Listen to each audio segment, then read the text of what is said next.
And I believe we are live on the internet, and I can already see and hear computers and keyboards over the internet going wild right now.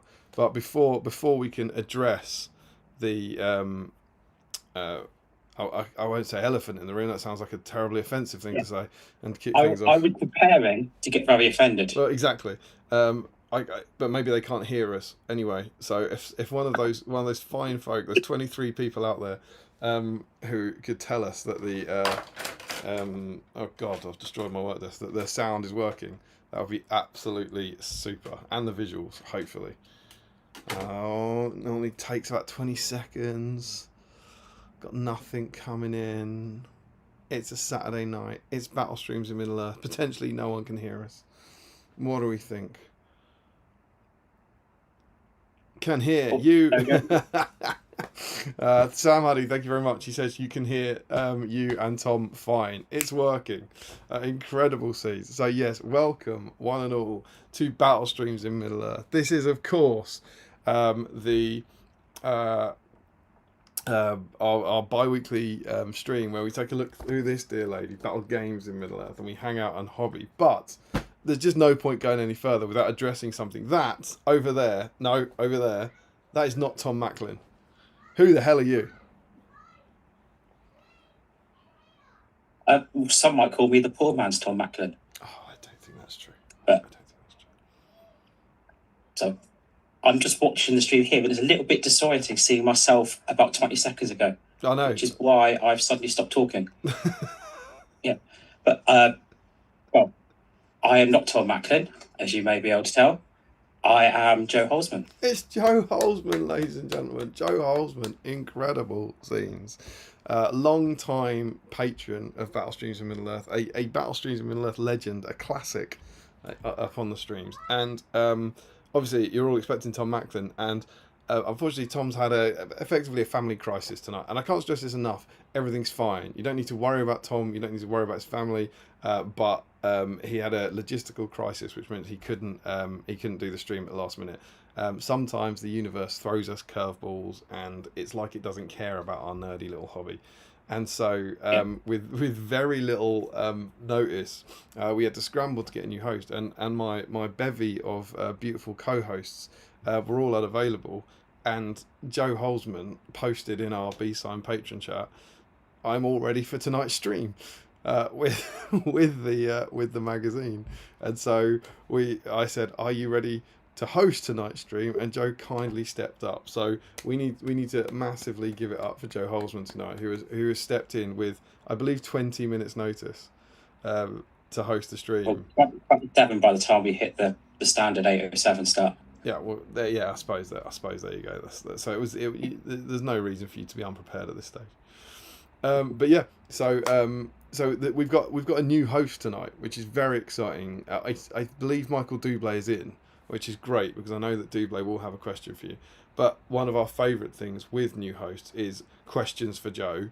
So if you could do maybe start your comment question for Joe, that'll be a fun section to have later on. Joe will tell us his hobbying story, as is traditional, and then we will get stuck into the main business of the stream, which is this. We've got issue 81 to have a look through. We're going to have a browse through this. Joe has the magazine. Have you read it? I did read it before the last stream. It's right there. There you go. That's it's incredible. Open on the hobby guide. So you are actually more prepared than Steve ever was, and you weren't even planning to host it. So that will be some unexpected insight. We are hopefully, if we've got time, going to have a little browse through Glorfindel's profiles over the years and talk about him on the tabletop. And we've got it's a new release day. Happy new release day, Joe.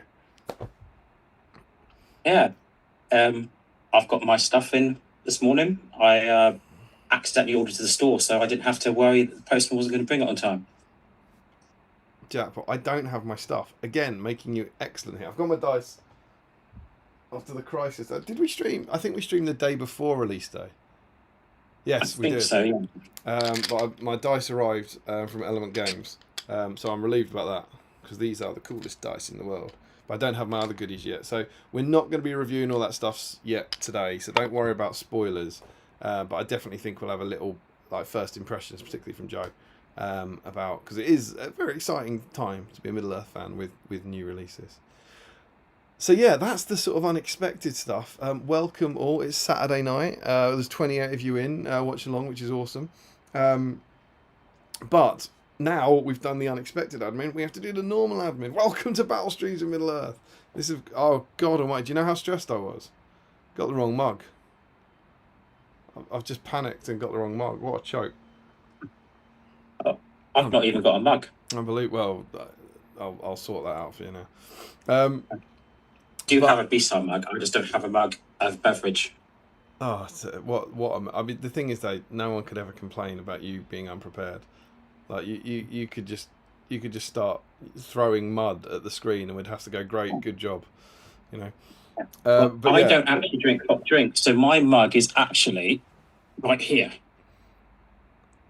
There you go. Look, so you've got more Battle Streams mug than we have. Which one did you get?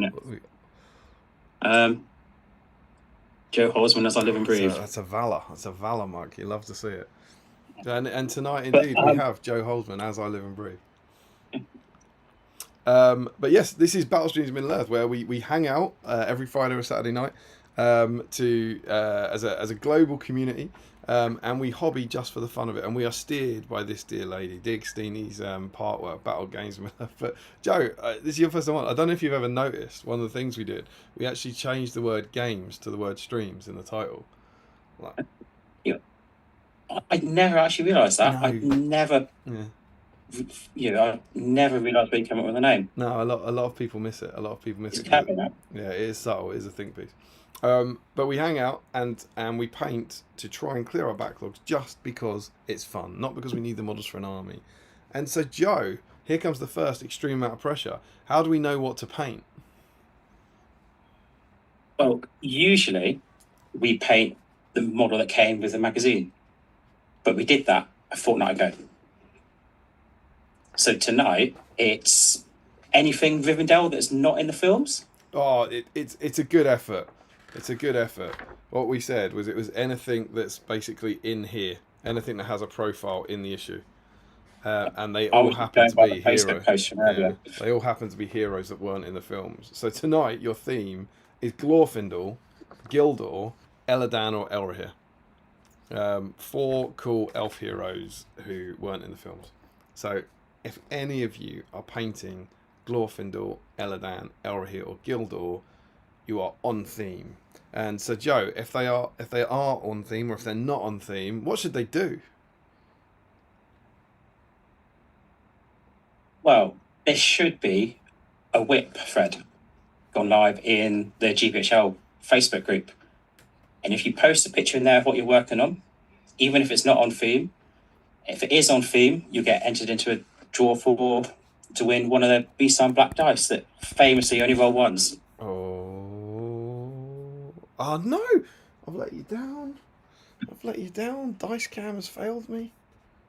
Unbelievable. It was all ready. It was there. Why you do this, Dice cam? Joe was right. Dice cam wasn't up to the task. Boom. You can't win these tonight. But what you can win is this, dear lady. Oh, look at that, Joe. Strong 3. BSIME 3. I mean, what have you done with that? You've won. You're a good army. You're an elf. It's an elf lord. It's Glorfindel with his elven blade. On theme, winning a roll-off. Perfect. Perfect. So you can win that dice tonight. Do you? How many dice? I want to. Are you on 4 or 5? You're on 5 at least, aren't you? I'm on 5. So Joe's actually the joint 3rd highest dice winner in the world. Great to have you on. A titan of our sport. Well, nobody's ever going to catch Crosby, are they? Well, not with that attitude, Joe. Not with that attitude. But yeah, so Joe's won this draw. So it's not a con, right? You can win these dice. You can. So yeah, one of you working on Glorfindel, Eladan, Elrahir, or Gildor will win that dice tonight. And last time on the last stream we had Tom Macklin win on his own stream, just like Chris Murphy had won on his stream. So it's happened twice now. So Joe, I presume you're on theme. Yeah, I have the same Glorfindel I started during the last stream. There you go. That's actually exactly what I've got. I've got the same Glorfindel I started in the last stream. So I'm planning on carrying on with him a bit.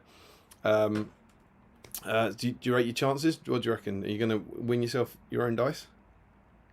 Well, if I say no, that just looks defeatist. And if I say yes, that looks arrogant. It is tricky. It is tricky. Yeah, it is. I reckon I've got a good chance. I've got as good a chance as anyone whose name isn't Josh Gosford. Indeed. So yeah, amazing. Hopefully we can get you over the line tonight. What a celebration of Holzman that would be. So yeah, that's how you do it. If you're on theme, you take a photo. Well, whatever you're doing, whatever you're painting, you take a photo and you put it in that whip thread on the GBHL, and anyone painting one of those 4 elves will be entered into a draw at the end of the night to win that black dice. Sounds cool. To get us through the next few hours, we need some sustenance. We need some nutrients, as one of our entirely normal patrons would say. Joe, what sort of snacks have you got with you to get you through the stream tonight? Well, I have a Billionaire's Biscoff donut. Biscoff donut? That's incredible. Yeah. And also, my brother is visiting from Edinburgh this week, and he has brought me, but I can't remember where I put it, up there, some Scottish tablet. Oh, very nice, very nice, very nice. It's very sweet. I always find tablet a bit too sweet.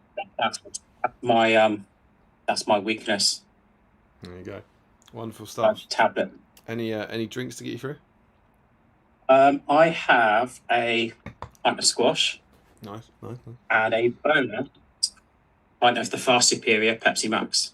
Pepsi Max. Well, since they destroyed Pepsi, I might have to agree with you. Wonderful stuff. For myself, I have the classic cup of tea, but in a wrong mug. And I found, I don't know if you remember on the last stream, I couldn't find my Kit Kat Chunky that Emma got for me. I found it. So I have got check this bad boy out, a Funky Chunky. Don't know what it was. Don't really know what it is, but I saved it. It doesn't actually say what it is. Do you know where they get the funky flavouring from? No. Is it Beavers? By any chance? Oh, I mean, if it tastes like vanilla, it probably I hope is. it's not vanilla. It doesn't actually say what it is. But I'm going to go into it to see quite what makes it funky. It does look funky. Look at that. I'm going to take a wild guess based on the stripes and say the vanilla flavouring comes from Zebraanus.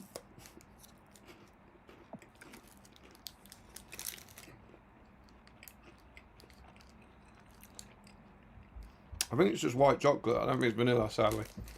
So I got one of those. And also, I wouldn't believe it, I've got flavoured dairy milk. Flavoured dairy milk I've never had on the stream before. Do you want to take a punt at what the flavour is? Let's go with raisin. It's only bloody Biscoff. So we're both on the Biscoff theme tonight. Biscoff buddies, what are the odds? And I've got a beer because it's Saturday night, and why the heck not? So that's what we're doing. We're going to be hanging out tonight. We're both playing Glorfindel. We're going to be having a chat. And we hope you join us and enjoy your time with us. And someone will win a dice at the end of the stream. Joe, do you want to jump in the chat? Do you feel qualified? Do you want to jump in the chat and see who's in? I can certainly give it a try. I can see how far I get before it jumps. Which I've heard is a thing. I've never seen it myself, but once you get to questions for Joe, I'll jump in with you. Okay. So I've got first in is Mr. Joe Holzman. Wow. Saying good evening, everyone. What a lad. Good evening, Joe. Then we got Sam Huddy. Hey all. Dublé, out of hibernation for the year. evening all. And we have Ryan Pickering, who I believe is a brand new patron today. He's a brand new patron. He joined the patron, I think, a day or two ago. But he joined our chat today. So what great to have him in. What a legend.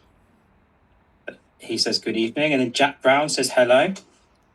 Ricky Drinks Paints is in. Greetings from the Isle of Wight. Everyone, I've been looking forward to the stream all week. Glad to hear it, man. Richard Clammer says evening all. James Wilson says evening all. Sam Huddy, looking forward to Vanilla Beaver Part 2 tonight. My beaver is actually still on my desk. Oh, is this your phenomenal conversion from last time? That way. Oh, there he is. What a lad. What an absolute lad. You, of course, as well, Joe, I don't want to put any pressure on you, but you do have the authority as the guest host to add in the second qualifying criteria this time. But you don't have to. We don't have to do it, but it does fall on your... Should we see if anything comes up that we feel warrants a bonus entry? Naturally. For sure. Richard Clammer says, just got back from the Green Dragon Cup at the SWGC. Great day of 5 games at 500 points. Very cool.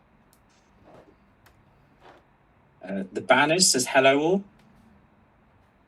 I feel like I should know who the Banners is, but I can't remember their name. I don't think I know who the Banners is. And then we have the Post-Team Spirit says, can hear you and Tom fine. Hey. Jack Brown says, sound is working and visuals. Then Sam says, Tom has had a bit of a makeover though. Okay. Wozalek sounding wonderful. Do play. Woo, a West Country host. Because I am indeed from the West Country, as is Dublé, the West Country of Canada. Tommy Murphy says, evening, gents. Huddy says, what? Here it comes. You see, it's happening. It's happening. People are seeing it. People are like, OMG, It's Holzman. Richard Clammer, you are looking and sounding, insert appropriate word here. And then we have Crosby, the legend himself. Watch out for Joe. He cannot be allowed to influence any dice rolls. And then the Post-Team Spirit, Sam Huddy. Oh, there we go. It did jump. Just as there you go. I have heard it does. The Macklin family has heard about Steve. What does that mean? The Macklin family's heard about Steve. What does that mean? I think that's why Macklin's not on tonight, because his family have heard what happened to Steve. It's not worth the risk. It's not worth the risk. Rogue Chloral says, welcome all. And then we are into questions from me by the looks of it. Sam Huddy says, Joe, hot takes. Go on then, yeah. Go on, your hottest hot take. Go.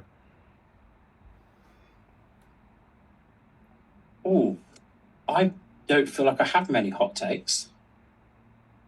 I mean, I used them all up last stream when I said I implied I like the taste of beef anus.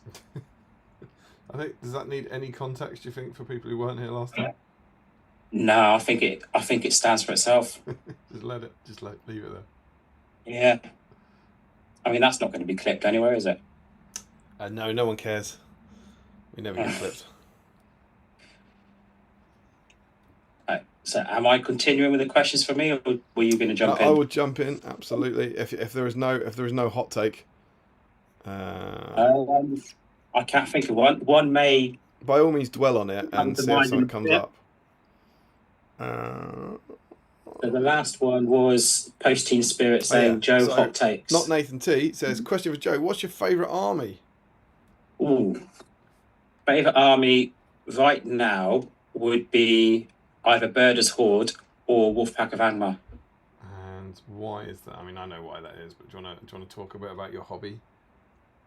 Well, yeah, as soon as they showed those models off last August, it was now, wasn't it? Because it was Articon week.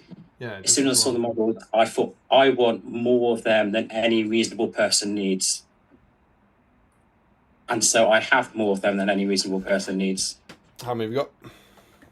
I have Birder and 8 hill trolls, and I've got 6 werewolves at the moment. How you can't have the werewolves in the troll army, right? No, when the Angmar book came out, they were in the same army, and my plan was to do a trolls and werewolf army. But with the new edition, they got split into separate lists, so I reverted to a trolls and wargs army. So how much is your old troll army? So it's Birder and 8 trolls, which is 150, 600. That's 730 points just for trolls. And then you need to add a chieftain because you need a second warband, otherwise you can't ambush. So that brings it to 810. But I've got 7 chieftains now. So I could probably get close to 1,500 of Birder's Horde without adding What's a orcs. chieftain? Like a wild warg chieftain? Yeah, wild warg chieftain. You've got 7. I think I've got 7. That's I've pretty got cool. 6. I might actually have 8, but one of them has been converted into a dismounted white warg. Very cool, very cool, very cool. And is it been to an event? Is it going to an event? Are you planning it for an event? It's been to a few. It's not done particularly well. The only might in that list, as I run it, that can affect more than just wargs is on Birder. So what effectively happens is Birder calls a lot of moves. Well, he calls 3 moves and then he runs out of might. And then he gets gagged by anything that can strike up. Right. So it sounds But positive. it's been to one local event in Crediton, and I took it to Ardacon, and I took it to an event in Worcester at the end of August. It also didn't. I think I won 2 games at Ardacon. My standard 2 games. I tend to win 2, lose 4. And then it won. The event at Worcester was a good versus evil, and I played 3 games with the trolls, and they won 1 of the 3. And then my dwarfs won 1 out of 3 games as well. So I ended that, and also 2 wins and 4 losses. So looks incredibly cool, isn't brilliant. Yeah, pretty much. Is that where we are? And do you feel like, I don't know, do you feel like now you've played with it, you'd get better with it, and it's better, or is that a ceiling for that list? Do you think, and it's just not going to do it? I think to make it better, you need to add orcs. I'm not prepared to add any orcs to what I want to be a troll on the wild list. Nor should you. Nor should you. I like that. To make it better, you have to do things I'm unprepared to do. Incredible scenes. Cool. And then the werewolf one. Have you had any luck with all werewolves or all wolf? Yeah, I took it also to a local event, and I won that event. I lost the first game by 1 VP to Dragons of the North. So I think that was a dragon and a cave drake. Mm-hmm. And I killed the cave drake, couldn't do anything to the dragon, and he beat me by 1 VP. Right. And then I beat Dublé in the second game, quite heavily. And then the third game was a little bit closer, but I also won it, and I ended up winning that event. That's pretty good. And I took it to a GBHL event, and I was playing for the spoon going to the last game. So was that luck, or was that standard of opposition, do we think? Bit of both. I mean, I didn't have great matchups at the GBHL event. Game 1 was against Eagles. And then I had another game which was Moria which was Druzag, a spider, and 3 cave drakes. So not the best matchups, but also the nature of Wolfpack is it will kill quick or it will die quick. Yeah. And it's as long as you've got a tool that can deal with the werewolves and the chieftains, they die quick. And if you don't, they kill quick. They're very cool list, though, I think, and they look wicked. So fair play to you for using them. So is that all we got for favourite army? Is it those two, or is there anything in the past that you're like, oh, but that one's still winning? They're my favourites at the moment. I am big fan of Fellowship as well, particularly breaking the Fellowship last edition. Yeah. I'm not quite as big a fan of it now with the changes in the new edition, but I think I'd rather run standard Fellowship with Build the Pony now instead of breaking. Sure. Cool, wonderful. We also have Sam, who says, depending on how I read this, he's either saying Bible song, which might be because he says I'm mixing up the questions, so it might be a take on favourite Buble song, but it also could be asking Bible song. So it's quite hard to say. Do you have a favourite Bible song or a favourite Bible song?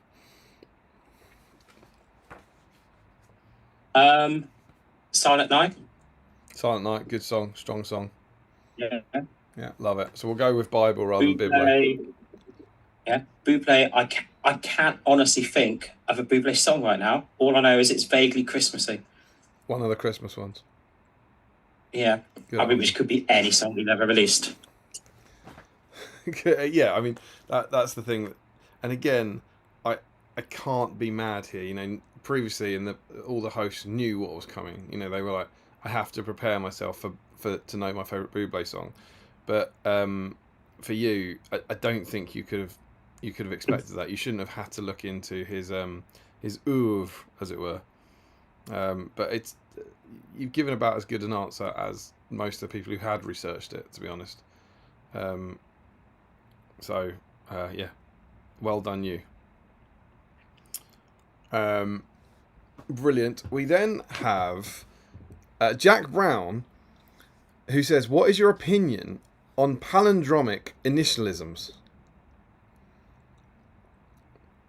So big fan. Yeah, so we would be is this an in-joke? This would be an initialism that is the same backwards as it is forwards, I presume. That's what it sounds like, unless it's a topic that came up in the Patreon chat a few weeks ago was the football teams.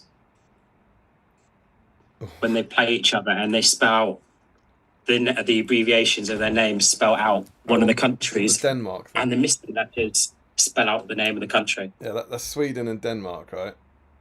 Is it Sweden and Denmark? There were a few others, but I can't remember what any of the others are at the moment. I don't think that's what that is, because a palindrome is the same front and back, right? Yeah. So I think this would be, I'm trying to think of what one, SOS. That's one, I think, what he's talking about. So let's assume it's that. Yeah. What are your feelings on those? Big fan. Me too. Sean Clark says, Joe Holden, as I live and breathe. I'm going to jump down. Okay, so we do have Michael Curtis says, good evening, lads and ladies. Happy new release day. And to you and to all those who celebrate. Michael Dublé, 2 questions, Joe. Obviously, what is your favourite Buble song? I think we've answered that. And second question, what is the favourite time that you have defeated me at Curtin? Is that the one you just talked about? I only remember it happening once. Oh no, twice. There was once when he had the Balrog, and I had the Nazgul of Dol Guldur. That was a good game. I got to kill a Balrog. So always good. You've beaten him at Curtin twice, have you? Yeah. And the other time was the time I just mentioned with my wolf pack, and he had Wolf and Targ. So I can't remember the army list name. Is it the Hill Tribes? Usurpers Veterus or Besiegers of the Hornburg? It wasn't the Helm's Deep themed one, so it would be the other one. If he was trying to win the game, it was Usurpers Veterus. If he had a troll, it was Besiegers of the Hornburg. Wonderful. No, it didn't have a troll. Rogue Chloral has asked, has anyone got hands on the new book? What's it like? Posty won't be bringing mine until Monday.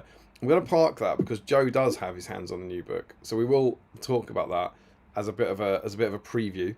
We're not going to review it properly. We're going to do that in the next stream, but we will mention that. Jack Brown. Oh, this is a good one because he's doing our stats. Out of 54 streams I have recorded stats for, how many do you predict you were first in the whip thread for? That's a great question. Ooh. Because we could both play this, actually. We could both guess this. 54 Which stream was streams. Frodo?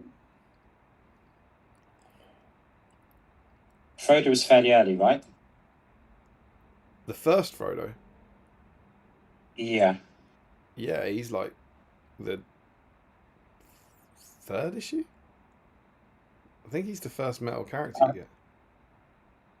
I think I was on theme for that one. I'm going to say 30. You know, he's not saying on theme. He's saying Yeah, you posted first in the whip thread. I think a lot of the early ones, if I wasn't on theme, I didn't post. Oh, I see. So you're going for 30? Yeah, I think I didn't start trying to be first in the whip thread until, much later when we were doing the dice. We didn't start with the dice, did we? I have more faith in you, so I'm going to go higher. And I'm not going to be a jerk and say 31. So I'll say 32. That's no Jack. Joe, we got some Crosby. He's coming in. He's coming for you. Joe sounded defeated just then. Love it. And he says, fortunately, my name is Josh Crosby, which I think was about you saying you would stop anyone who was called Joshua Crosby, I believe. I said I've got as good a chance of winning as anybody whose name isn't Josh Crosby. There you go. Sam says, sadly, this condiment does not come from an animal. Don't really understand that, but it's disturbing. James, if it looks like vanilla and tastes like vanilla, it's probably a beaver. Jack Brown also has Biscoff biscuits with Biscoff filling. Jack Brown asks if we have Madcam.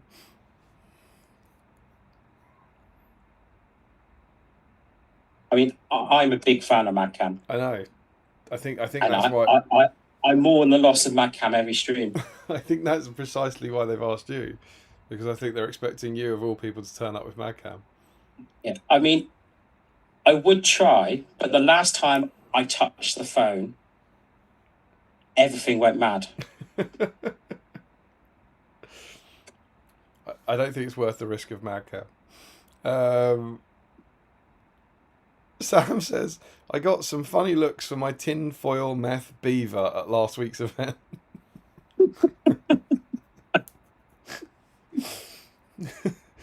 Clamor, I've only just started cooking my nachos. It's going to be a late one. Oh, the nachos are running late. It's all gone wrong tonight. Ashley Fisher is in. Good evening. Happy new release week, everyone. By which, of course, I mean the new Taylor Swift album. Of course. We'll be doing a deep dive into the life and times of Showgirl later, of course. Joe, favourite track off the new Taylor Swift album? I have not listened to the new Taylor Swift album. Unbelievable. I did have the radio on in Breakfast Club yesterday, and they were playing a song that I'm fairly sure was from the new album. That's name began with Fate, I think. But I couldn't hear it because I had 40 children who are, and as you're probably aware, children are not quiet. They're not, and they always ruin Taylor Swift release day. They're the worst at that, children. I'm going to go for Wood. Wood is the best song because of everything it's about. Steiner Carlson, hi everyone. I've been away for 3 weeks. I'm catching up on the BSIME goodness that's come out. And is going to have a crack at painting Elra here, the much superior brother. Good luck to you. Michael Dublé says, tell everyone the names of your wild chieftains. Do they have names? Oh. So I've got Bluey and Bingo. Good Scar name. and Mufasa. Are Bluey and Bingo painted like blue and orange? Bluey is painted blue. Yeah. Bingo is painted brownish. Bingo is the one that I painted many, many years ago. Right, okay. So, and then there's Scar and Mufasa. And Ghost is the fifth one. Very nice, like Ghost. And I can't remember what Pick one now.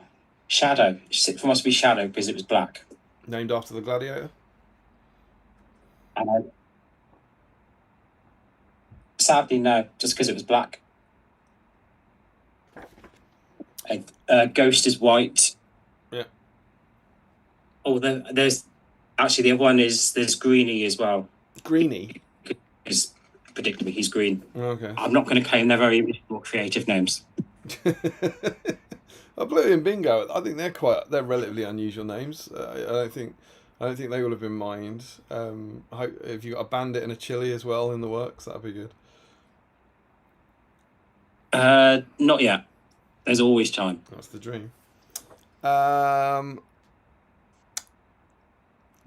Torsani says Wrath of Bruinen for the win. Elrond, Arwen, Linde. I think that's just some like kind of pro elf propaganda on tonight's elf stream, which is pretty cool. Tom Macklin is here. Oh, whoop whoop whoop! He says couldn't have asked for a better replacement. See, you're not a poor man's Tom Macklin. You're endorsed by the Macklin himself.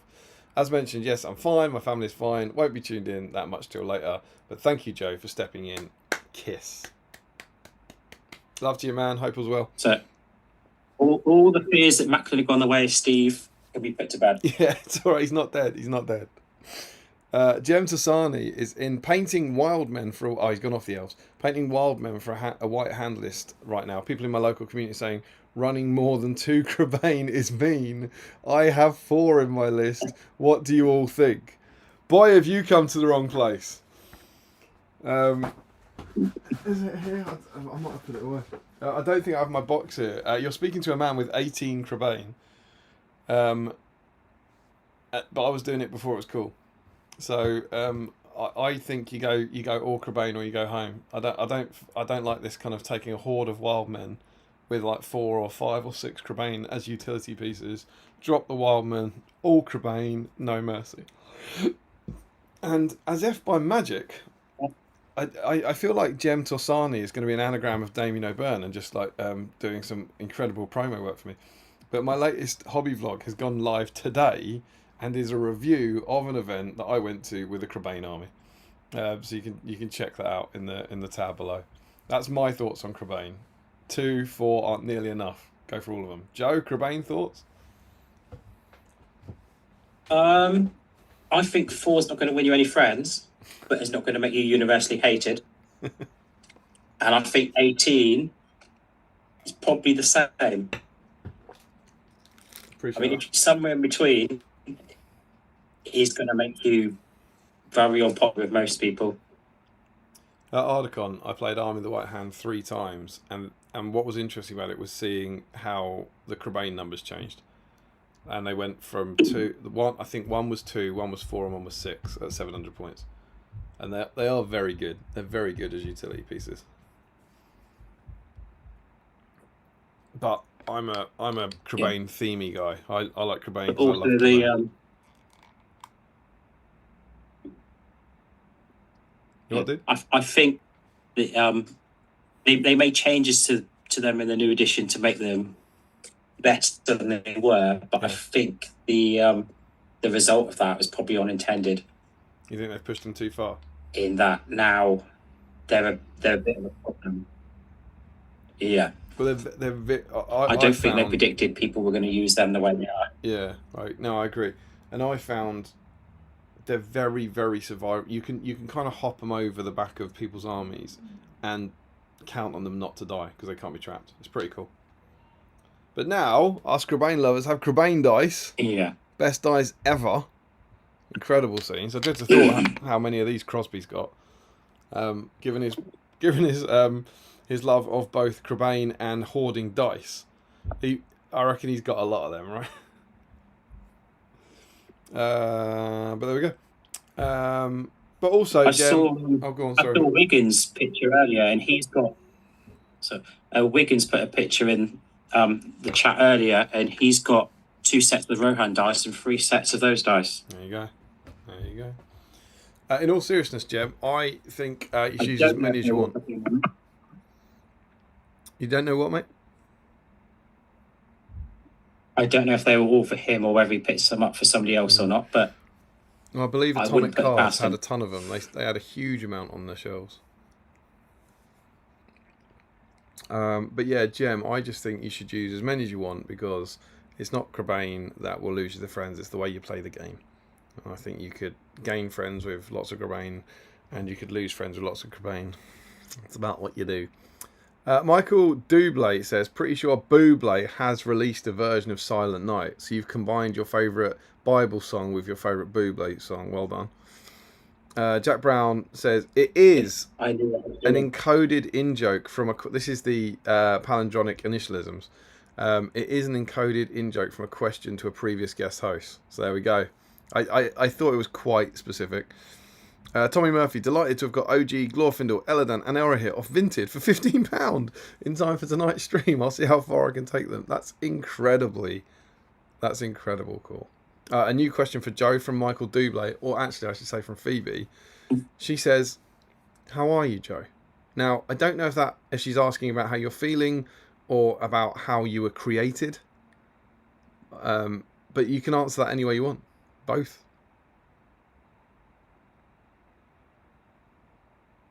Well, I am a Larry, and the prevailing theory is that Larrys are created, not born. Mm. So there is that. As to how I'm feeling, I'm pretty good today, to be honest. There we go. How is Phoebe feeling today?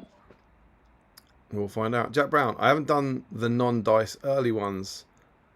So you have posted in most of them. Oh, the answer's 22, Joe. 22, so you're right. 22 times Joe Holzman has posted first in the whip thread. That's still a lot. That's still good. I'm a little disappointed with those numbers, to be honest. Got to pump them up. Sam says, I like the Christmas one off her new album. Don't know what the Christmas one is. I presume it's a joke. Don't know. Ricky Drinks Paints. My hot take. I'm assuming that's favourite Duplay song. He says off her new album, which must be about Taylor Swift, right? No. Ricky Drinks Paints says, my hot take. I don't understand the fascination with Biscoff biscuits. I did catch that. You broke up a little bit then. Oh, sorry. I was just saying that it's her new album, which must be Taylor Swift related, I think, based on previous conversation. But Ricky Drinks Paints then says, my hot take, I don't understand the fascination with Biscoff biscuits. I find the flavour as bland as rich tea. I think that is quite a hot take. I'm not actually that fussed about Biscoff biscuits, if I'm honest, but they are pretty popular at the moment. That's a good one. Sam Huddy agrees with it and says, I fear we're starting a war. Jem Tassan, he says, go Birds, thanks for the answer. I'm not the biggest fan of Biscoff biscuits, but Biscoff other things, yes. It's got, I prefer the flavour in things. Old School Chris C is in saying, evening chacks. Ruth says she hopes that Dame is on theme tonight as he has no excuses. She also hopes the die rolls are better than her Black Beast on dice. And that is because I very kindly got an Eladan and Elrahir from Ruth and Chris. Split the pack with them, which was awesome. I think we discussed it on a stream not long ago, and it came through. So I now have Eladan and Elrahir in my collection. So whilst I do have them, I'm afraid I'm actually painting the Glorfindel. I haven't started work on that, so thank you. They will be well loved, and I hope to paint them up next year as part of a Grey Company force. Jack Brown says the first letter of the palindromic initialism is D. Oh God, I don't even know. Any ideas? Dad did, dead did. Don't know. There's obviously some sort of in joke here that went to a previous guest host. I don't have a clue. Is it going to be... The only guest host I could think of would be Parkill. But I don't get where the palindromic bit's coming from. Don't know, I'm afraid. Jim Tassani says, I wish Muster of Isengard could bring Crebain. I feel as if that list lacks utility. Unfortunate to report I've lost the majority of my games with them. And is also curious about running Road to Rivendell soon. Yeah, so what's Muster of Isengard? Is that the one with... That's the Uruk-hai and Saruman, isn't it?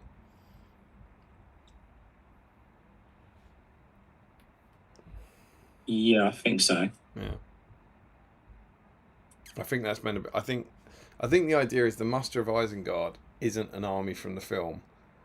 I think what they've done is they've done the assault on Helm's Deep as the Uruk-hai army, and they've done the Army of the White Hand as all of Saruman's scouts that you see in sort of Fellowship and Two Towers.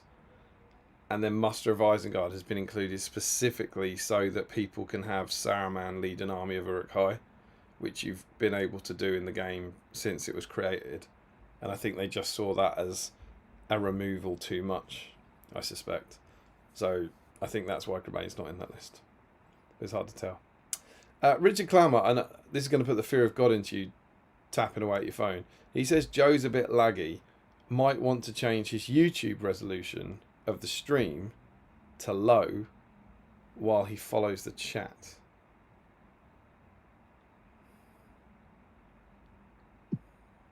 Is that going to change anything if I'm following the stream on a different device? I think it's the no, because what? Because you've not got YouTube on your phone, right? YouTube's on the laptop. I've put it on the laptop because when it was on the phone, it wasn't bringing up the chat. Yeah, I suspect it's just that if your phone's I don't know if you're on 3G or Wi-Fi. I think it's just that's lagging a bit. But I think we're okay. It might be that a couple of minutes ago I realised that while I have my phone plugged in, it wasn't turned on, and the battery was getting very low. Yeah, that does help if it's which it is now. If it's charging, yeah, that does but help. It is now turned on, and hopefully it's sorted out. We'll see. I can't believe I've missed this. I cannot believe. I feel so sick for Jack Brown about this. The palindromic initialism is literally the one question I prepped you for, saying that you would get, and yet when he came up, we haven't DVD. cracked it. DVD, see, it's there, isn't it? It was all there. DVD, of course, it's DVD. Yeah. He asked you what your feelings on palindromic initialisms were. Of course, he was saying, "What do you think about DVDs?" Jack, I'm sorry, we've both failed you. So, Joe, the big question: what do you think about DVDs? I'm going to stick with my previous answer, which is big fan. Big fan. Although, actually, I don't watch a lot of DVDs anymore with the rise of streaming. Yeah, I tend to stream most things rather than DVD. And the big benefit for me is that I don't have to get up to change the disc. I mean, I think that's true of most people, which is partly what makes this question so wonderfully insane. There's just something quite beautiful about asking people in 2025 what their feelings on DVDs are, I think. But there we go. More questions to Joe. I'm opening a beer. More questions to Joe throughout the night. I've caught up with the chat. So I thought we did Parkrun question. It's new release day. Whoop, whoa! Happy new release day. Let us know in the chat if you're watching along. If you've got your new releases and what you think of them, or if you haven't got them, what you've got coming, because our last stream was the Friday night before the pre-order day, so 15 days ago, and that went very late with our dear Tom Maxlin, and I said, I hope my family wake me up in time in the morning to get everything, and I slept in. I got a lie-in, which was very kind of my family, of course, and my oldest daughter Charlotte woke me up at 3 minutes past 10. Nothing, she didn't know about pre-release day, but she was like, it's 3 minutes past 10. And I was like, ah. And by the time I went onto GW's website, I was able to get all the stuff except the dice. I missed out on the dice. The dice seemed to be in much bigger demand this time, as opposed to the Dol Amroth dice. And I ended up getting my dice from, I've actually ordered them from 2 suppliers, and these turned up from Element Games, which got like a refresh in the middle of the week. And I also had a set from 7th City, which I believe have been dispatched but haven't arrived yet. So, huge relief. I got my dice, particularly these ones, because I think these are the best dice they've ever released. I think they're absolutely awesome. And I love Crebain, and I love the Hill Tribes. But my other stuff is coming tomorrow. So that's me. I think I got everything that came out. I cracked and bought Theodred because of the things we discussed on the stream, where there was like a slight fear that he might sell out and not be restocked potentially. But yeah, that was mine. So I've got everything. I'm very excited, but I don't have any of it. Joe? Yeah. So I didn't sleep in. It's very clever. Which is good for me. So I got on and I put in an order. I put in an order for the dice and the book. Wow. And for the exact same reason as you, I got Phaedrid. Very cool. And then I realised that a friend of mine had sent me a message saying that he was in Bristol that weekend to watch the rugby. And the last time he was in Bristol watching the rugby, he tried to order a catapult troll. And his internet was a bit rubbish. And when he got to check out, it cut out. So we went back in and he added a catapult troll to his order. And he ordered it and it was successful. And then he realised he'd ordered 2 catapult trolls. Perfect. So, of course, with much arm twisting, I agreed to buy the second one off of him. But he said, I'm in Bristol, I've got rubbish internet. Could you order me a Phaedrid? Mm-hmm. Because he was also concerned that they might just sell out of him and then not restock him. So I ordered another Phaedrid. And in order to get free delivery, I then added a helm to the order. Oh, because the Theodred on its own isn't enough to get free delivery, right? Yes. Yeah. And then I forgot to order to order to my house, and I ordered to the store instead. And is that good? Which, on the bright side, it does mean that I have my stuff now for the stream. Very cool. Whereas if I'd ordered it, I was having it delivered here, I probably wouldn't have. Mm.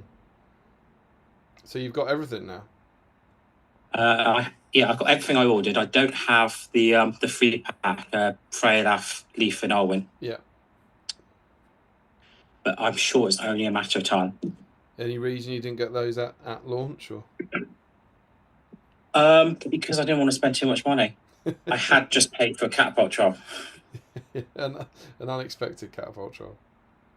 Yeah. Well, I mean, I think we all knew I was going to get a catapult troll. You did seem keen. And don't you... I think we all knew I was going to get several catapult trolls. You want to run 4, don't you? 4 at 1,000 points with, like, 4 captives or something? 4 Goblin Mercenary Captains, 4 catapult trolls, and a Gundabad Ogre is about 1,000 points. But you're worried about transport? Yes. I think transporting 2 catapult trolls is probably going to be very difficult, especially as I don't drive. We did crack it for you though, didn't we, on the stream? I'm sure we came up with a transport solution that would have worked. I know Larry came up with an idea that I'm going to find it very hard to resist. And I mean, this just that statement by itself sounds insane. But he said that I should put a tiny catapult on the ogre so he doesn't feel left out. For sure. Yeah, and I just feel like I'm going to find it incredibly difficult not to do that now. To do it, yeah, absolutely. Well, that's very cool. So, I've got the dice. I can give you my first impressions of the dice. They're cool. That's all I got. I really, really like the Crebain dice. I really, really like the Crebain dice. But you, sir, you've got a cool Helm Hammerhand model, a cool Theodred model, and the whole supplement. Can you? The next stream we're going to do is going to be kind of reviewing these things in depth. But can you give us your first impressions? I have read the book this afternoon. Mm-hmm. I think it's very good. That's cool. And obviously, it being what it is more of a hobby and the narrative play rather than. I mean, there's no match play stuff in it at all.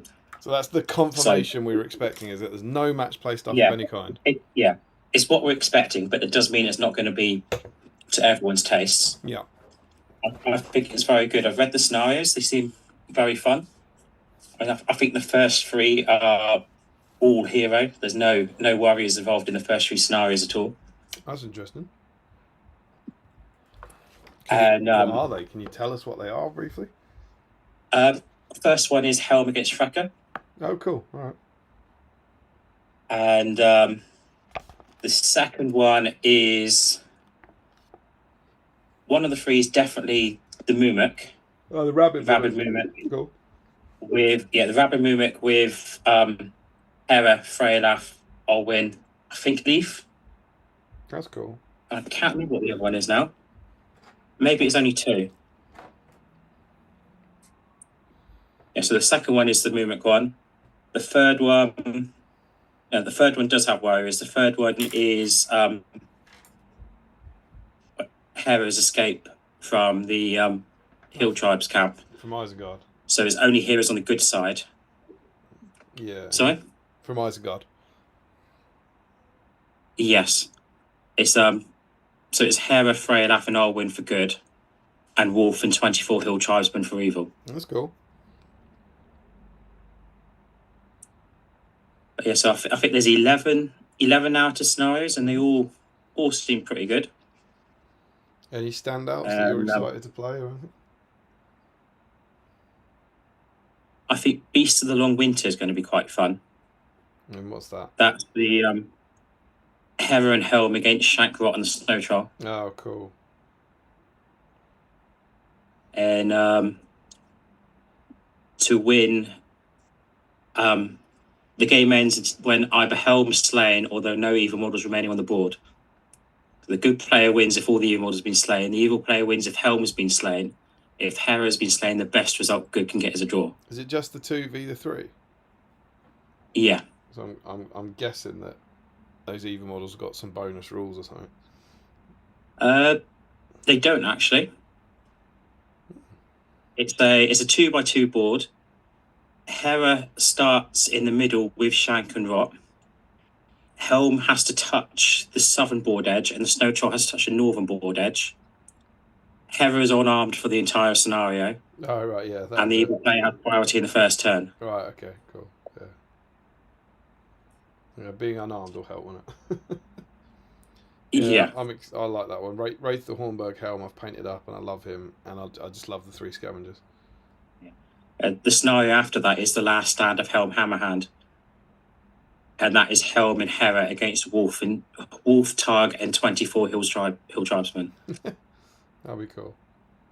Yeah, and to win, Hera has to exit the board with Helm still alive, and the game then lasts for 5 more turns, or until Helm is slain, whichever comes first.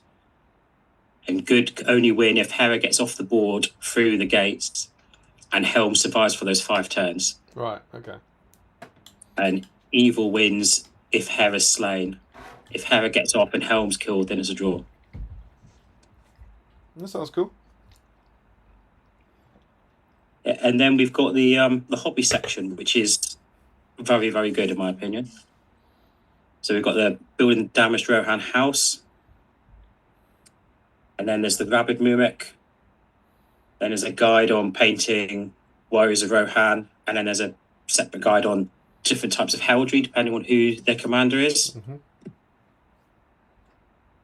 And I've missed one there. The second one is actually making a Hill Tribe camp. That's cool. And then the last one is painting the Hill Tribesmen warriors. And as I've not painted any of my Hill Tribesmen or any of my Rohan apart from the one I converted into a magician, I think they'll come in very handy. Oh, I'm the opposite. I've literally just finished painting my Hill Tribesmen. So it's crushingly too late. But that sounds very cool. So like, I don't know. I know you play match play and stuff, but you've always struck me as a kind of fluffy narrative player. But how do you feel about the supplement being just narrative stuff? You know, just like, is that A, is it good? Is it a good release? But B, is it good for the game? Like, what do we think? Yeah, I think, like I said, I liked it. I'm very much a Femi player, but I have not played an awful lot the narrative scenarios, partly because historically I've not had that many players in my area. But I am very much a fan of all the themey stuff and the narrative, following the narrative. Yeah. And the hobby stuff I think is great. I'm a big fan of that. And I think if we're going to keep getting these and match play stuff, I think everyone's happy. You just buy what you want to. You buy what applies to you, and you're not forced into buying a book that has maybe 2 profiles if you're a match play player. It maybe has 2 new profiles and a lot of narrative and hobby stuff. If all you want is the match play stuff. Yeah. So you're expecting there to be kind of like 2 types of releases almost. Well, they when they revealed this one, they said the first Middle Earth journal. Yeah. Which implies to me that we're going to get more of this type of release as well as match play stuff, unless going forward the journals is just a standard release and they have match play stuff in them as well. Yeah. Well, we'll have to wait and see, I suppose. But yeah, I mean, I haven't seen it. I don't actually have it, but I do. I like the look of it on a personal level. Like, I'm not fussed about a new like when the Angmar came out, like, to me, I don't get that excited about GW making up profiles for Khan Doom Warriors, but a big chunk of actually applicable hobby content and a load of new narrative scenarios, that's a big tick for me. And other people will be quite the opposite and be completely disappointed. I'm never going to play any narrative scenarios. I'm never going to make a Dunlanding camp, and I'd like some new stuff to freshen up the meta. But yeah, so I don't know. I'd get why people would be disappointed, but I'm not disappointed, if that makes sense. Yeah. Oh, cool. That's all very good. Do you want to are you able to jump in the chat and see what people are saying about the new releases? I can find it. We had DVD. We had Sam says bad news. New releases are due to come Wednesday. Oh, for him, I guess. Good news. I still don't have my gear to build or paint them anyway. Hooray! Jem Tasani. This is big. This is a big question. Which character for Joe? Which character would you want to be in Lord of the Rings, and which character do you resonate most with? For me, it's Sam and Aemma. Which one's which? I presume Sam is the one he wants to be, and Aemma he resonates with, I guess.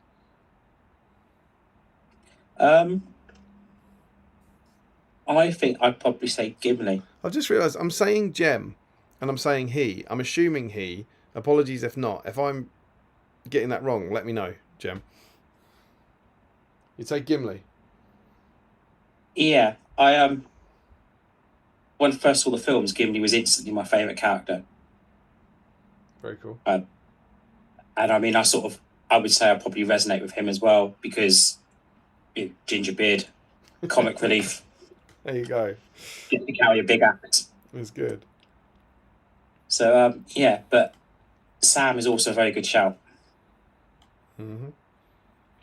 Ryan Pickering says a confusing message, which is, I've just got the book. Unfortunately, it's coming on Wednesday. I think that probably means he probably means I've only ordered the book.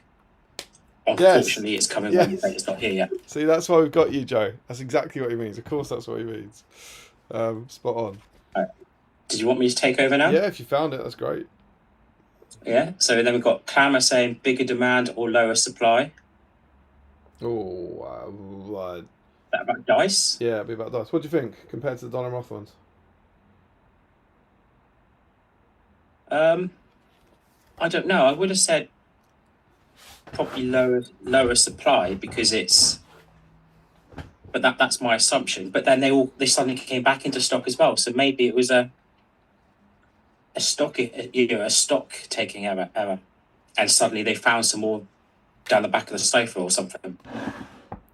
He called me mad, but I would have thought they would have made more.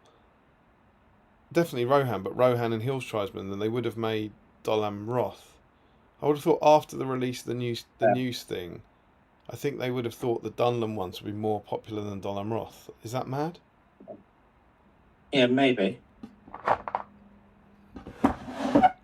Yeah, I think there's probably a lot of people who are similar to me, and I assume you as well, who want all the dice, regardless of whether they've got an army that goes with them. Yeah. Or don't want the dice, but are now so far down the dice rabbit hole you feel like you have to get the dice. Yeah. But the Dunlem Is that ones what as you want? well. Yeah, I mean, I got the Dunlem Roth ones. I don't have any Dunlem Roth army. I never want to get a Dunlem Roth army, but I'm just like, they fly up on the second-hand market, and I'm just like, I'm committed. There they are. Look. They're all in that. That's along there. No, the other way. Mine are under the desk, just to my left. Most of them. Some of them are in a dice bag that is somewhere else in the room. I can probably iPhone camera you. So my sexy dice collection. Because I bought the damn things. I never use them, so I might as well,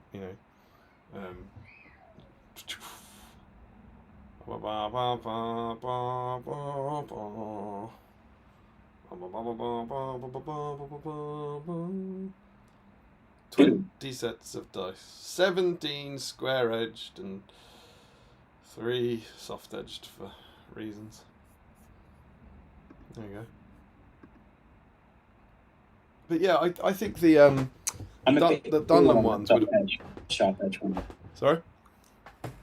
I'm a bit torn on the rounded edge, square edge.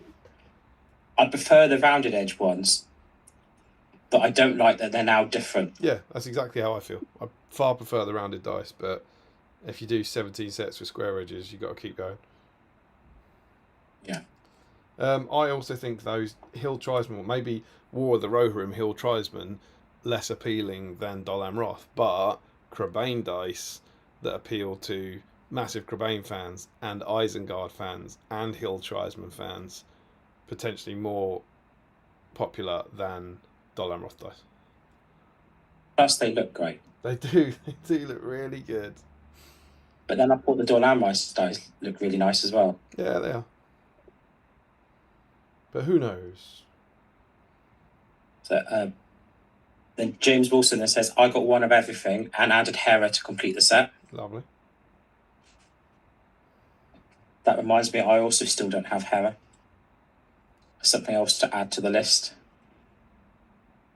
I mean, that's for after the second Snow Troll, though.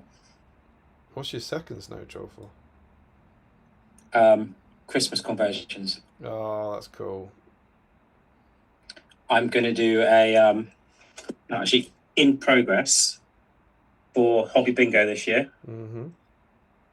My diorama. Oh, it's a diorama with 2 or more models, is it? Oh, that's awesome.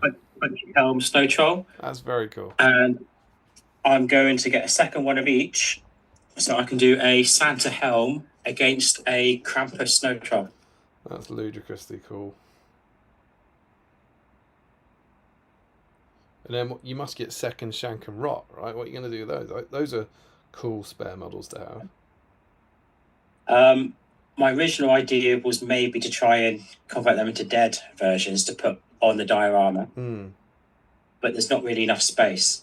So I might just use them as orc captains. It'd be quite cool. I was thinking like Battle Company's orcs or something. They'd be quite good for. Yeah. They could be my Battle Company army for this year. There you go. All you have to do is paint it, right? Yeah. Okay, so Stina Carlson said, I bought the supplement helm and the dice. I am excited to see what the new book format is going to look like. Well, Joe's just giving you a taster. Yeah. Clamor says, I managed to get all the dice and faded off Games Workshop, but then ordered the book and plastic models off Goblin Gaming for cheap. Nothing has come yet, though. Mm-hmm. And then, is it Stina or is it Steiner? I don't know. I think it's Steiner. It might be Steinar. But anyway, he says, hopefully Games Workshop will feel more comfortable doing more niche expansions with the smaller formats. Yeah, well, I mean, I'm just very curious about what comes next. Yeah. Sam Huddy says 2 catapult trolls, Jeremy. 2? That's insane. Hey. This is what's the transport system juggling? I can't remember what it was, but we came up with a foolproof way of using it. Was like the 4 catapults Was went it somewhere else. like a catapult troll papoose? Maybe. It should be very interesting on the train, wouldn't Yeah, it? I can't remember. I know it was both perfect and absolutely absurd, but I can't remember quite which combo.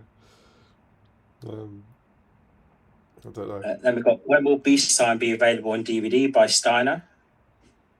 What, look, reruns?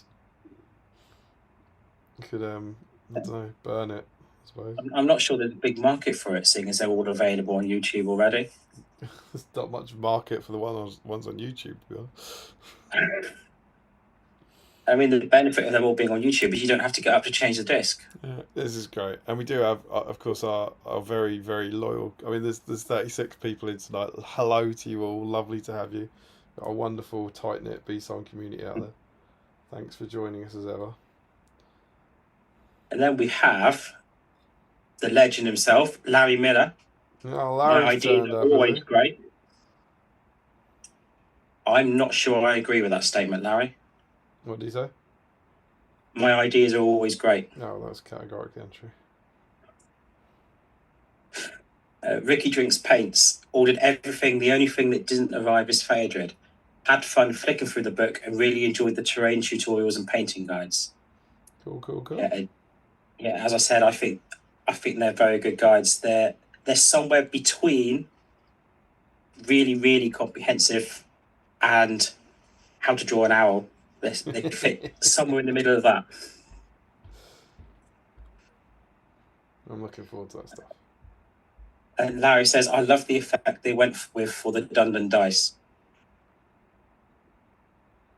So I can hear the doubt in your mind immediately. You've read like 2 Larry comments. You're looking for the joke in it, aren't you? It's like, it's weird when you make something sincere. It's like, does he, or I think he's probably thinking about the sort of bone effect. yeah, but that's just something a normal person would say.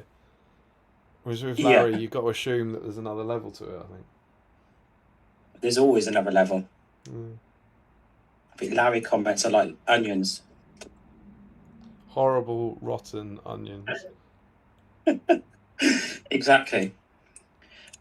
Sam Huddy says, I swear when you miss the start, Larry, you wait to hear your name like a summoning. He's like the Bloody Mary. If you say Larry 3 times into YouTube, he appears. I was about to make the exact same statement, but about Beetlejuice. Maybe that's the slightly different age thing. Did you ever do the Bloody Mary? Was that? No. that I don't think that was a thing when I was in school. Do you know it? Have you heard of it? Do you know what I mean? I know of it, yeah. It was if you ever had like sleepovers at midnight, you had to say Bloody Mary 3 times into the mirror and she would appear and kill you, I believe.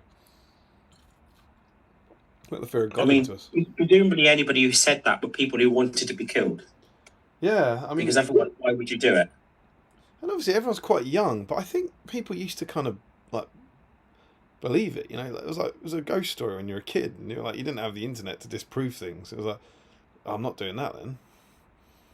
I don't know. I mean, unless it's a dare, and then you have to do it. Yeah. Then Larry says they did the same finish on some of the ash waste dice, and it looks great. Oh, So God, I think he's sincere. I think that is the burn effect. Then we have Darren Warner's just joined us. Says evening all. Good evening, Darren. Old school Chris C. I am sure Ruth will forgive you for not painting the twins tonight. She is not with me as she is on Duke of Edinburgh tonight. Oh, Only a little worried that Storm Amy might give her an interesting night. Oh, good luck, Ruth.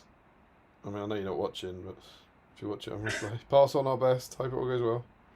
I mean, I assume she'll watch back. Yeah. Or failing that, Chris can pass it on for us. Then Hammer says, are there any memes out there for they're taking the princess to Isengard? If there's not, I'm sure there will be imminently. That's good. Yeah. A sack. Joe Achilles says, "Hi all, I am late once again and can't stay as it's my oldest daughter's 16th birthday. Wowza. Off to dinner with family shortly. We'll watch on catch up tomorrow." Well, happy 16th birthday to daughter Achilles. Daughter Achilles, correct. See, it's your first time, but you understand the naming conventions of BSIME. Obviously, her name's Daughter Achilles. I mean, what else would it be? And Big Laz says, "I love the idea of narrative campaigns. I can say I will one day play through, but never get around to." Exactly the same here, Larry. Yeah, I feel the same. But I do worry it won't sell well, as I'm not sure how much demand there is for that sort of book. Yeah, I can see that. And also, War of the Rohirrim, right? Yeah. MESBGs, I mean, I feel like it might have been better if it had been released 9 months ago. Yeah, for sure. And I've accidentally just scrolled right to the end of the chat, so I need to scroll back up. Because MESBG is a niche, and then narrative play within MESBG is a niche, and then War of the Rohirrim narrative play is a niche within that, isn't it? Yeah. But if you fit that niche, yeah, absolutely amazing release. I like that niche. Ryan Pickering says it sounds more like the old Lord of the Rings source books from the mid 2000s than the more recent campaign books, which I like. I think it does, but even those source books always had profiles in it. They were always adding new profiles in. That's the difference. I think this is the. I know.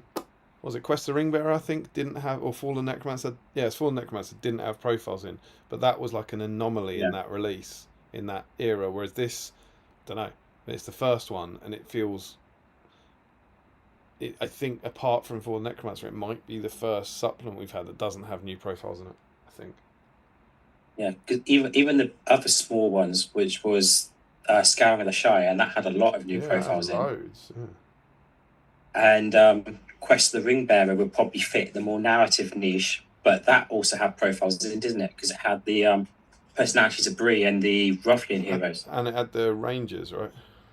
Yeah, the 2 new Rangers. I feel like there might be more, but I can't think who they are at the moment. Yeah, I'd say personalities of Bree and the Rangers. The ruffian heroes were in Scouring the Shire, weren't they? Oh, yeah, of course they were, yeah. There weren't many in there for sure, but there were some. You know, that was the point. There's some. Then we've got something that's big news for you, Damien. Oh, yeah. Joey Kidd says, "Damien, I was at the shop today and they're selling pumpkin spice Twinkies. I almost bought a box to send you, but wasn't sure if they'd be good or not." I'd be happy to find out. Which is followed up by Larry saying, "They're Twinkies, Joe. They will be terrible." Again, one of the funniest things on earth is Larry trying to give anyone like advice or judgment over their food choices, right? So I am possibly going to shock you here, but I have never had a Twinkie. Well, do you know what, Joe? You've earned one tonight, my friend. I wish I could FedEx it to you like tonight. I'm not sure it will survive the post. Are you at Throne of Skulls? You're not going to be at Throne. You don't normally Throne, do you? No. I'll have to try. I'll have to try and get you one. You've earned it, my friend. I'm not sure if that's a reward or not. Well, they're not. I mean, let's be clear. They're not worth waiting for, but they're quite tasty, and they're better than rotten chicken with glass. They say will survive the apocalypse. Yeah. Presumably because they're so full of sugar they won't go off. Yes. But that doesn't mean they don't taste good. Sounds like my snack. Yeah, it does. All of this. I'm not suggesting for 1 minute they're good for you, but none of that has any impact on whether or not they're tasty. And then Joe Achilles says, "And I can't believe I'm missing the Rivendell special. Twins and Glorfindel are some of my favourite characters, and always used to use Eristor and Gildor in games back in the day." Well, you know, she'll be 17 next year. Like, I'm sure she'll forgive you. 16's not a They're big one. Is it bigger there than it is here? I think so, yeah. The Sweet 16's pretty big. But, you know, Rivendell. So. Then Camera says, I like skydiving and barbecues, so I guess I'd most like to be Denethor. Then Jem Torsani says, I use they, them pronouns. No worries, and thanks for asking. They, them. Apologies, Jem. Nice to have you with us. And then they say, nice, love that, cheers. I think that about the same thing, but either way, you're welcome. Frederick Schultz says, hope you're having fun tonight, BSIMers. I was ill the past week, but my improving health meant I've prioritised date night over BSIME night. I'll catch up tomorrow. Hope I'll see loads of beavers. Is he talking about date night or is he talking about the stream?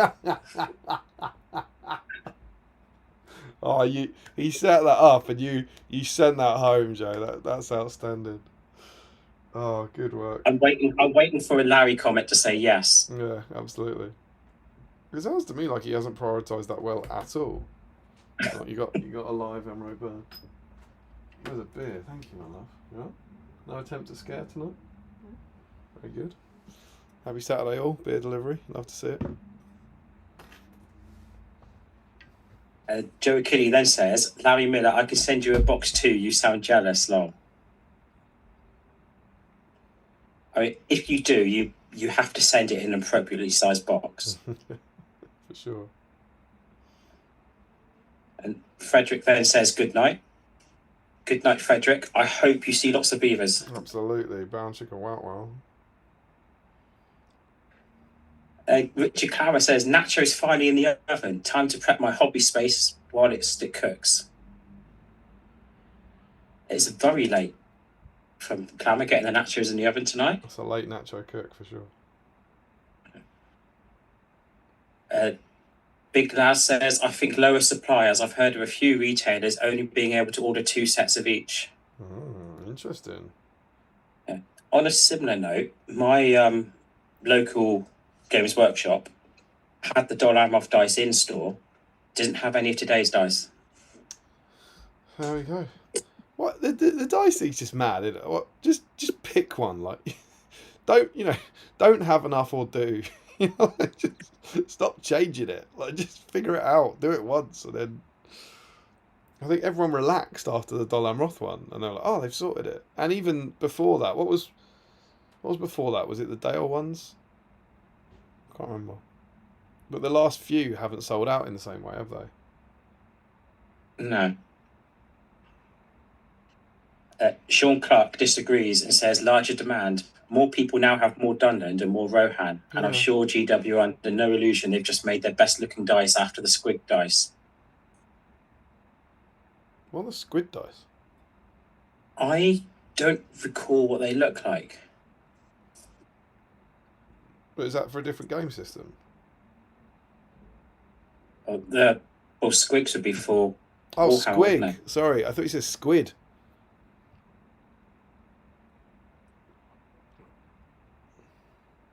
Oh yeah, I've just seen them.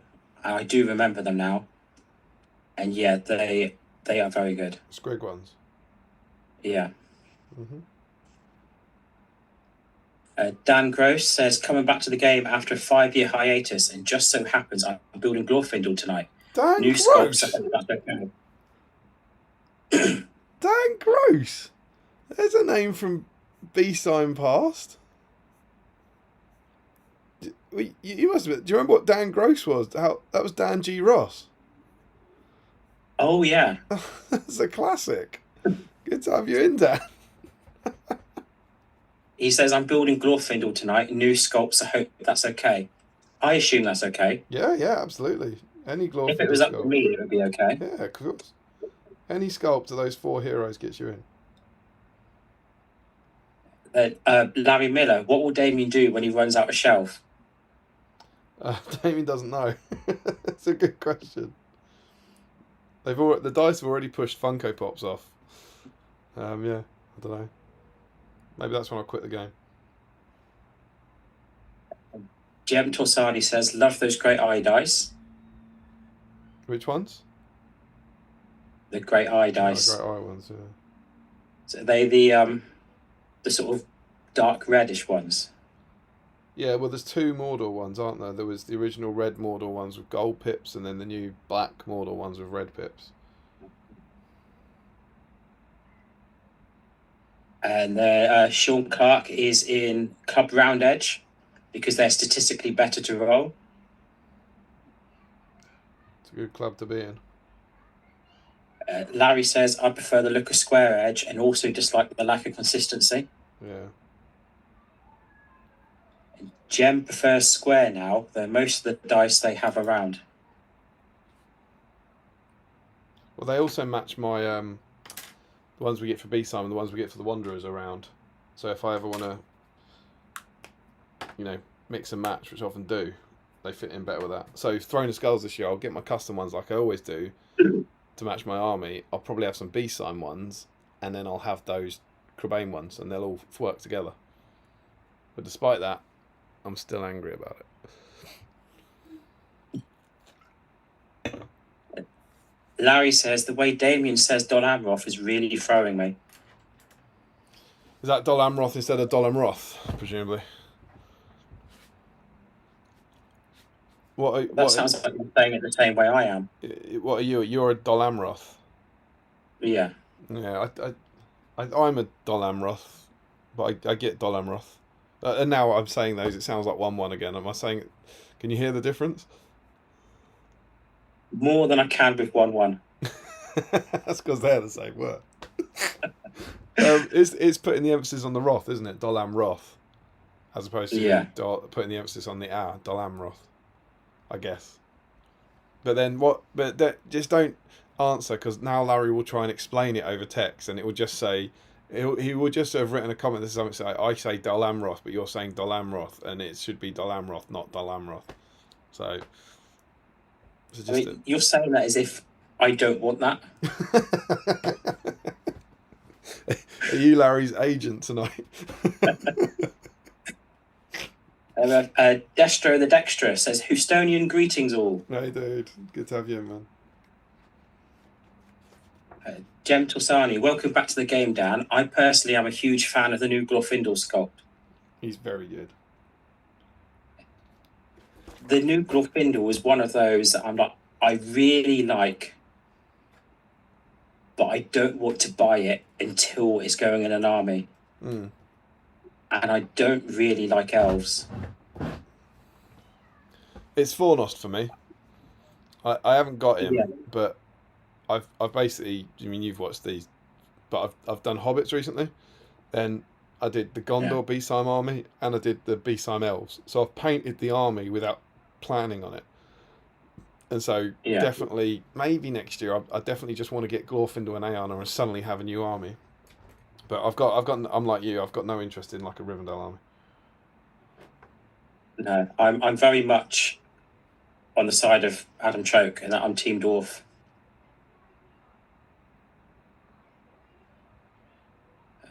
Sean Clark, go home, Square Edge. The future is now, old man. Maybe. I very much agree.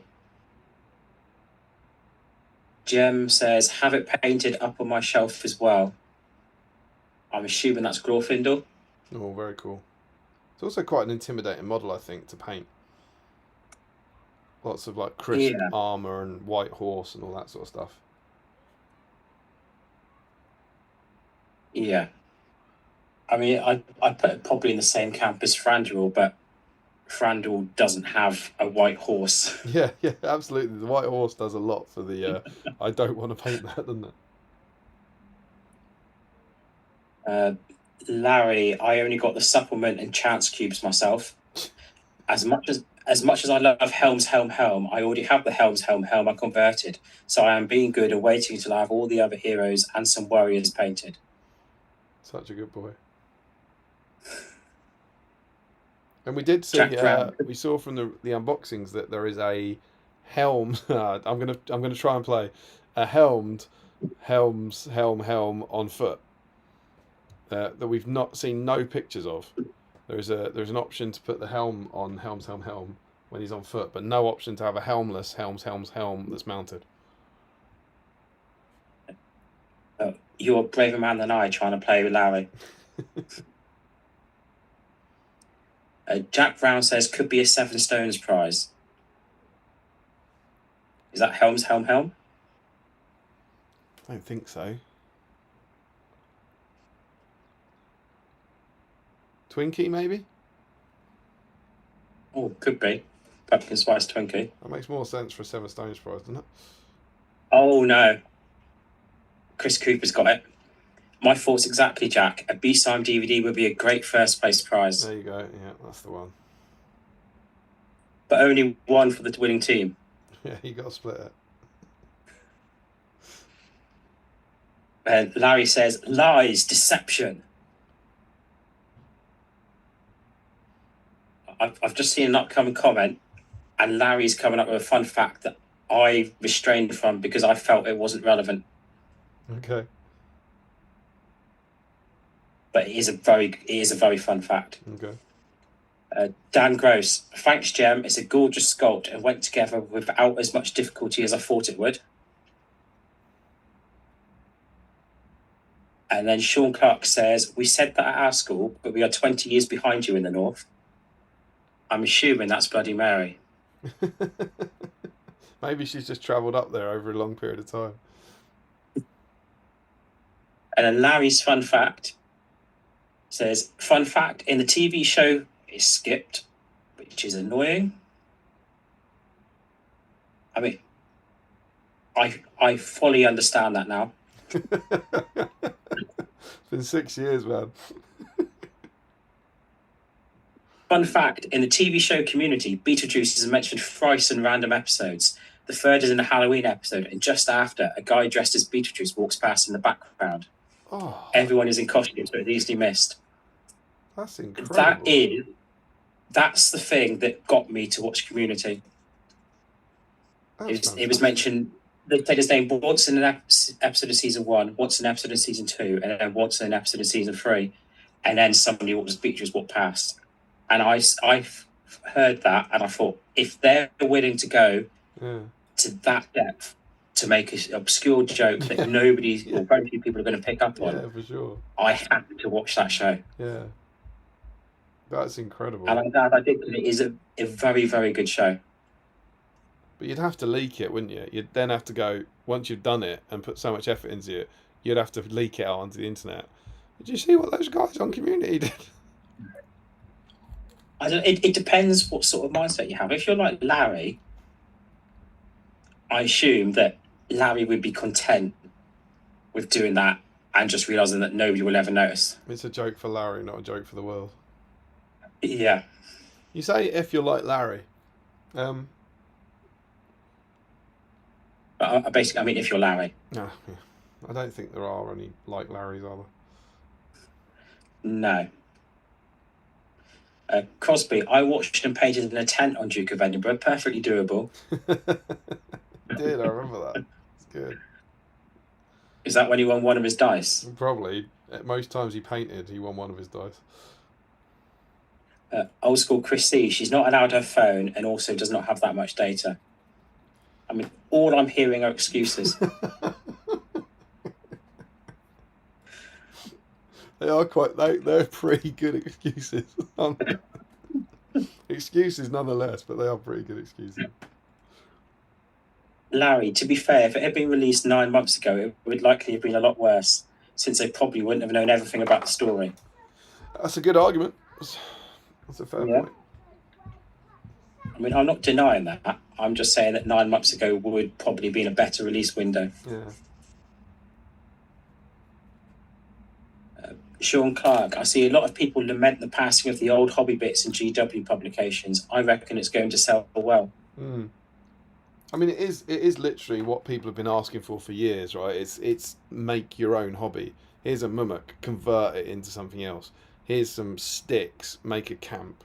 Here's our plastic kit, convert it into something else. It's classic GW hobby stuff. Gentle Sani says, what would be your preferred war gear as a character in Middle Earth? I know I wouldn't go into battle without a sword and shield. It's bow and arrow for me because I'm legless.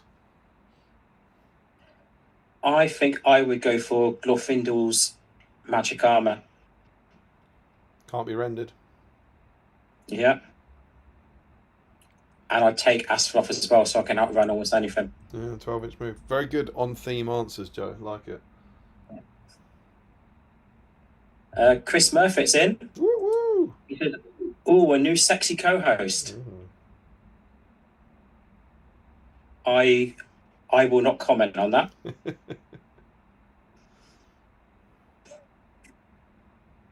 Larry, my preferred war gear would be Lingula and Secundus. Of course, of course. And then he says, Joe, you are very lucky. Any particular reason, do you think? I think that because I've never had a Twinkie. Ah, of course, yeah, very good. Gentle Sani, preferably a Rivendell shield and hand and a half elven blade. Very cool. I mean, you could just go for a glaive. Do they still shield? I think they still shield. I don't know. I don't really follow elven stuff.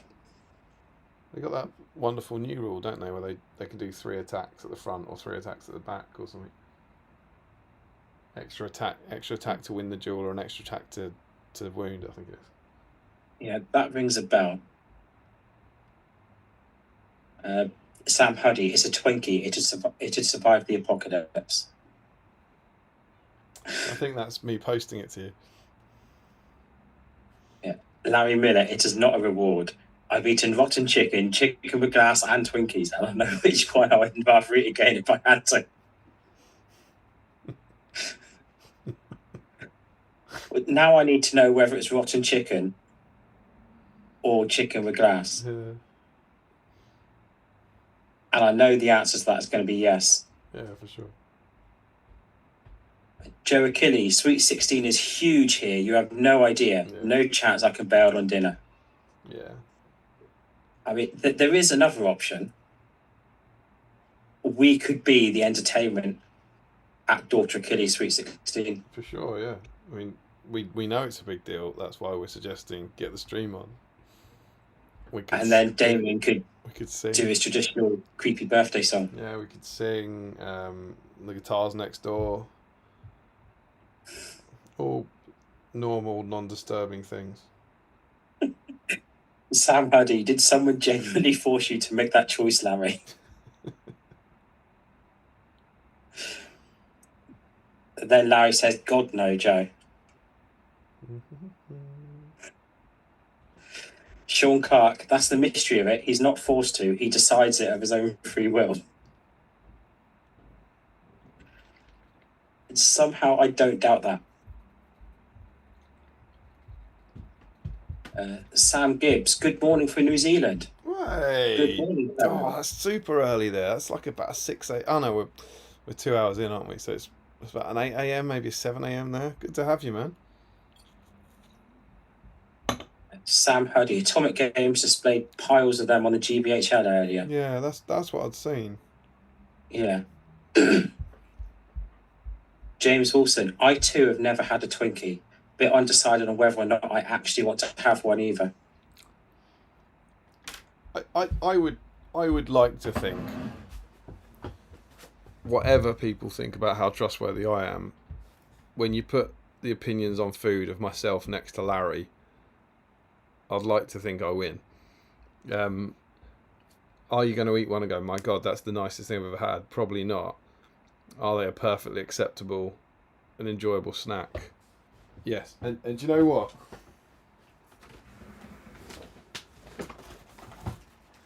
I'll put my mouth where my mouth is. Going to have one. And imagine it's the first time I'm ever eating one of these. Genuine American Twinkie sent to me by Winston Cat. It's sponge with cream in. It's sponge that looks a little rubbery. Yeah. The cream's good. The sponge tastes a little rubbery. But it's fine. You know, it's good. It tastes like America. I mean, the man eats glass.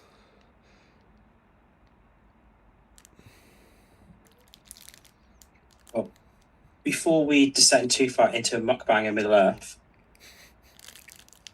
old school Chris C says 8 models received today, all assembled, still not made the not campfire for my trolls yet.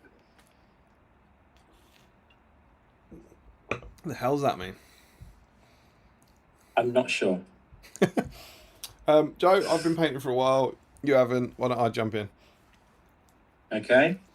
So the next one is Joe Achille. Joe Achille says, should I tell her we will skip dinner if Dame was singing Happy Birthday? I think we're suggesting the same. I think we're saying and suggesting everything Joe is, just a bit later. So like the same, like Sweet 16 is really important. We said that, and then we'll sing to her, and then he's going to say something. And the answer to that is yes. Larry says squig dice are amazing. He probably means to eat. They are rubbery, so they bounce. Yeah, rubbery taste. Sean Clark, you think Rivendell dice are broken? Wait till you bring them to your game. You think Rivendell dice are broken? Wait till you bring. Do you think he means the Dunlop ones there? Because I've always said that Rivendell dice are broken. I wonder if he's saying that the Dunlop dice are, because they have the same thing, right? They're quite indented. There's a lot carved out of them. Maybe. Old school Chris C says, "Oh, squig! I thought you said squid. Ears are gone." Well, that's exactly what I thought when Joe said it. So it happens to the best of us, mate. Doublé, I did know. I think he's commenting that your ears have gone, not his. Oh, you might be. That's not sympathy. I was just nice to him, wasn't I? Maybe he's just being mean about me. Doublé, I did notice your Funko Pops have been rearranged in your latest vlog. Yeah, that's that. I wouldn't read too much into it. That's often my children. The Funko Pops kind of get attacked and then they fall off. They're not a very stable collection. Larry Miller says yes. The way you were saying it was putting on the Dolan Roth, and he says, "Jokes on you, Damien." I answered sensibly. James Wilson says Ute tomato. Denethor says lunch. Joe Gilly, time to head out. Enjoy the rest of the stream. But before I go, I must add, in the short time I was here, that guest host Joe Holzman is killing it. I think we would all agree, my friend. He's doing an amazing job, and he is hands down the least prepared host we ever had. I believe all of the others knew several weeks in advance they might be hosting a stream, whereas Joe knew 27 minutes before the stream went live. Incredible scenes. Are you including Steve in that count? Steve is the least prepared of any host we've ever had. In all 100 episodes. James Wilson, it's a bit like the pronunciation, the Bakshi animation, where they pronounce Minas Tirith as, oh god, it's starting, here it goes, as mine ass Tirith, and for some reason Saruman was yeah, the Saruman as Araman is hilarious. And isn't it inconsistent? I think sometimes they call him Saruman. I heard that one was because they thought it was too much like Sauron, so they just took the S off it. Mine ass Tirith. That one does make sense, I suppose, the way he's writing it. Jem says maybe Glorfindel should be included on the Road to Rivendell list to honour the books. Yeah, I don't disagree with that. Although I'm a huge fan of the Nazgul Arwen chase in the movies as well. Yeah, it's cool. My daughter's middle name is Arwen, and she loves that scene. I think that might be to avoid 2 Asphalofs. Yes, you could write a rule, couldn't you? But I suppose the way those books works, where would you write the rule? It's pointless putting it in Glorfindel's profile, and then you can't write it. It'd have to be an errata in the FAQ, wouldn't it? But then there's also no Frodo Glorfindel on Asphalov model. Yeah. And that would potentially change the dynamics of the list, but that's not a big problem. But come to 7 Stones, you can do it.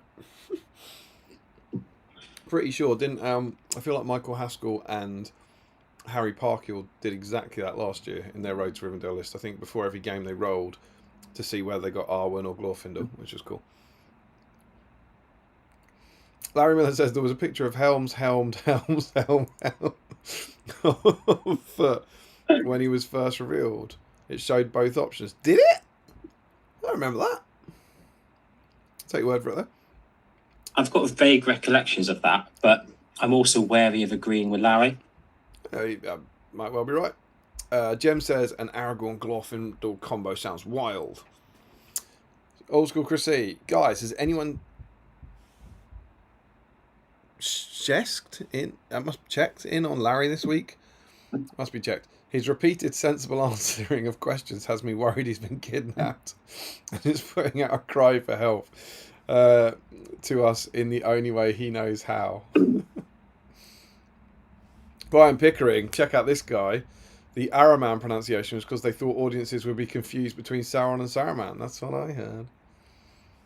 Richard Clammer, whilst I was at Firestorm Games today, I was able to flick through the new book. It was interesting to see that Freyalaf just got a special rule for Helm's armour in the scenario, but pictured with his own.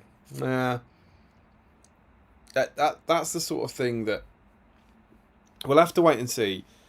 I assume this is it for War of the Rohirrim. Like, I don't think we're going to get another release. Maybe this is more for the next stream, but I don't think I think any new options or new army lists or new profiles would have been in this. And I feel what we need is like the There and Back Again book in a year or two. You know, like the way it's not nearly as bad as the Battle of Five Armies was. The Battle of Five Armies, we didn't get Iron Hills, we didn't get any of the Gundabad monsters.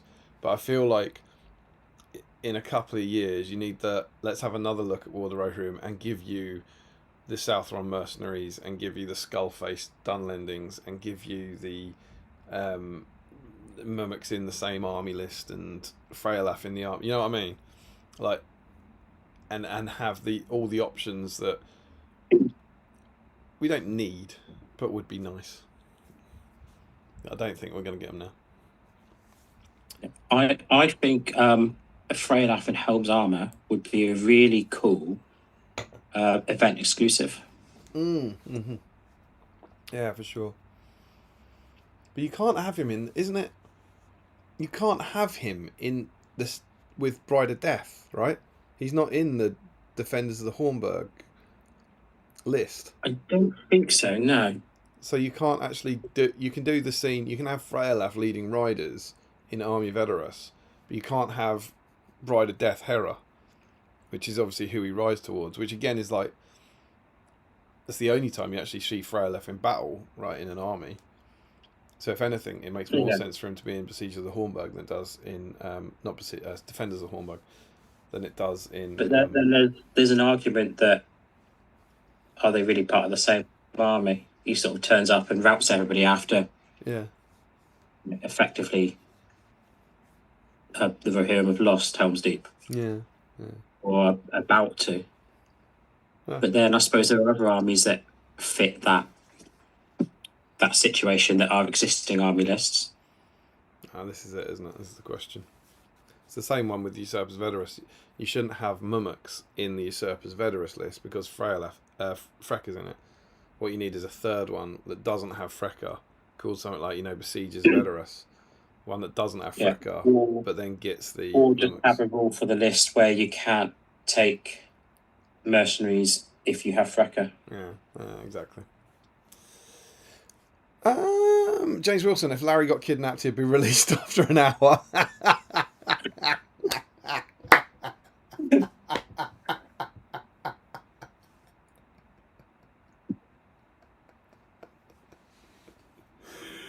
Oh, good work from Wilson. James Wilson who's lasting an hour? James Wilson wins the internet. The kidnappers turned themselves in. Larry says, I was recommended to watch Community as I always view my life as part of a sitcom, and someone said it reminded me of Abed? Don't know what that is. Jack Brown, I don't think Larry would be content over the following seasons. He would make the same joke with increasing lack of obscurity. He then says, which Asfalath? That's a reference to last week, where all of Glorfindel's horses were called Asfalath. Larry Miller, all of the Hobbit books had pretty inaccurate scenarios. Yeah, that's true. Larry says Joe got it in one. Old School Chrissy, the big irony of her being on Duke of Edinburgh literally tonight is that for the past few weeks she's been updating stuff for a Rivendell army. So she's been painting the twins and Glorfin still needs to finish. It's nearly perfect. Dan Gross says, along the line of Helm, Helm, Helm, am I right in saying that Haleth, son of Hammer, are of somewhat royal noble lineage? I'm not sure if this is a joke or if this is a real question. Haleth, son of Hammer, isn't of royal lineage. So you could have Haleth, son of Hammer, relative of Haleth, brother of Hammer, converted with Hammer. I don't think they're related. You could convert them to have a hammer, though. Larry Miller says, rotten chicken would be my first choice. It tasted the same as regular chicken. Chicken with glass also tasted the same as regular chicken, with just occasional sharp bits. Twinkies are rancid. It's like, I don't think he knows how insane the letters he punches into the keyboard are. You know, the idea that I'm writing something sane here that people will agree with, it just doesn't float through his mold-infected mind. I'm also not sure many people would factor the taste as the deciding factor in that decision. I don't think anyone thinks glass tastes unpleasant, do they? It's not the taste of glass that's the issue. I don't know. I've never tasted glass. It might taste awful for all I know. But it could also be. It could also be really nice. It could be beautiful. It could taste fantastic, but I still wouldn't eat it. Jem says, I wish Mirkwood Rangers could hold its own in competitive environment. I may attempt to run them for fun soon anyways. Are they not still competitive if you're just a horrible person? You not still stand at the back of the board and shoot the hell out of everyone? Don't know. They've had a bit of they have a bit of a glut this year because you might be can you not do anything funky with like the dwarfs? I haven't seen much on competitive tables, but I wonder if there's any you can now have Mirkwood Rangers with like Thorin or whatever, or Mirkwood Rangers with Biffa for free heroic actions or something. I don't know. If I was to run an elves list, I think it would be that list. But I would take Thorin's company and I would play all the dwarfs as unarmed. Yeah. It is one I'm pondering for Throne of Skulls because it's the barrels. You could do the barrel escape with that. There's some good juice in there, I think. Sam says, I started watching the Monster Jeffrey Dahmer show on Netflix, and if I saw a birthday song tonight, I know the former is instantly the second creepiest thing I've seen today. Thanks. Larry says, not intentionally, I put every bit of effort I could to remove the glass. I just didn't want to waste chicken. Forgive me for caring about food waste. Gary George, good morning, gentlefolk. Hope you're well. Thanks to Daylight Savings kicking in. It's now a semi-civilised 7:30 a.m. in Adelaide. So I'm up for a bit of streaming and mini-paying. Lovely to have you. It warms my heart, truly, that anyone thinks at 7:30 in the morning, I'm going to wake up and watch this. It's really lovely. It's great to have yours. Gem's batch painting 50 Hill Tribesmen right now. That is too many. But I promise I have my Rivendell list proudly displayed on the shelf. Won a team tourney recently. Had fun knocking people prone with Brunnen. Very, very cool. Old School Chrissy, context from earlier. I'm doing the 3 trolls for Lord of the Imps as fully stoned up and weathered. That's cool. I'm doing the Campot Fire as the cleft in the rock with a silhouetted Gandalf on top. That's awesome. Picks in the whip thread. Jack Brown says, least able to prepare, maybe. Least prepared is... Oh, that must be for the hosting. You're the least able to prepare, but maybe not the least prepared. And Old School Chrissy was commenting that Damien's ears are gone, and he definitely heard Squig. Thanks for that. Larry says, I think the reason Glorf was left out of Road to Rivendell is it seems they can't do optional book rules now if they overwrite the film. Yeah, I suspect you might be right there. But could they not have added him in the book like they did with other characters? But it's not its own army list, is it? He gets added into the film army list. And I think Larry's saying it contradicts the film. But true, rather than just being in addition to it, like the Gildor and the other elves are, yeah. Yeah. Who knows? Ryan says, that was my main tactic from a recent tournament with tournament gem. Wrath of Brunnen, then charging with Elrond on horse, killed both Thranduil and Legolas. Very cool. Chris C, there's already a rule about no Asphalafs in Glorfie's profile if there's an Arwen for Rivendell. Oh, cool. Jem says, have you seen the Council of Elrond edit to Legolas listing Aragorn's lineage on YouTube? I don't think I have seen that. I enjoy the one where I enjoy the edit where Aragorn forgets Legolas' surname. Have you seen that? It's when he does Aemma, and he goes, when he meets Aemma in Rohan, he goes, I am Aragorn, son of Arathorn. This is Gimli, son of Gloin. He goes, and this is Legolas, and he like pauses. There's a big dramatic cut, and it's zooming in on all their faces, and he goes, of the woodland realm. Good stuff. Sam says, if Larry was kidnapped, I worry he'd be sorely testing his captors with wind-ups and disturbing stories. Old school Chris C. Glorfie also never had Frodo ride with him. This is true. He sent Frodo off on Asphalaf himself while Frodo resisted the wraiths. That's very true. As discussed in our deep dive last week. Larry Miller, they need 2 lists, one with regular Hera and Helmless Helm, and one with Bride of Death and Freyalef. Yeah. Although even then, like, you should be able to have. Yeah, I think he's saying the same thing. Like, Wraith of the Hornburg Helm shouldn't be in the same list as Bride of Death. Like, they're never together. Wraith of the Hornburg Helm's with normal Hera and never fights alongside Bride of Death. Yeah. Hera. But that's what I mean. It feels like the Hobbit release. You know, we've got a best guess at what's in the script. You know, to me. I think that's also a similar situation to Boromir on horse. Mm-hmm. In that, if Wraith Helm isn't in that list, there is no list he fits into. Yeah, absolutely. And I mean, you've got to do you can't do a War of the Rohirrim expansion without doing Wraith Helm. Mm. Yeah, I mean, that's the thing. And then you can't do Wraith Helm if he's not in a list. Yeah. So also Boromir, of course, is in the Fellowship list. He's the only member of the Fellowship who gets a horse. But if he doesn't get the horse there is no army list with Boromir on horse or Fellowship Boromir on horse. Yeah. Yeah, it's interesting, isn't it? But again, you see there that we did get a good set of releases for it. You know, that you could argue that we don't need Wraith of the Hornburg and we don't need Bride of Death as separate models or separate profiles. If you were doing like the bare bones one, and so they clearly have gone in and think how little Shank Rot and the Snow Troll are in, and we got the models. You know, I think we've done pretty well out of that set of releases. Old School Chris C, which is one of my favourite bits of the book. That's the Fraud of Brunnen. Jem says, I love painting miniatures. I've appreciated this community for over 20 years. Thanks for having this chat. Fun to paint along with you. That's cool. Come along. Join us for the next ones. We're here every few weeks. Larry Miller, Freka shouldn't be in usurpers with Thorn. Yeah, I don't mind him being in there with Thorn, because I think they could have been traitors beforehand.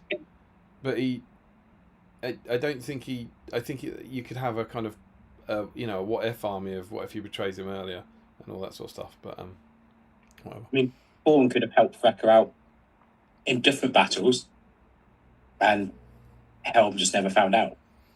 You know what my other thing on this is, and maybe this is more for the next stream, but I like War of the Rohirrim. I'm a big fan of it, and every movie's got plot holes in. Like, it's silly. Like, it's silly to question any of this, but with the internal consistency, what the hell is Thorn doing? Like, his betrayal. Remember, he doesn't have Rohirrim traitors, right? Like we do. His betrayal is that him and his dudes. He has Rohirrim traitors, but they're over in his house, right? They never turn up, yeah. So his thing is, I'm going to betray the king of Rohan, not send my army to help him, to get him killed, and then Wolf will be king, and I'll work for him, right? Mm-hmm. Why the hell is he in Edoras? What, like, literally, what is his plan? Why is he there? Like, So I've betrayed the king of Rohan, and I'm now going to sit outside his house so he can come and kill me if he's victorious. Like, what? What the hell is he up to? I've just grabbed my book because I think there might be something about that in here. No way. There's no way is there an answer. I think there's. I don't think it's directly about Thorn, but it sort of explains why people might follow him. What, follow Thorn? Yeah. No, I'm all for that. I have no issue with why they would follow him or why they would betray Helm. I don't understand why Thorn then goes to Edoras. Yeah. And so it's. Sorry, go on. I'm still looking. I was just going to say, like, he goes, all right, do you know what I'm going to do? I'm going to go to the stables, and I hope Hera's in there. And if she is, I'll try and kill her. Oh, she is. That's not a plan. Yeah. So there's a bit in here that says, it's in part of the fluff for one of the scenarios. It says, several years after the death of Freka and Wolf's subsequent banishment from the kingdom of Rohan, the land of the Horse Lords finds itself in a period of disharmony and unease. Many of Helm's subjects have felt a rising sense of foreboding, for they all believe it is an ill omen indeed for the king of Rohan to have slain one of his own, and stories of Freka's demise have circulated for years after his death. Mm-hmm. So that sort of would explain why Thorn might betray him and why people might follow. Yeah. That's in the fluff for the Rabid Mumik scenario. Mm-hmm. And then there's a scenario called Lord Thorn's Betrayal. And in that it says, having sided with Wolf, Lord Thorn not only plans to see Helm Hammerhand's rule come to a sudden and bloody end, but also shares the Lord of the Hill Tribe's desire to see the demise of Helm's entire bloodline, including Hera, who now stands defiantly before him. Fueled by malice, Lord Thorn charges towards the young princess with deadly intent. Yeah, that's fluff. Doesn't explain why he's in Edoras. Yeah, but that's fluff written by someone who has to make a scenario for that scene. That's not. It's not him sitting in the wild going, "Oh God, I'm going to go to Edoras, and I hope she's not there, and it doesn't drive me wild." I just don't think it makes any sense. You'd be far better off, like, you know, waiting and seeing what happens, and then if Helm wins, go, "Ah, sorry, yeah, the Uber was late. We didn't mean it." Rather than sneaking into Edoras and hoping you get a chance to murder his daughter. I think. I don't know. But who cares? It's fun. There is a fun rule in that scenario, though, called Loyal Steed. Where once per game, at any point during Hera's activation, she may call upon Asheray to aid her in the battle with Lord Thorn. Oh, if she does, Lord Thorn is immediately knocked prone. Fantastic. Asheray to the face. Old School Chris E says we need a third list called Punch Up at Edoras, where it's just Freka. That's the only time we see him. And Larry says Abed is a character on Community. I see. And then he says this is a good hammer, which is a reference to the Aragorn scene. Sam says new scenarios have pushed you a bit more into going out and fighting. Oh, I see. The new scenarios have pushed you a bit more into go out and fighting, so armies of sit back and shoot have suffered in my limited scope. Dan Gross says, surely glass tastes like an iced bun. Double glazed. Very good. Larry, I wouldn't make the dwarfs unarmed. I'll just have them all start paralysed, except Bilbo. I might do this army now. Jem is going to check out the... I forgot Legolas' surname, edit. Larry Miller, I would love a King Wolf profile too. In that case, there should be a list with Helm and Thorn. Yeah, I agree with that as well. Yeah, for sure. Jem thought I fought Dale in Storm the Camp at a tourney recently. 14 bows and windlance aren't fun to charge at. Yeah. Like I say, I held them off in my own shooting and pulled out a target. Good work. The horror of charging so much shooting was real. Sam says, to be fair, the battle was going well and he was going to kill Hera. Yeah, but he doesn't know the battle's going to go well. That's my point. He's not there, is he? He doesn't know the battle's going to go well. By the time he knows the battle's going well, he's already bloody there, isn't he? All the pro-Thornists are coming out of the woodwork. Larry Miller, maybe he was supposed to kill Hera and stop them being able to get back into Edoras. I think that's a really silly thing for the Lord of the Wold to do on his own. So they're not like an assassin, one of his Rohirrim traitors who could do it and be less recognisable. Richard Clammett, I just assumed Thorne was going to try and kill as many memories of Helm's family because they didn't know he was a traitor. I just don't think that's very convincing, is it? Right, is Thorne going to kill... Was he going to kill Hera? He's not going to kill Haleth or Hammer, is he? I don't know. Well, they'd be in the battle, wouldn't they? Exactly. And then, do you need to kill Hera if you've wiped out Helm and his bloodline? Well, you haven't wiped out the bloodline if Hera's still alive. What I mean is, do you not think... I doesn't... Like, Wolf's plan is fundamentally kill Helm, kill the brothers, and then... Does he still want to marry her? I think in Isengard he wants to marry her, right? And then he gets pissed off because she says, if I agree to it. Yeah. I think he's... I'm not sure if he's going to... That was the original plan, but yeah. I think when obviously she didn't want to do that, the backup plan was... Just kill her. Kill her as well. In which case, what I guess my point is, if Wolf is confident he can kill Helm, Haleth and Hamar, does he need Lord Thorne to sneakily kill Hera? Feels actually far more wolfy that he'd want to do it himself, I think. Banners, maybe Thorne wanted to kill Hera to stop Wolf having a stronger claim to the throne, so it'd be easier to betray Wolf down the line and take the crown for himself. That's an interesting one. Sam says, sorry we didn't make it, the Uber was late. Why are you all in red? Is that Helm? Him traitors the way in red. Yeah, that's Helm reply. Sorry we didn't make it, the Uber was late. Why are you all in red? Starner Carlson, Thorne forgot his wallet in Edoras, so he nipped back to get it. I think that's the most believable excuse so far. That one makes some sort of sense. And Sam says, you missed my tongue-in-cheek ending to that statement. To be fair, the battle was going well and he was going to just kill Hera. He just ballsed it right up. Oh, sorry, apologies. He says, the ending to the whole film shows, yes, you do need to kill Hera, even though her dad and brothers are dead. Yeah. Ryan Pickering, also, doesn't Wolf not want to kill Hera until the end of the movie? Only wants to kill Helm and his sons. I think but also, about marrying Hera, he said that if she agreed to marry him, he would spare her family. Yeah, I think once she escapes Isengard, the marriage is off and he wants to kill her, I think. Old School Chris C, he knows the battle's going to go well. Helm has no eastern flank. James Wilson, my thoughts are Thorne was there to take the city for Wolf, saw Hera and decided, you can't take the city. How can Thorne take the city?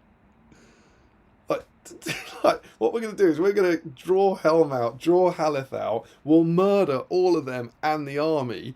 Thorne, you take the city. Well, they don't need Thorne to take the city. Richard Claver, I think you are just... He's got a load of women heading that way. I think you're just assuming everyone knew that the sons would also leave Edoras to fight on the fields. I just feel like I'm finding excuses for everything here, but it's like, is Thorne capable of beating Haleth? If Haleth stays behind, surely Thorne kills him. Surely Haleth kills Thorne. But clearly I'm wrong, because clearly that all the pro-Thorne apologists are out in the chat saying it's absolutely fine, and so I can only apologise. Sam says, having been denied every offer and she escaped a kidnapping, Wolf declares, that's it, the wedding is off. We got up on the chat. Joe Holzman, who the hell are you? I'm Joe Holzman. I feel like I'm desperate for a wee and I'm about to walk out as you start telling your life story. We normally do this with a new host, and we should. So I want to hear this. So I'm going to go for a wee. There's a couple of comments for you to chat. You can all have a chat about what an idiot I am and how Thorne was fine and it makes a lot of sense. And then we'll find out Joe's hobby journey. How about that? So is this the traditional Damien disappears and leaves the co-host to flounder? I didn't think you'd want to miss out. Yeah, cool. Where do we get to? Ricky drinks paint. Fawn was in the stable stealing farmyard tools to sell to Middle Earth equivalent to cash converters. I mean, it fits, it tracks. If Grima can stab Salmon in the back, Fawn can kill a musician. I agree, Richard. Definitely. Especially one whose horse is very slow. Okay, so that is chat caught up with. So I am currently waiting for a wash to dry so I can finish painting Glorfindel's face, which I didn't realise quite how poor a sculpt the face was. Mine looks like he has a cleft lip.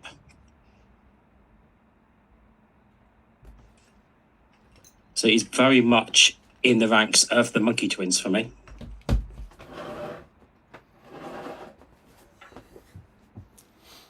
That wasn't so bad, was it?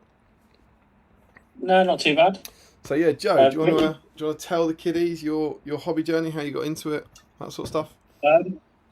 Yeah, it's pretty much identical to everybody else's.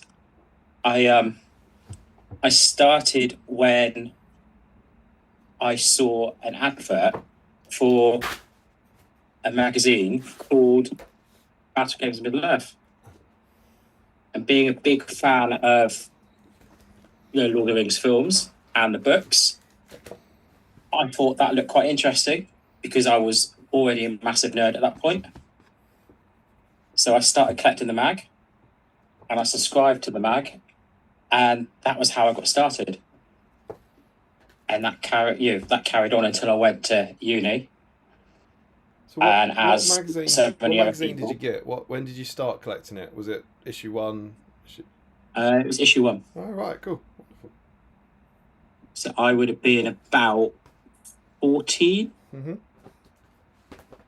maybe 13. Depends how early in the year it came out. And so then you sort of fell out of the hobby when I went to uni because I wasn't going to cart all my hobby stuff off to uni, especially when I had what at the time felt far more interesting things to do, which as it turned out basically just became sleeping and drinking. 3.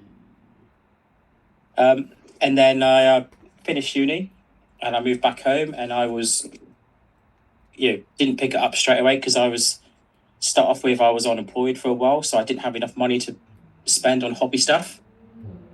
And then I started working in spoons in the kitchen, and then I had the money, but I didn't have the time. And then when I quit that and started working in the school, that's when I picked it up again, and I've sort of not looked back since. I for a long time I collected and I painted, but I never played a game. And then I you follow the GBHL, and I was part of all the Facebook groups, and it was always something that I thought I sort of like to give a go, but down in my part of the country there weren't really any players or many players. And then I decided to buy a ticket for Ardcon. The first Ardcon was in October half term, which meant I could go. And my first game was in the summer holidays before that. And I say first game, I use that term very loosely. It was I had some dwarfs, and my opponent had Goblin Town. No, I had Goblin Town, and he had something, I can't remember what. And it was something like 350 points. And we didn't finish it because he had to go to work and I had to get the train home. And then my first proper game was the first round of Ardcon against Jerome Felix. Oh, right. And then my second game was against David Reed. Oh, wow. There you go. Yeah, and and I've not really looked back since. I now, I try to get to what tournaments I can, and there are now some local players. So if I want to, I can get a game pretty much every week. Where is home for those who don't know? Where are you? I live in a town in North Devon. So back end of nowhere, really. For our international viewers, where's Devon? It's quite close to the Bristol Channel. It's sort of on the sticky outy bit at the southwest, but not quite at the far sticky outy bit on the southwest. You know. Just opposite Wales. You can see the Wales coast from our coast. Yeah. But you're quite high up, are you, in Devon? Yes. Right.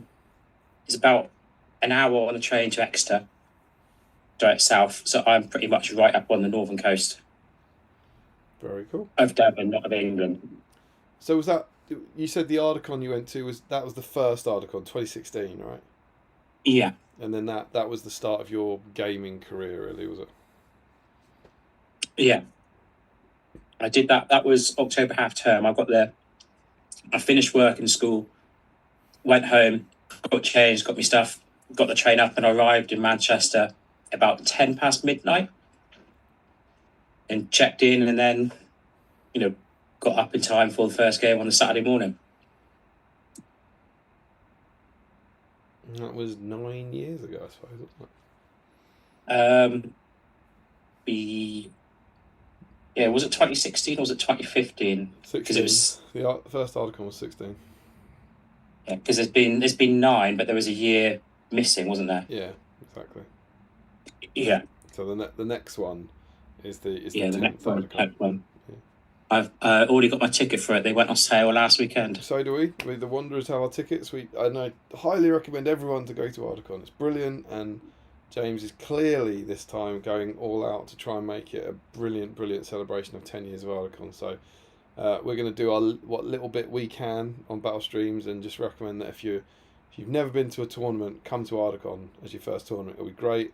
And if you've been to a tournament and you've not been to Ardacon, come to Ardacon. It'll be great. The team format of it is still unique, I think, in the way it's run, and it's brilliant. And the venue is great once you're inside it. I think it's what I always say. And having the hall and your hotel room and the bar in the same place, I think is really cool. And there's good rates on the rooms this time as well. Yeah. The hotels got cheaper this year, which is really good. There's also, I would add to that, there's also the social element to it as well, which you get at a lot of tournaments, but not to the same degree, because lots of people, would be staying elsewhere. Yeah. But at Ardacon, lots of people are either staying at that hotel or somewhere nearby. And there's the international people as well. So we've got a big international group in there as well. So it's fairly unique in that element as well. And it's the fact that all the social stuff is in the room next to where the gaming is. So it's not like the event ends and then you go to this new pub and you have to decide whether to go to it or not. It's like after your game, people drift into the bar and then they drift back again, and in the evening everyone drifts into the bars, and there's very few people, I think, who leave and go to do something else. So almost everyone who is in here, which I think is really cool. I was one of those people who went elsewhere this year. Oh, did you? I was talked into going to a club on the Saturday night. And it was a good evening. I tapped out before the strip club. I think there is often a late night bit for other people that's a bit beyond me these days, if I'm honest. We all went out for Jay Acharya's birthday. It must have been his 30th, I reckon, which was last year, and we went out to a club on the Friday night, I think. But was that Satan's Hollow? What? Was it Satan's Hollow? Because that's where I ended up, and I feel like it was the same place. Don't have a clue, mate. But for me, it's very much go back to the bar, sit in a comfy chair, have some beers, and chat about SBG. That's my jam. So there we go. Well, it's good to know you, Joe. Thanks for being here. Let's see if any of the chat had carried on. Did you do the comments about the farmyard tools? The last one I read was if Greenman could stab Saruman, Paul could take a musician. Larry Miller, he would have to kill him before he takes 3 hours to shoot him. Josh Crosby, isn't Thorn just waiting to see which way the battle goes? When it looks like Wolf is going to win, killing Hera is the obvious way to prove his new lord. But he's betrayed Helm. He's betrayed him already. He wouldn't be there, would he? He wouldn't be there to see how the battle goes. Because what if Helm won? He'd break his face. He punched the other guy to death for suggesting his son married his daughter. When you betrayed him and tried to kill his family, it's probably going to be death. Sean Clark struggled with his face too. Whose face did we struggle with? I was talking about how I'm not a fan of the face on the Glorfindel sculpt. Oh, okay. He's up there in the Monkey Twins. Mine looks like he's got a pet lip. Yeah, the metal one is, but yeah. I mean, this is part of the reason I'm enjoying painting this so much, because I just don't care about it. I would never, there would never be another point on God's green earth where I would ever need to paint this model, and so it's fun to paint it for the fun of it. Doublé, maybe Thorn wanted to jump on the bandwagon and propose to Hera, and then had a sudden change of heart and decided to try and kill her. Marry me. Ah, sod it. Die. Ricky Drinks Fates, classic Gary Morley sculpts. The dead giveaways, the eyes having eyelids and big lips. Yep. Jem has to head out. Cheers, y'all. Treat yourself this week. See you soon. James Wilson, imagine if Wolf didn't want Hera dead. All goes, good news. I killed Hera. And Wolf, you did what? I mean, Targ killed Hera. Targ, of course. He's always doing his own thing and disobeying. Gary George. Twins and 2 Glorfs primed. Who should I start painting? What do you think, Joe? That's a tough question. Ooh. Depends which Glorfs they are, I suppose. Is it monkey foot, monkey mounted? Or is it the shiny new one?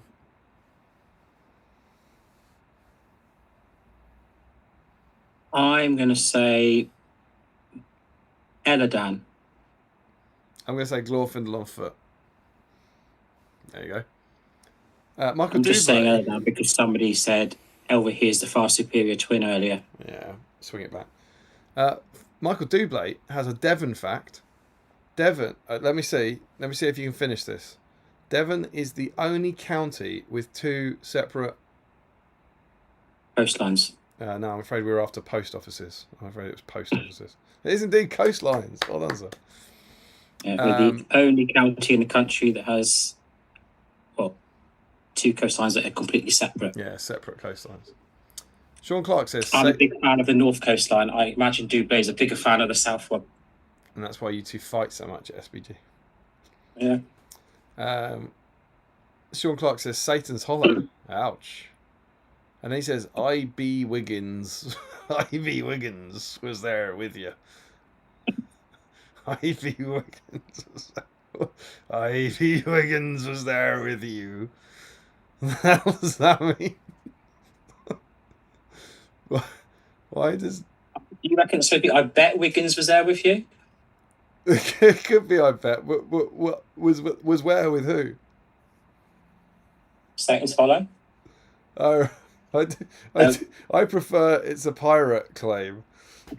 Honestly, I.B. Wiggins was there with you. But who knows? Wiggins was not with me. Wiggins wasn't at Ardcon this year because he was attending a Comic-Con in London, I believe. Maybe. Ryan Pickering is still debating where to go, mainly because I've never been to Manchester. How is the parking there? Ryan, the only thing I would say is don't base your decision about whether or not to go to Ardcon on parking in Manchester. You can park at the hotel. I always drive there. I always park, and I'm delighted that it's a floor off the ground level. Is all I'll say. But yeah, I've parked there for 10 years and never had any trouble. It's relatively pricey. I think they're saying next year it's going to be 15 quid a day. Which I live in London. 15 quid to park somewhere all day isn't very much. But I suppose 15 quid to park at your hotel all day is a lot. But also, from what I hear, you have to pay each individual day. You can't pay for a block. You've got to keep remembering to pay again the next day. No, you don't have to do that. We haven't done that for years. You used to, way back. You used to have to do that, but the last few years we've just paid when we got there. You just pay up front. I feel like Nick Kelly was complaining about that this year. I think sometimes. I think you can get different. I don't know what the word is. Different deals almost. I think you can go to reception and go, hello, I want to pay for my parking, and someone goes, you can't. You go, well, someone upstairs did, and they go, okay, I'll take your payment. And that's what we did this year. But yeah. Sam says, I think he punched Frecker to death because Frecker was punching him.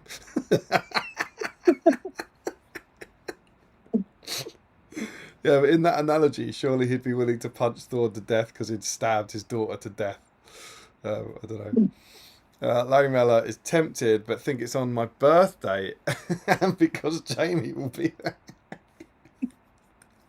What a great way to spend your birthday. George. I think there's very little that would make the weekend more entertaining than having a Larry Miller in attendance. Absolutely. Larry, come along, mate. We'll get you a cake. I'll buy it 3 months in advance, and I'll hide some glass in it. It'll be great. It'll be great, mate. It'll be brilliant. George. Oh, Gary George. Original metal gloss foot and mounted. Yeah, paint the metal foot one. He's the one that came in the magazine. That's my answer. Harry Parkill is in. He says, "Woo, excited to join and see an exciting new face." Harry's been. Harry? We call it exciting. Harry, what's he? Is he celebrating Archie's birthday? I want to say. I think. Birthday of Parkill child, I believe today. Happy birthday, Parkill child. Child of Parkill. Sean Clark, he does say bet. I bet. And then he says, I think I prefer the pirate version. Doublé used to live on the southern Devon coastline. You live in far more civilised Somerset these days. Sean says Larry's coming. He's on the BSIME train. He just hasn't agreed yet. The BSIME team. Oh, very cool. And Larry says, rather eat glass cake than another Twinkie. And Sam says there should be a birthday song and traumatise the child.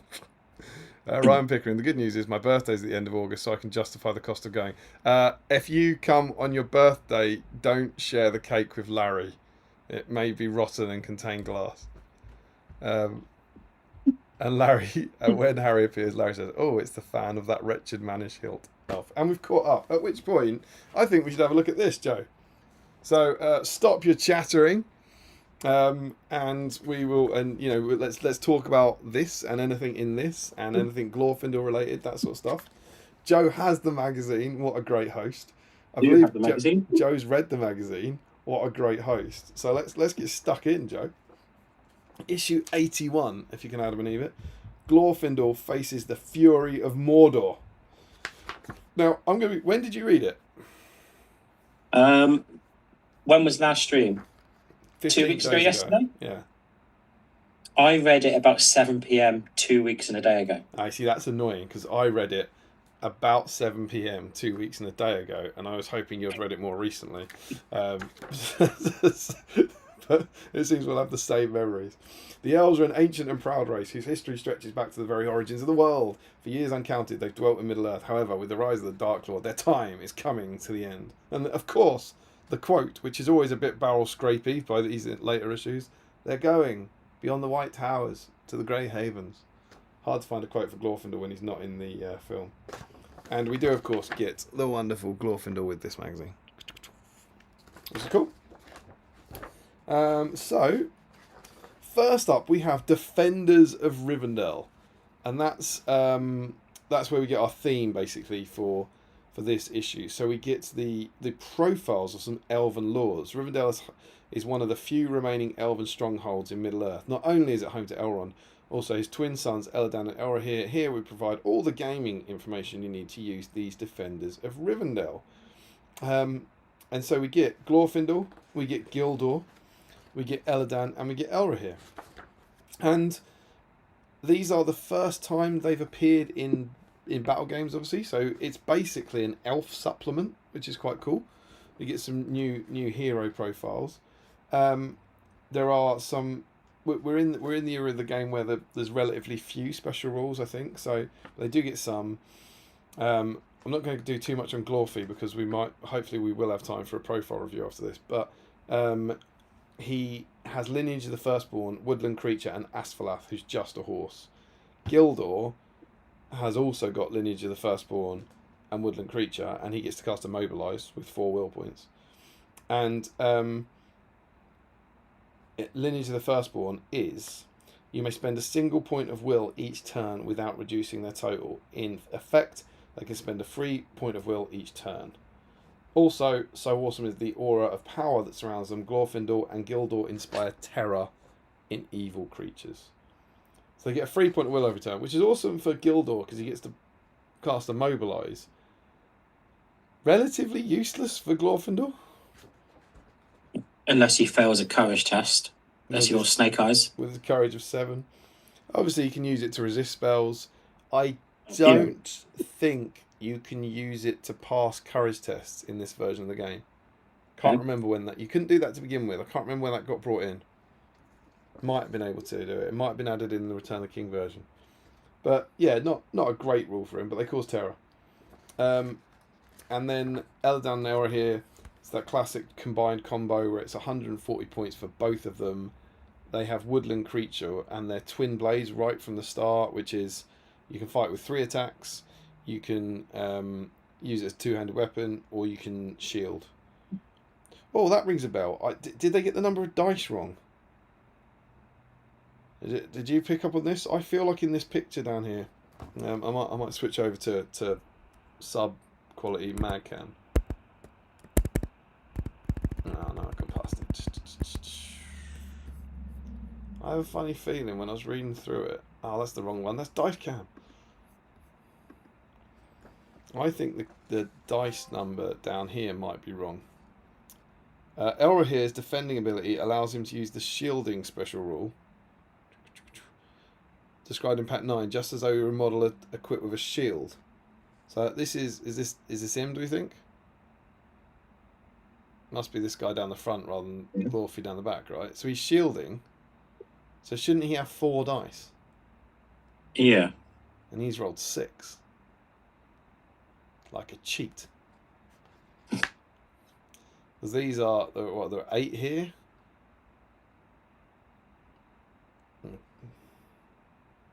There's 3, I think there's 7 orcs there. Is one of them a captain, maybe? Is that the one at the front with his back to us is the captain sculpt. So that would be 8 dice. Really should have rolled 2 of these different colours for my purposes. Shoddy play there. But yeah, am I going crazy? That should be 4 dice, right? No, yeah, I think you're right. He's two attacks. You hate to see it. And he can either shield. He doubles his attacks to 4. Unbelievable. We should write in and complain. But yeah, so shame for the twins there. We also get, is that good? I'm not sure should I be changing back or should I just be blacking out the camera? It's hard to see. You're black screen at the moment for me. Inseparable, Eldar and Elra here. I have to say now, I very much enjoyed the return of Madcam. It's substandard Madcam though, isn't it? Because it's like Madcam on the go. Any Madcam is better than no Madcam. Do you want me to keep Madcam in? I mean, I can keep Madcam in. It's actually quite hard to do because you have to... Oh, I've done it again. That's the dice tray. It's quite hard to do because you have to... I'm sure Larry would approve because we no longer see your face. Whee. But I'm holding it up and looking at something else. Eldar and Elra here are inseparable. They don't have to remain together. One cannot be used in a battle game without the other. And then Unbreakable Bond. When one dies, you get +1 strength, -1 defense, pass courage tests. Can't use the defending with 2 blades rule, either normally or to cheat. And instead must move towards the model that killed his sibling. And you get the cool artwork. Pretty cool rules. I think they've named that rule wrong. Yeah. Because it's called Unbreakable Bond, but for it to come into effect, the bond has to have been broken. Absolutely, certainly broken bond, it should be called, right? Yeah. My favourite part of all of this takes me right back to the Tom Bombadil issue. We have this, using the Defenders of Rivendell. Although the characters and troops presented here are described as Defenders of Rivendell, they could, all easily, be used in any of your battle games. For example, while it's not portrayed in the Lord of the Rings movies, Eldar and Elra here came to Aragorn's aid at the Battle of the Pelennor Fields. With a little imagination, the Elves of Rivendell could feasibly be used in any number of scenarios. It's just like Tom. Well, whilst Tom Bombadil can only be used in this one game, why not just put him in other scenarios? What if the twins were at Helm's Deep? What if the twins were in the Shire?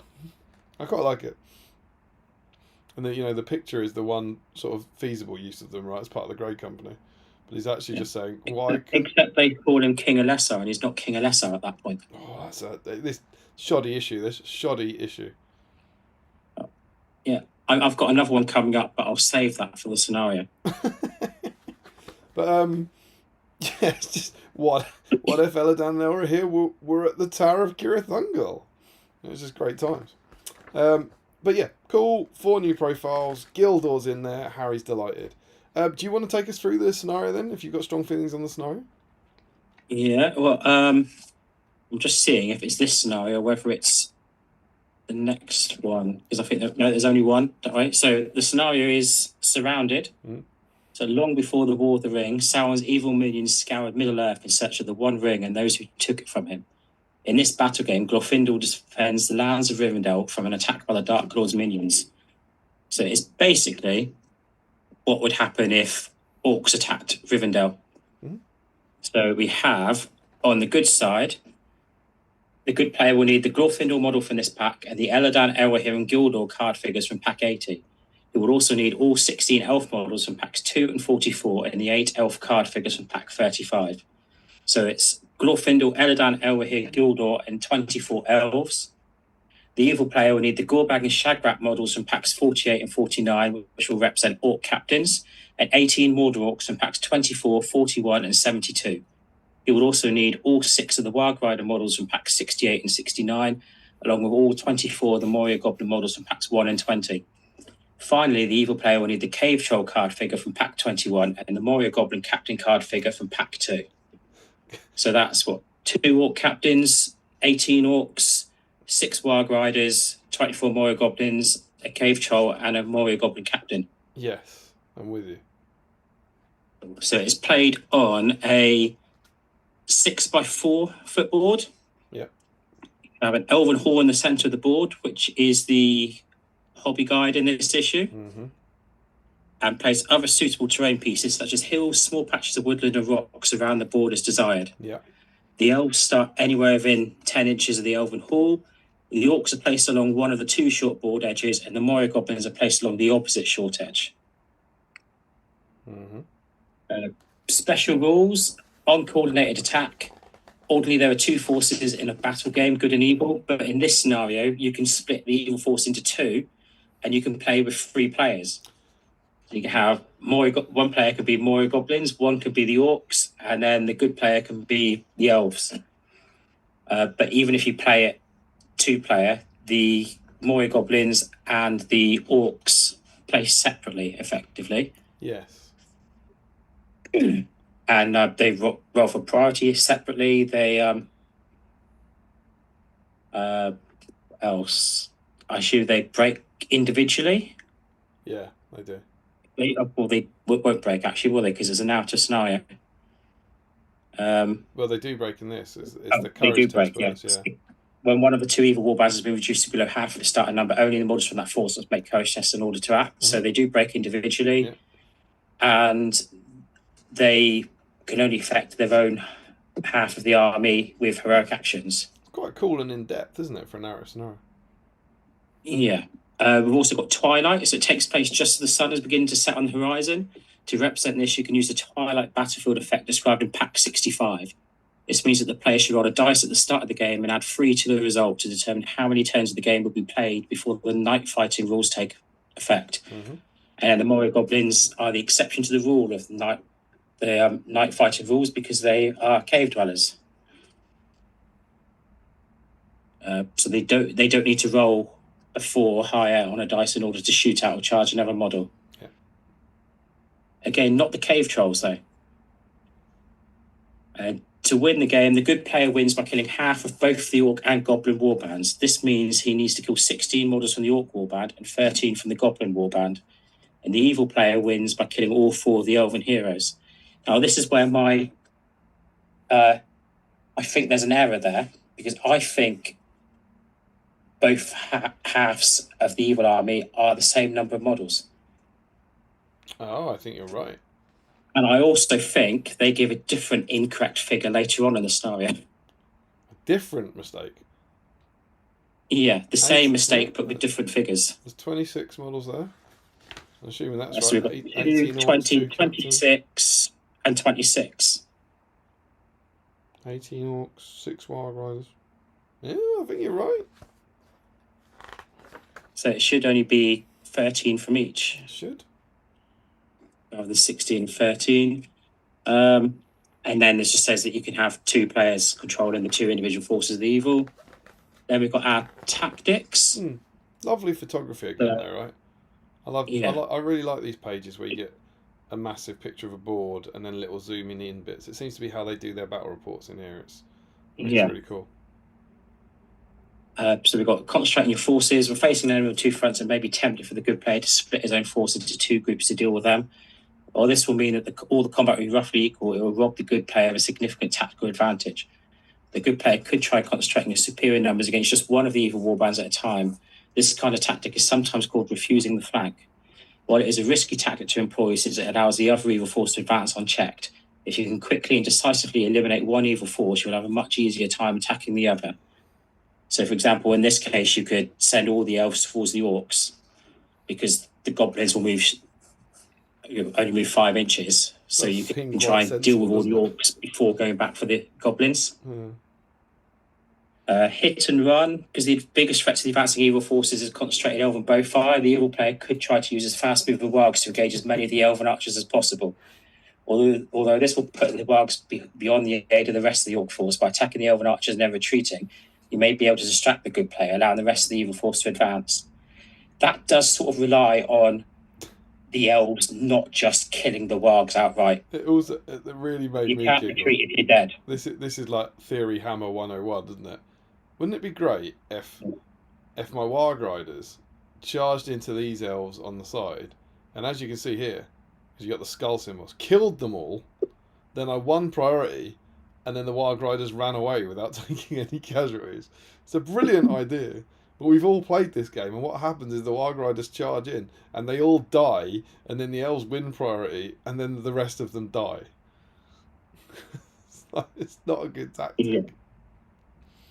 So, and then there's also tactic about, here is, in order for the good player to win the game, he will need to eliminate 12 models from the orc force and 13 from the goblin force. You're right. Yeah. They can't make it. They can't figure it out, can they? Yeah. What's half of 26, dude? Although the threat posed by the evil heroes and monsters should not be ignored, if by attacking the evil force's weakest models, such as those without shields, a good player can reduce the number of tougher models he will need to kill to secure victory. Absolutely. I just love that they've got easy kills. Why don't you just shoot them and win? Yeah.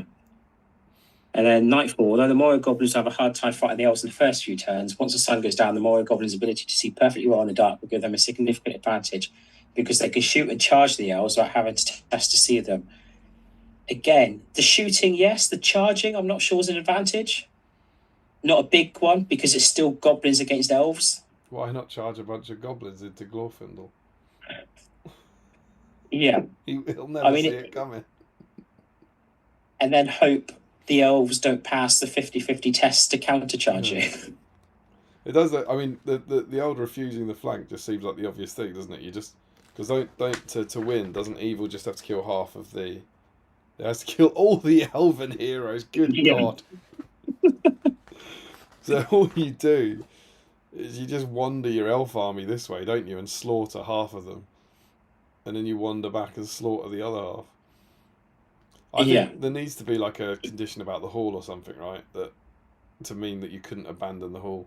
So you couldn't go and slaughter one half. Yeah. That one strikes me as very, very difficult for evil to win. Yeah. But I mean, the other side of that is, if you don't abandon the hall, you can just shoot before it turns dark. Yeah. Because you're going to win the shooting war anyway. Yeah, for sure. I think you forget about shooting. You've got Glorfindel and the 2 twins. You just wander over here and murk half the army, don't you? Yeah, but that is if you're not stuck with the hall like you suggested. Yeah. But I do think it's really, I think it's kind of one-sided, but I do think it's super creative. You know, having 2 completely different armies here, suggesting that you play it with different, that they're not actually half of the same force. They are different armies. It's cool. The participants is hilarious. It's like, good luck if this is your first issue, right? Yeah. Like how, you need about 10 different issues to be able to play it. But it's because you've been playing this, been collecting this for years, right? And you've got big armies now. It's cool. Yeah, I mean, by this point, was it still available in shops, or could you only get it if you subscribed? I honestly don't know. And as someone who has very recently started not started, but told our children we're not starting a new part work. I don't know if you saw the adverts for the Disney paint by numbers. Yes, one of my co-workers bought the first issue and then said, but you don't get all the paints until issue 2. Yeah, it's great. Possibly issue 3. It's 3. So the first one was Bambi, 99p, and you get a small paint by numbers, which is great. Do you know what? I'm gonna temporarily step off because I can actually I can use a prop to tell this story. Oh.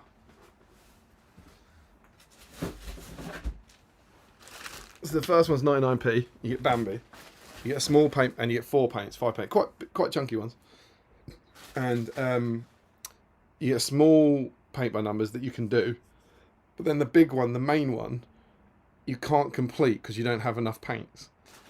So then what you need is issue 2, which is only £2.99. I'm alright with £2.99.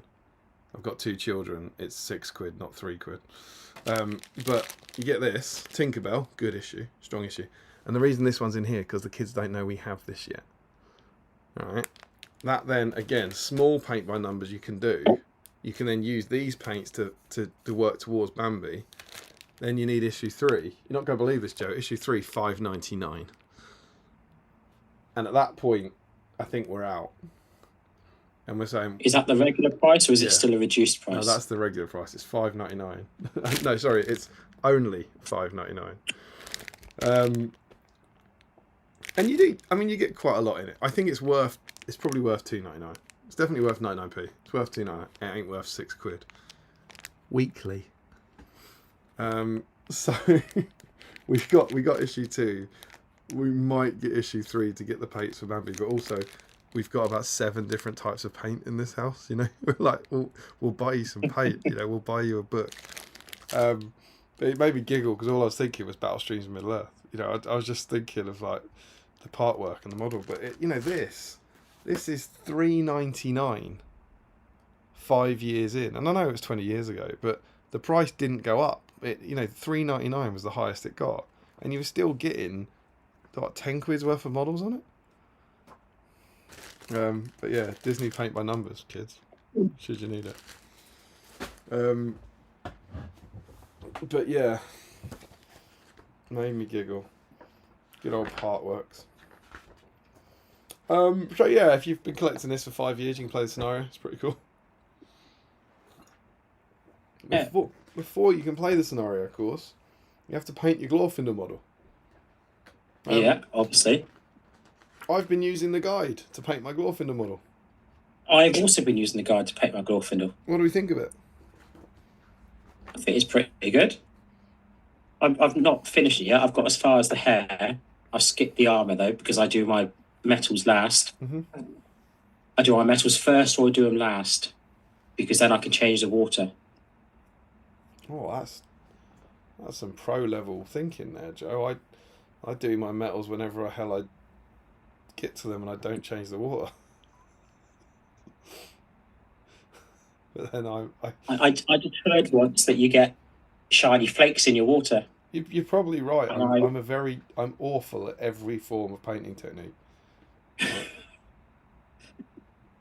Yeah, so I decided not to take the chance, and I try and do them first, and then change the water, or leave them until the end. So I've painted everything else. Pretty cool. Good idea. It's basically a load of different blues and a load of different greys, isn't it? I found. Pretty much, and then a bit of gold and hair. I don't know why anyone was complaining about the quality of this model's face.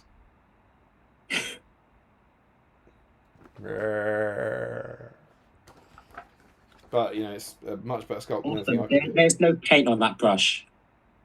No, and also there's no paint. Again, to use my own techniques, there's no paint clogging up the ferrule and making it not move. I don't know. It's Oh ludicrous. yeah. I mean, I do the painting the metals first or last, but I still don't look after the brushes, so it's probably a moot point. No, mine are awful. And I've been doing this I've been painting models for 30 years. If I'm brutally honest, I don't understand how you avoid it. I just don't get like what I'm doing wrong to avoid this, and clearly I can't change now. I need like a real adult, like a proper painter, to come and paint near me and me watch and go, oh, you don't just jab it in the paint pot or whatever, like just tell me don't do that bit. That's the stupid bit you're doing. Oh, okay. That'd be cool. Also, I now run a Warhammer club at school, and if you ever tried getting 7, 8, 9, 10-year-olds with brushes and paints, and then not immediately jabbing the whole brush in the paint pot. I've painted with Charlotte, and it's hard. I mean, years ago now. Like, it was a few years ago. She was bad at it, obviously, because she was young. But trying to stop one child doing it when you're just literally sitting there staring at her is quite tough. Trying to stop a whole club of them, impossible, presumably. Well, I capped it at 10, and I now have 10, and it's a little bit chaotic with 10. I'm sure. I mean, I've got children. I've got an orc, Warhammer orc, like start collecting box or whatever, and it's quite a complicated kit for children. Yeah. And I got some children off trying to paint, and effectively just chucking paint around.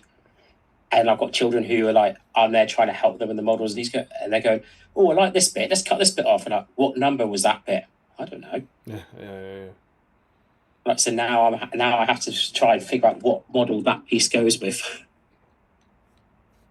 Yeah, they are. I mean, we said this, I think, with the new War of the Rotary models, didn't they? That's a tough thing to get a kid to assemble. Yeah, I did consider asking my head teacher if we could get the that starter box for the club, and then I got it and I saw the models and I was like, not a chance. Yeah, for sure. I am not even going to attempt. You need to get the Mines of Moria set off eBay. That's what you need to get. Well, I've got my 1-to-1 who's now in year 3. He's quite into Warhammer, and we did get him the Mordor Battle Host. Oh yeah. So he's built a lot of that and painted some of that, and he's got a Astra Militarum army he's building at home with his dad. That's cool. I was literally round at some of our friend's house last night, and their kid, who's now 11, wants to get into it and into the Lord of the Rings one. His dad's really into Lord of the Rings, and I'm into it, and that was really cool. Like having a fresh-faced 11-year-old kind of going, "What should I get?" and thinking, "I don't know what you should get. You shouldn't get the starter box." I was like, "You definitely shouldn't get that."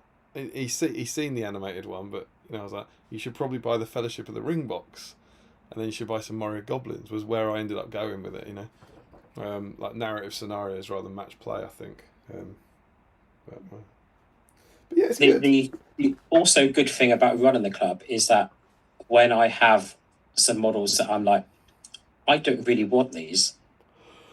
Yeah. I can take them into work and give them to the kids at club, and then they come out of my backlog. There you go. And am I right in saying your backlog is quite insane? I feel like it's not too bad. I'm at something like 71% painted now. That's very good. So it's not insane, but it is random. Don't you take in quite a lot of models every year?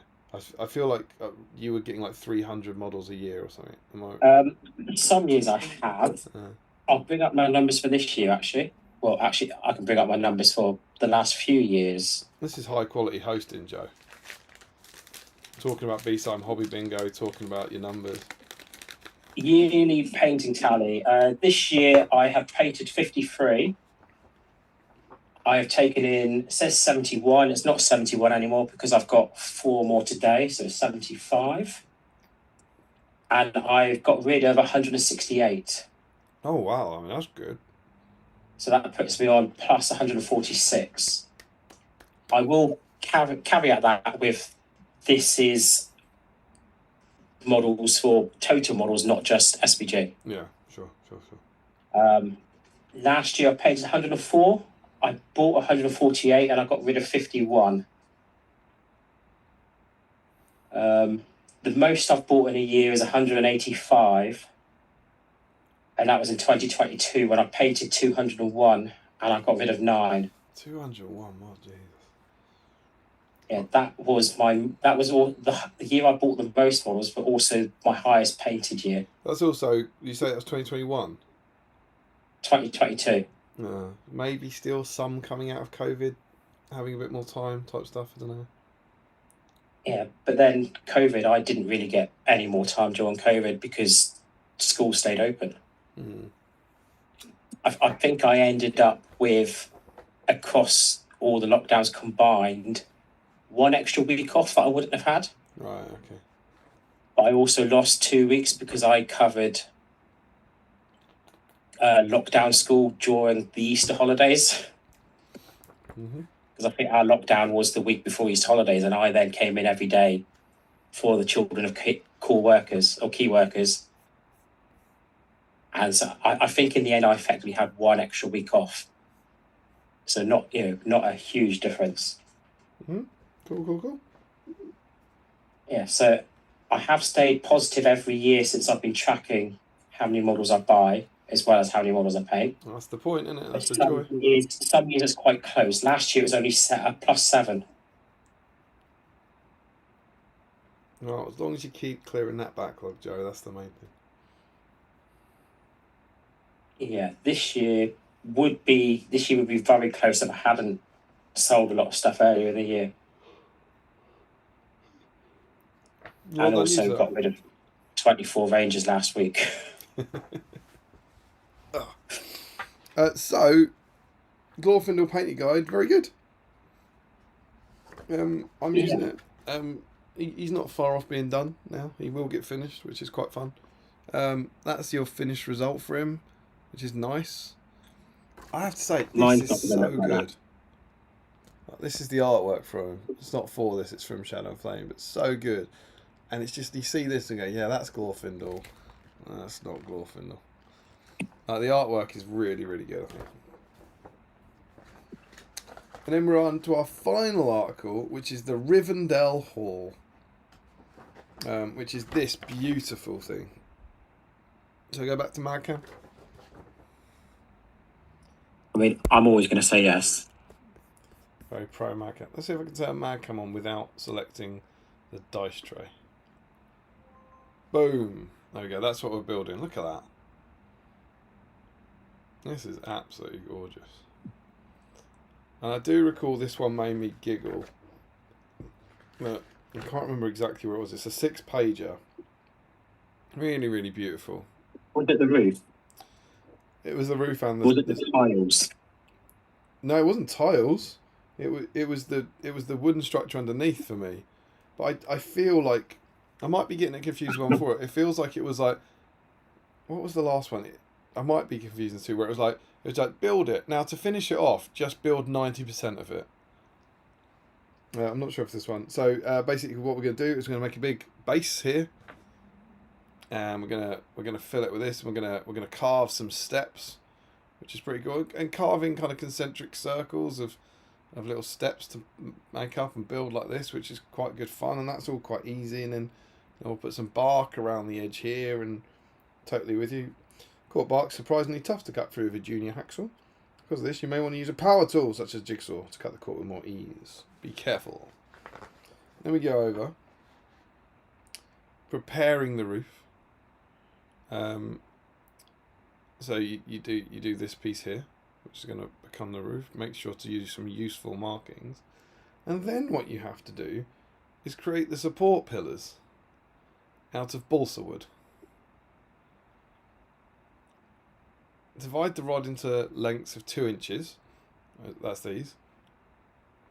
Then cut thin strips from balsa wood The length of each strip can be determined by taking the measurements from the markings on your base. A miniature's round base or something similar can be used to create the arches. This is a piece of balsa wood that you are drawing 4 circles around and then cutting out to make this row of arches. That you glue these, which are categorically never going to be the right length. Can I add to that as well? Yeah, by all means. The arches.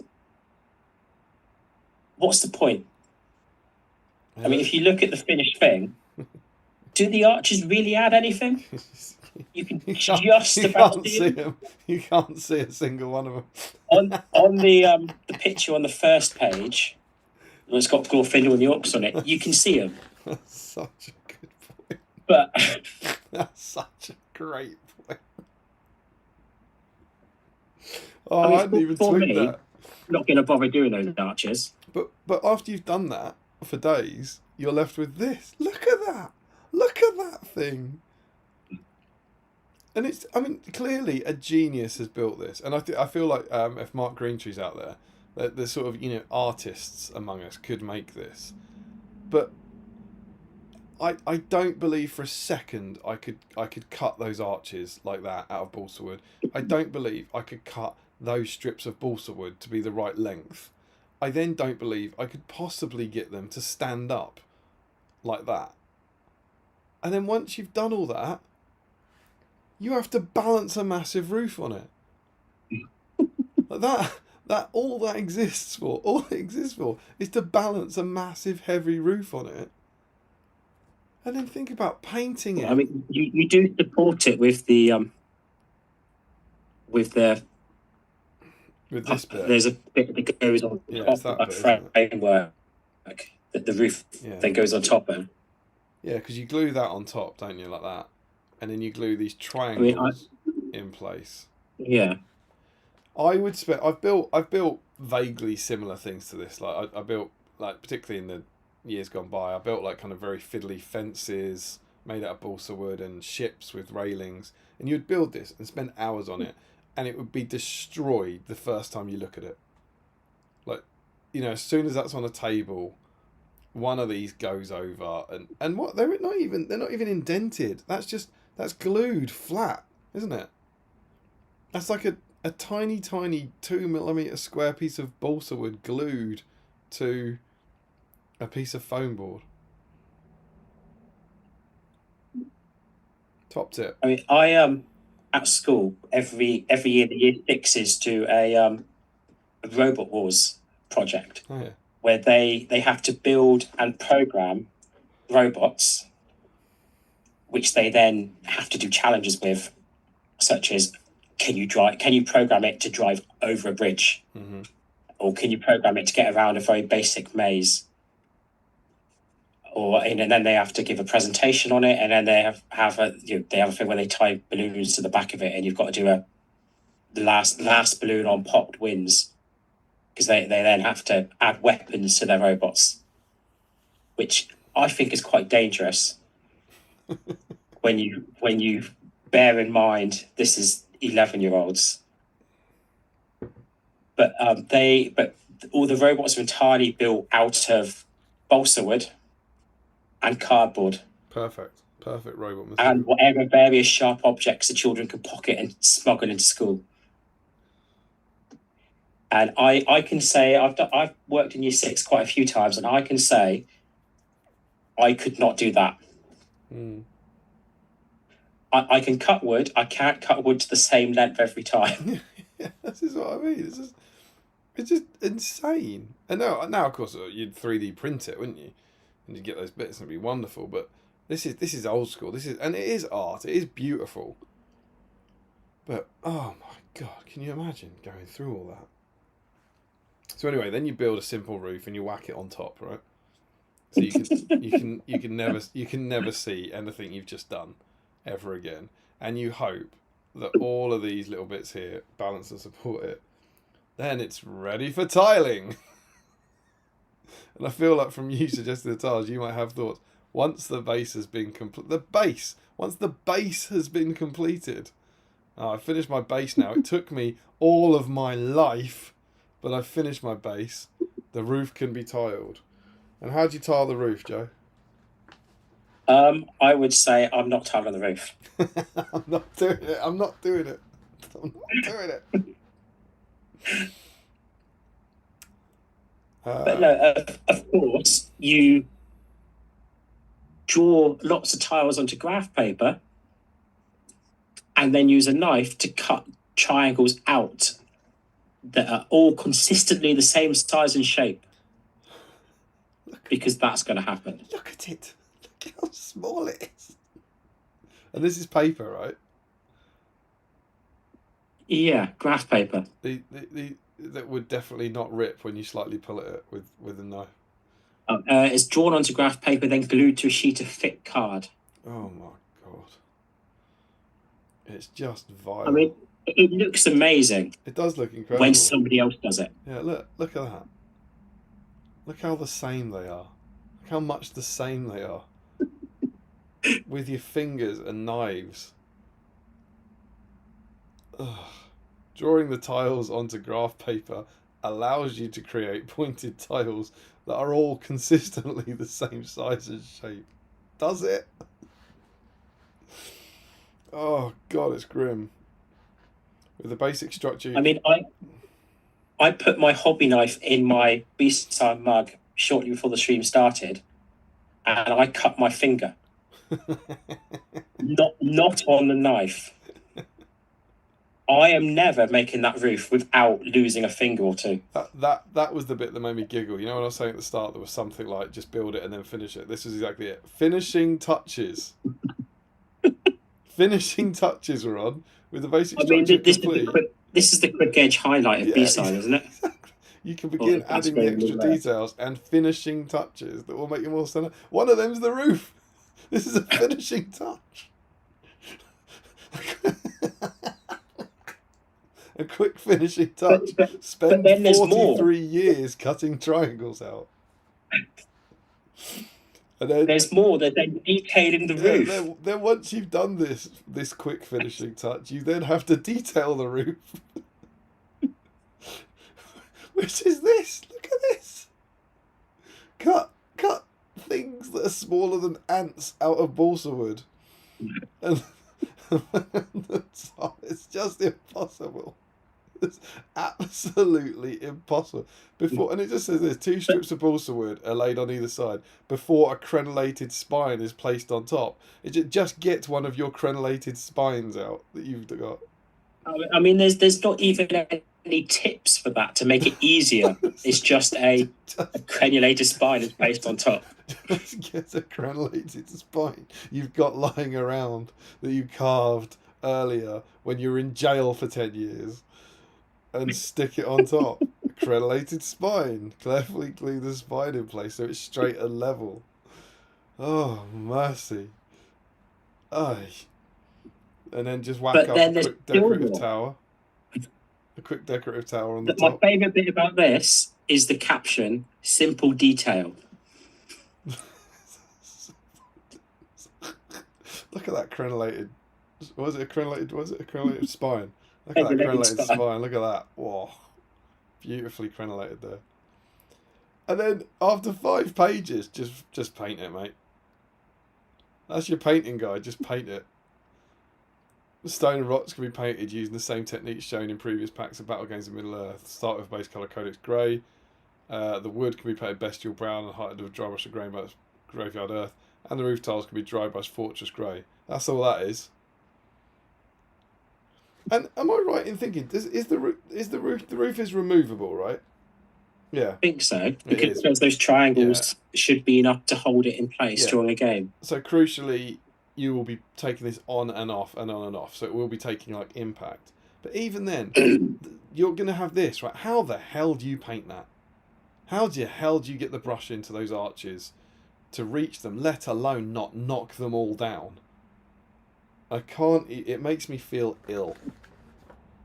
There's no power on earth that would make me make this.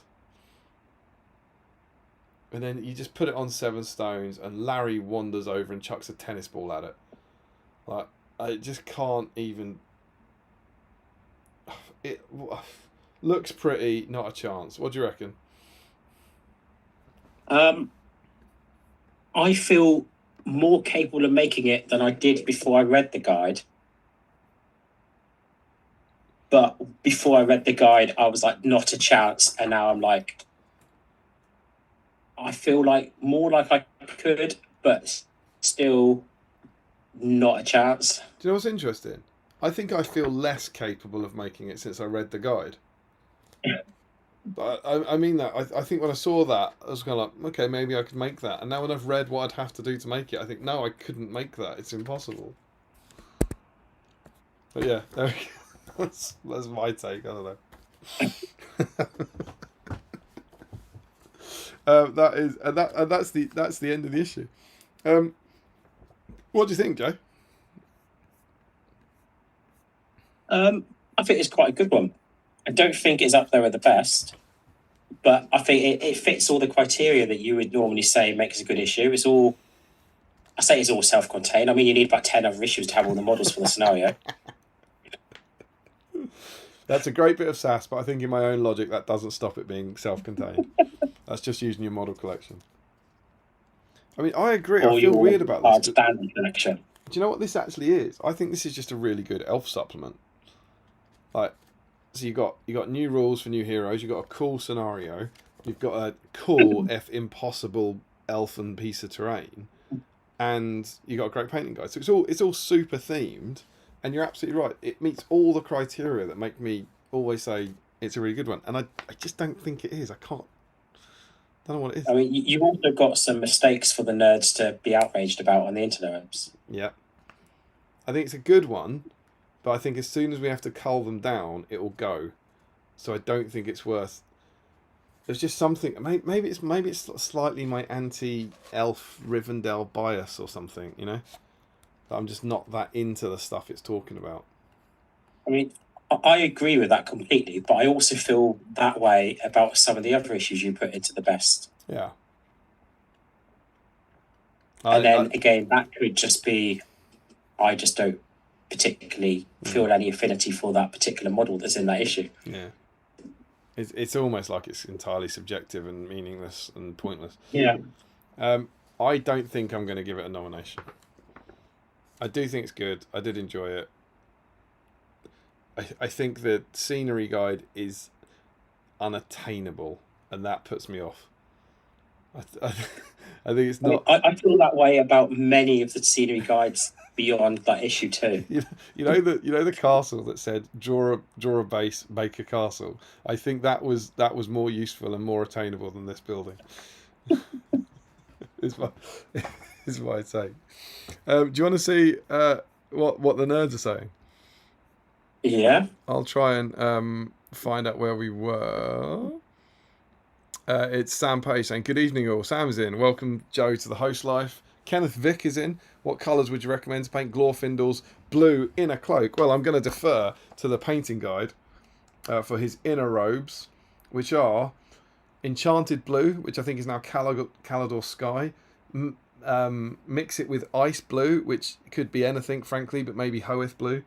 And then I looked it up last week, and I think it was Hoeth Blue. Lovely stuff. Using the blending technique, add more Hoeth Blue to the base colour and begin applying highlight layers. Then add Skull White to the mix, gradually lightening the tone. Do not blend all the way up to Skull White, as you want the cloak to maintain its blue tone. You're welcome. Larry suggested. I have found where you are. Wonderful, wonderful. I'm going to paint Glorfy. So Larry Miller says pink. Obviously. Old school Chrissy, don't put glass in Larry's cake. How rude. He likes glass in his chicken. Glass in cake sounds disgusting. Yeah, it would. Sam Hardy says that's because it's a savoury dish.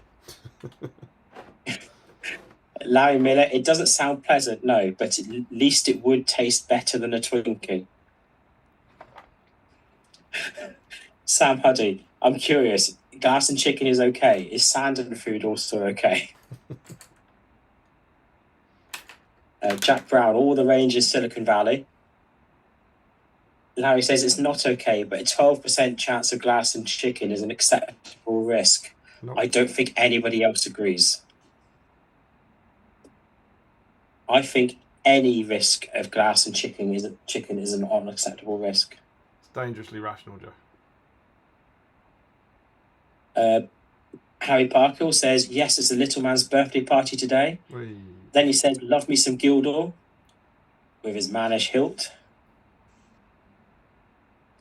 Larry Miller, I like the idea of what if Glorfindel was at Cirith Ungol, as it is like how the orcs thought Sam was an elf lord.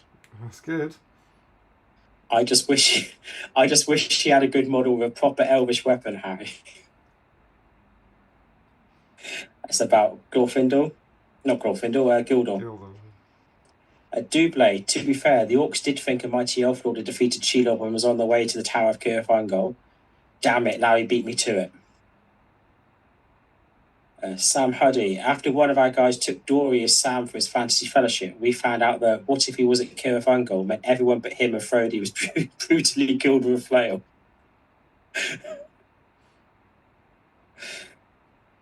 But in my fantasy fellowship, I used Barlin as my Sam replacement. Very cool. Because Dory is in the fantasy fellowship, but I didn't want to be gamey and take a model that Bilbo can use his Might, Will, and Fate with as the companion. Strong integrity. Green Tree. Good evening, Green Tree. Oh, he's in. Hello all. Bit late joining tonight. What have I missed? New BSIME host. Hi, Joe. I wonder if he's building an elf hall.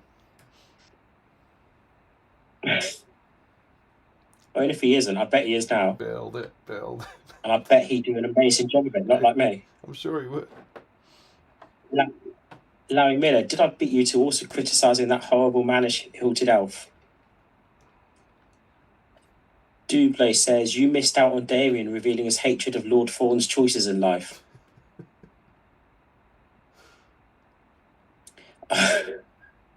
Ryan Pickering, imagine playing this scenario in the current edition where Rivendell models reroll ones to wound if they don't move.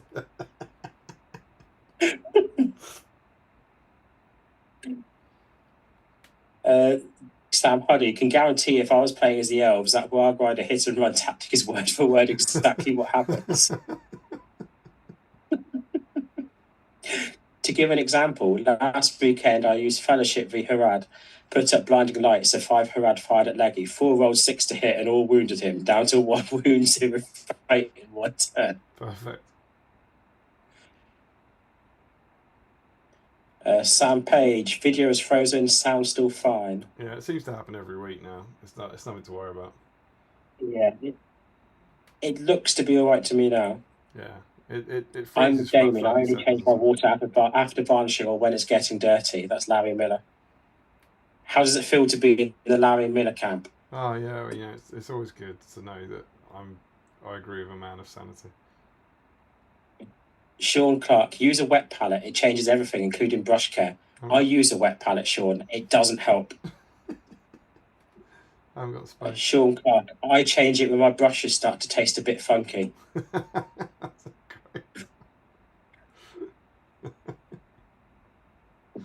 Larry says he doesn't have space, Sean.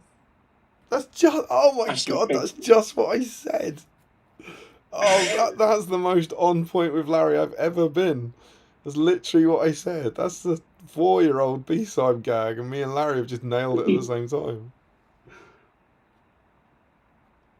Ashley Fisher says, I remember my mum used to complain about the fortnightly £3.99 and tried to negotiate that I only got every other one, which I obviously had a paddy over. She has recently admitted that it was money well spent, since I still read them in my 30s. Oh, that's nice.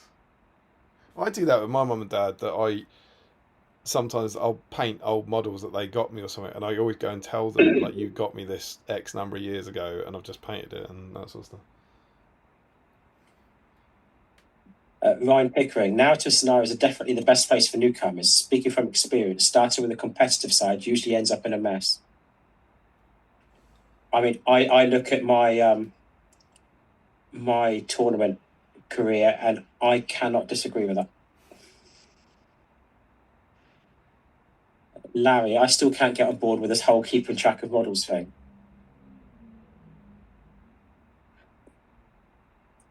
I started doing it when I realised I was at risk of buying the same model again because I didn't realise I already had it.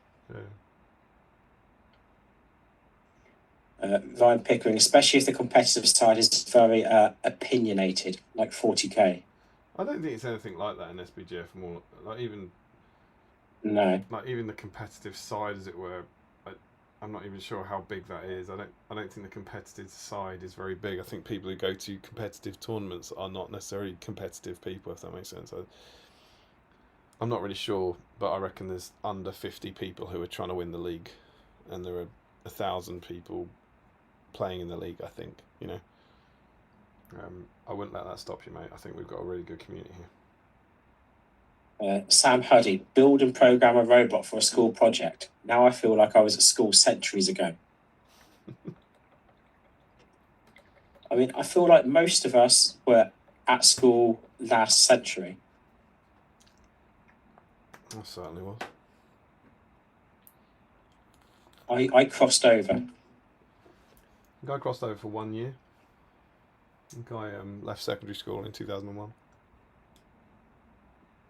I left in 05. Yeah, 2005. James Wilson, the roof of my Lego Rivendell set was less complicated than that roof. Yeah, I know that you're trying to say how complicated the Rivendell Lego roof is. And I've made that, and it's the single tiles. I know exactly what you mean. I'd say the Rivendell Lego roof is significantly less complicated than that. like an order of magnitude. Less complicated than that. I found that roof quite relaxing. I don't think I'd find that roof relaxing. The bar, you know, the trick with the bar where you slide the bar down and they all line up. I was like, that's amazing. That's like some next level engineering stuff. Sean Clark, that broke me, Joe. Very relatable. I cut my finger by just looking at my knife before cleaning minis. I was, because my mug's quite full now, and I was trying to push the knife back in, and it was resistant because there's a lot of stuff in there. And then it did go, and it went quite fast, and my finger went straight into my clippers. You know what they say, when you're trying to force a knife. They're a very old pair of clippers. I'm surprised they're still that sharp. When you're trying to force a knife and it's not moving, what you should absolutely do is just shove it as hard as you can. I mean, the blade was covered, and the blade was also pointing down. Sam Huddy, building manager of your new home. Don't worry, you'll be able to move in no time. We're on the finishing touches. We just have to build the roof, windows, floors, etc. I'm trying to do highlights on his face. I'm not sure I'm ready for the comments on the Elven Hall. Destro the Dexterous. I'm trying to put my 1-year-old to sleep and finally lost it a granulated spine finishing detail. Good old granulated spine. Just add a granulated spine.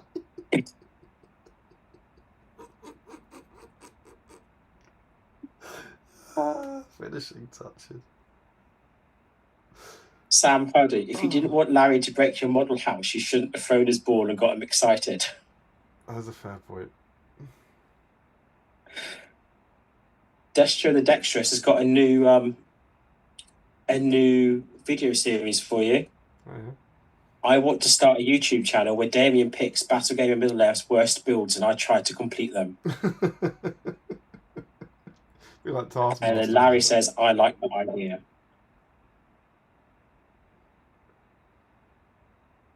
And it's jumped again. Dublade, please can this be part of a future Throne of Skulls? Or do you think the vlog of you lose marks by shaking it with brilliant? You went all juddery for me there. Do you mind saying that again? I didn't hear that.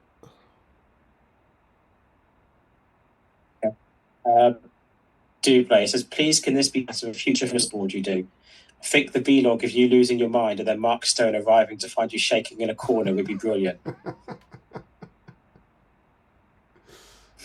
Suffice to say, I won't be making any Rivendell terrain.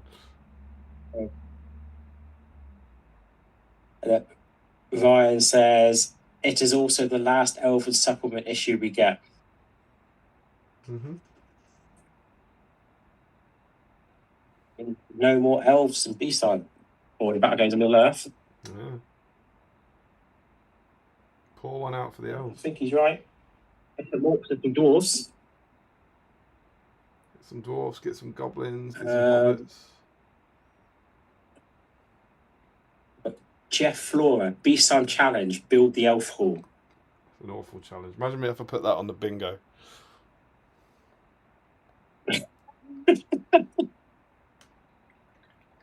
Larry says it depends on the odds of there being sand in the food or what the food is.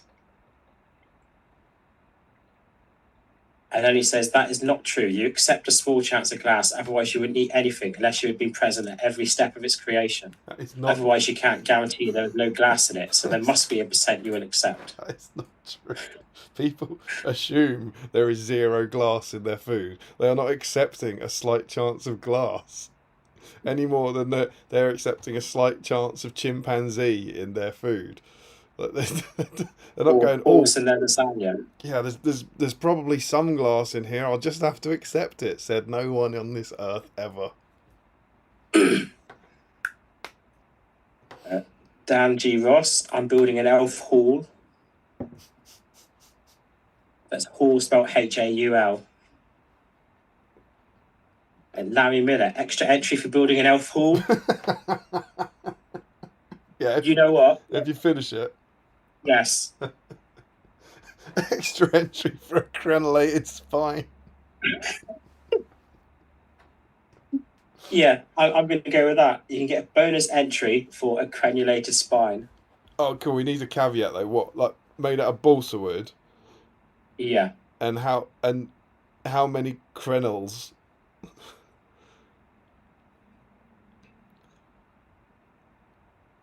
Because there's crenulated is by something having a finely notched or scalloped edge with small rounded projections. I mean, you need to set some parameters for this if you want to do it, man. Otherwise, you'll just get people carving a semicircle out of their desk and saying it's a crenulated spine. So it's got to be out of balsa wood. All right, balsa wood has to be balsa wood. Love it.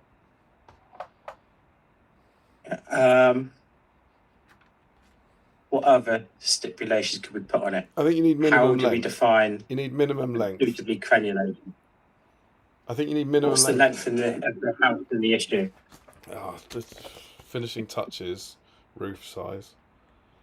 So the base is 10 inches. The stone bit's 10 inches. So I'd say the roof is 9 inches. So 9 inches of crenellation, I think you need. Yeah. And then you need to Should we call it 8 to allow for the simple detail of the tower in the middle? Sure. 8 inches of crenellated spine, and how many crenellations? Because otherwise you could just have one curve. I reckon I mean, looking at that, they're every 1 millimeter, aren't they?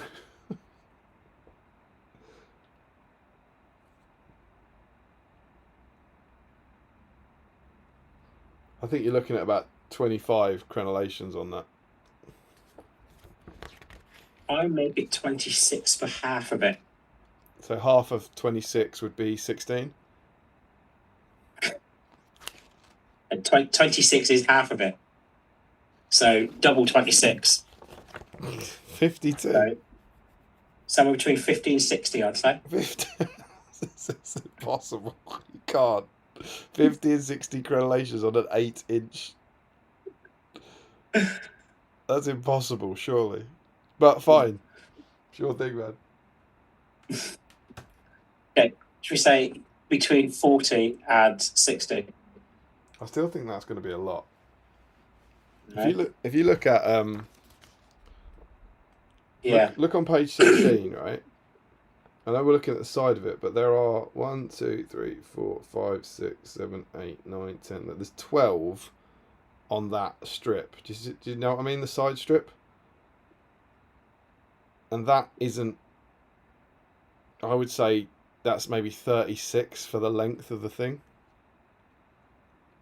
I looked at the finished one and I thought I counted 26 on the front part of the building. Oh, God, there are a lot of crenels there. Yeah, sure. There's 26 roundy bits on it Mm-hmm. on the front half. But it's your challenge, man. Do what you want.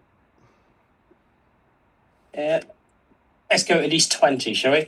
All right, fine. I think that's good. I think that's achievable. I think that's just achievable enough to make someone try and ruin the last hour of their night.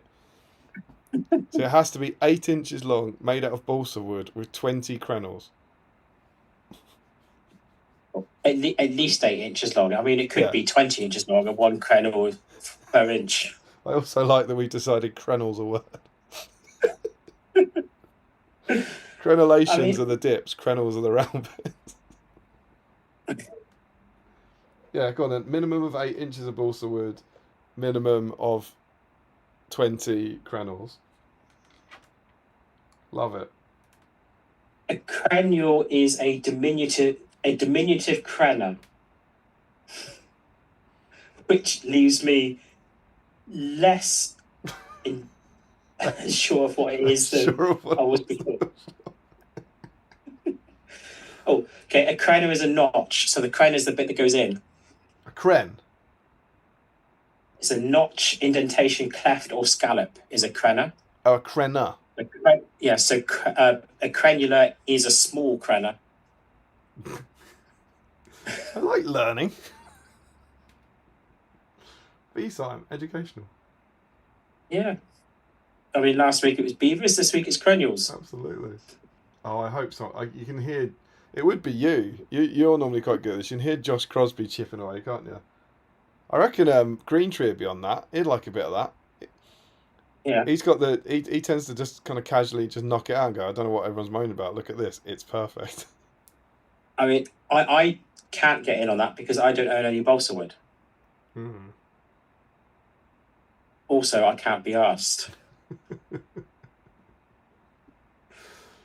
Oh, wonderful. Ricky Palmer says, can we have a shout out to Hera on the calendar? Will we ever get a mounted bride? Hera on the calendar? Yeah. Are you talking about this calendar? In October. I didn't move it. I haven't done it. I was in such a bit of a faff today that I didn't reveal. Is that alright? I'll have to be. Still on the month of Eagle.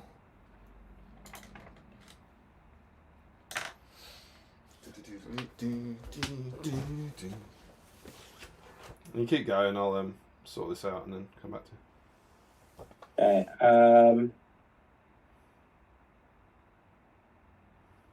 I've lost where we were now. I thought I was in the right place and then I wasn't.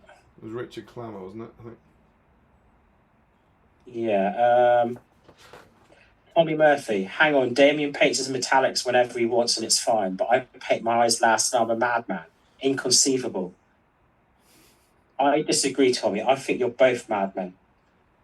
Fair play to Richard. It's a damn good photo this month and worth looking at. Sean Clark, have we decided on a bonus entry? How about build a robot with balsa wood? Well, we have now. There you go. Check that out. Bride of Death on horse. It's pretty cool. Is that a specific War of the Rohirrim calendar, or is it just general Middle Earth? It's War of the Rohirrim. I don't really bother with calendars, if I'm honest. Well, I bother with them one day every fortnight. Normally they're covered up by a bunch of ludicrous suits. That's a really cool model, that. I mean, that's a great picture. That'll make an awesome model. Yeah. Well done, Richard. Now, a minute. If you don't let them down, maybe they will do a Disney paint-along stream in 20 years looking back on the Mac.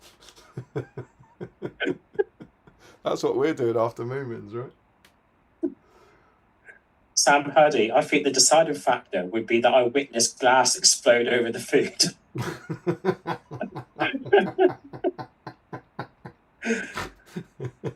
It does really increase the chances of glass in your food when you see that glass has exploded in your food, doesn't it? Yeah. Oh. Dan G. Ross. I went to the chiropractor for a crenulated spine. Larry, I'm just saying, if it was actually 0%, you would have to be absolutely certain there is no glass, which you aren't. You trust there isn't, but you're placing a lot of faith in various people.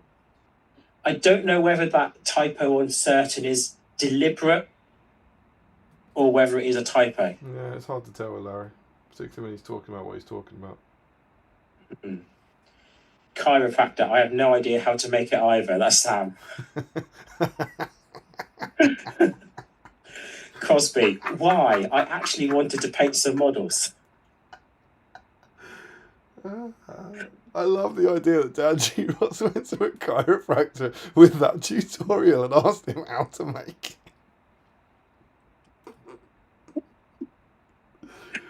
Oh. Larry Miller, Josh Crosby at 25 minutes to midnight, frenziedly trying to find some balsa wood to granulate. James Wilson, in a similar vein, somewhere Mr. Crosby is frantically trying to find a piece of balsa wood. Ricky drinks paints. I really hope Crosby doesn't have balsa wood. Sam Huddy, if I had rumours of people throwing glass in the food factory, then I'd probably be put off, Larry, yes. Larry says, but even without rumours, there is a chance somewhere from farm to factory to supermarket that somehow some glass could get in there. That's Probably Star less than Wars. 1%, but definitely more than 0. Somehow Palpatine survived. Somehow glass got in my chicken. Sam says, I feel like I'm getting an insight into the paranoia. And if I did bite and find glass, I'd still stop eating it there and then rather than finish it.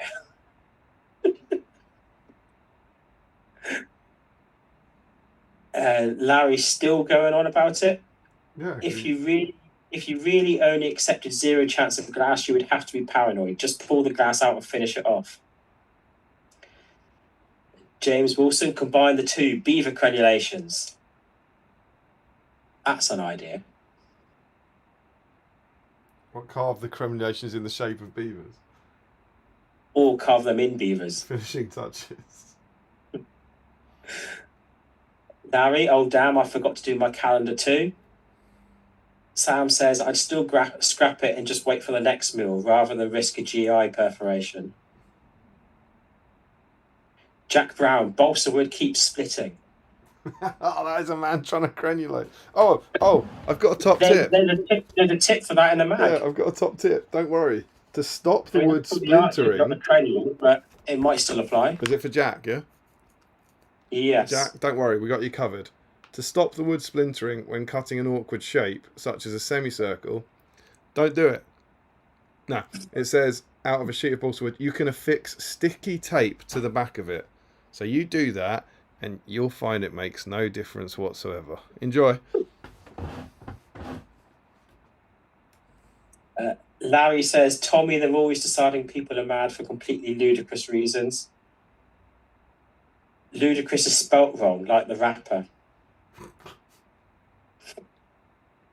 But without the capital letter. Larry says, hey, it exploded under the food. Doesn't make a difference, lads. You gotta throw that chicken away, man. You gotta throw it away. Crosby, yes, I have balsa wood. And James Wilson then says, we're doomed. Sean Clark, wait, I must have missed it. Are we making crenulations? You're making a crenulated spine that's at least 8 inches long with at least 20 crenulations. Larry says, you have to take risks in life, Sam, like getting up in the morning, walking across the road, or sticking your face in a fan. And he then says, I'm not very good at spelling, Joe. And with that, I have caught up with the chat. Good lad. And I'm going to go find my slipper that fell off my foot. Seems like a sensible use of your time. Just knocked my Glorfindel over. That was not a sensible use of my time. Shall we have a race through a historic Glorfindel profile? Yeah. While you're doing that, I will go sideways so I can put my picture in the whip thread. Enjoy, sir. So Glorfindel arrives, and I think we're going to see him. He first arrives in Shadow and Flame, and I think this is going to be in the form that we find him in the Battle Games issue. He's 130 points. He's Fight 7, Strength 4, Defense 6, 3 attack, 3 wounds, Courage 7, 333. He has a horse called Asphalloth. He has an Elven Blade, which is a hand weapon, but can be used as a two-handed weapon, and he causes terror. So that's interesting. In Shadow and Flame, which came before this issue, there's no mention of lineage of the Firstborn. So he gets a special rule for terror, but he doesn't get his free will point. So that's the first Glorfindel ever, and then shortly after that, he's in this issue. Then he will appear in the Big Blue Rulebook. Such good smelling rulebook. Somewhere in here. It's fairly arbitrary ordered in here. I'm guessing there's like a Rivendell list. There is. He's 130 points. It's the same stat line exactly. He now has a special rule called Lineage of the Firstborn, and that does... It just causes terror. That's interesting. So as of yet, his special will point special rule is only in Battle Games of Middle-earth. So he's a bit worse here. But the model is still the model that we know, the model from Battle Games of Middle-earth. That's him in the Big Blue Rulebook. Then, curiously, and we found a few of these when we've been digging around in these supplements, he appears in the Fellowship of the Ring Journey book, which just like... who was it? Is it Tom? Yeah, Tom's in here. No, Tom's not a good example. I can't remember who we were talking about, but he's another one who is in this. These books are meant to add to this, and he's already in here. Maybe it's Tom. Maybe Tom was in here, but I have a feeling Tom's not in this book. So we have a profile in here, which is already in here for some reason, and in this one, he's exactly the same. 130 points, same stats, has Asphalloth, Lineage of the Firstborn, causes terror, woodland creature. So exactly the same as he's in here. And then we get our first look at new Glorfindel in this supplement, The Fall of the Necromancer, which is possibly my favourite supplement from that era. Because in here, we get Glorfindel, Lord of the West, who's 140 points. And it says, he gets a note, your force can only include one Glorfindel, either Glorfindel or Glorfindel, Lord of the West, which is actually quite a fun riff on what we were talking about last week, where it was like, could you have one Glorfindel as the first stage Glorfindel and one as the second one? But no, GW are quite certain they're the same Glorfindel. And he has armor, so he goes up to defense 7. He still has Asphalloth, and his armor of Gondolin also gives him resistant to magic. So for 10 points, Glorfindel gets +1 defense and resistance to magic, which is awesome. And he also gets this absolutely kick-ass new model. Where is it? Yeah? This gorgeous, gorgeous metal model. Which is just stunning, isn't it? That's the Glorfindel model we want, right? That one was just beautiful. It's in the metal. It's in that fantastic metal White Council set. With all those gorgeous metal heroes. I love that one. So we get a new look at Glorfindel. Then in 2012 we get the Free People sourcebook. So we have Glorfindel here. Glorfindel is not in the White Council list in this. He doesn't get a separate profile. But he appears in Rivendell. Is it called Rivendell? It's called Eregion and Rivendell. And in here, 130 points, he's gone down, but the armour now becomes optional, a 10-point upgrade.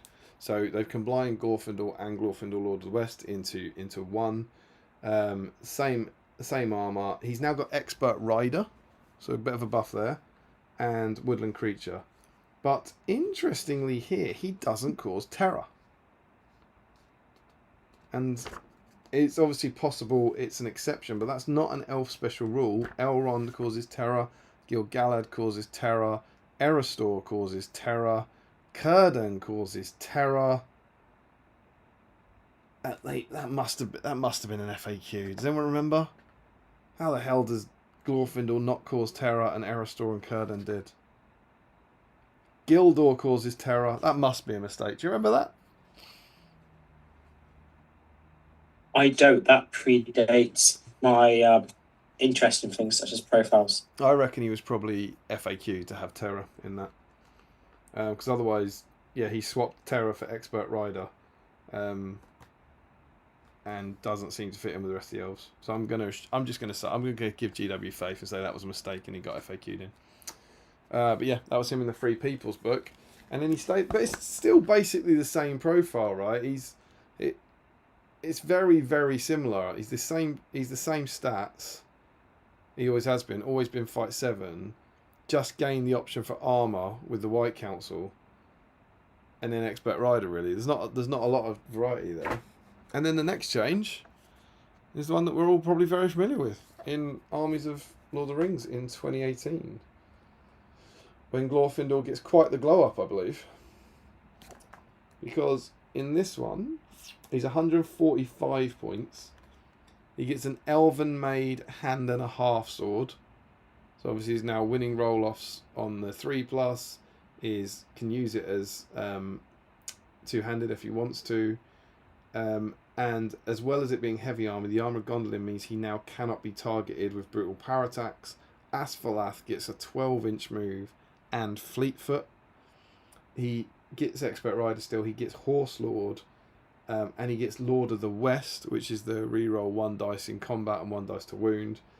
And he gets Unbending Resolve, which is always having the Fortify Spirit cast upon him, even if he's reduced to 0. In short, he became amazing. That's a hell of a glow up in that edition of the game. With the armor, the armor went up 5 points. So with the armor, he goes up to 160. So he goes from 140 to 160 for the armored Glorfindel. But I think every one of those 20 points is very, very well worth it. And that brings us to our current Glorfindel. Or I believe he benefit. Oh, he's not going to be in there. I've got the wrong book.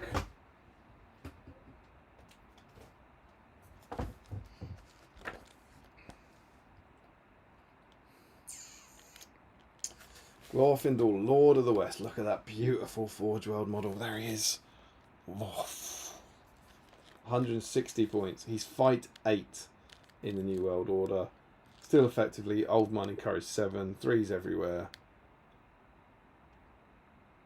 Heavy armor, no brutal power attacks, gets Asphalath. There's the little note. Glorfindel can only take Asphalath if Arwen is not in the same army. Asphalath now has a will point and a fate point. Still 12-inch move and is a woodland creature. He gets Expert Rider, which he had, Horse Lord, which he had, Resistant to Magic, which he didn't have because he had that Unburdening Resolve rule. So he's now got Resistant to Magic baked in, which is, I think, wasn't Fortify Spirit last edition 2 dice? So I think Fortify Spirit was an extra 2 dice to resist anything, and then the channeled was +1 to the roll. I think. Okay. So I think Resistant to Magic is slightly worse than that.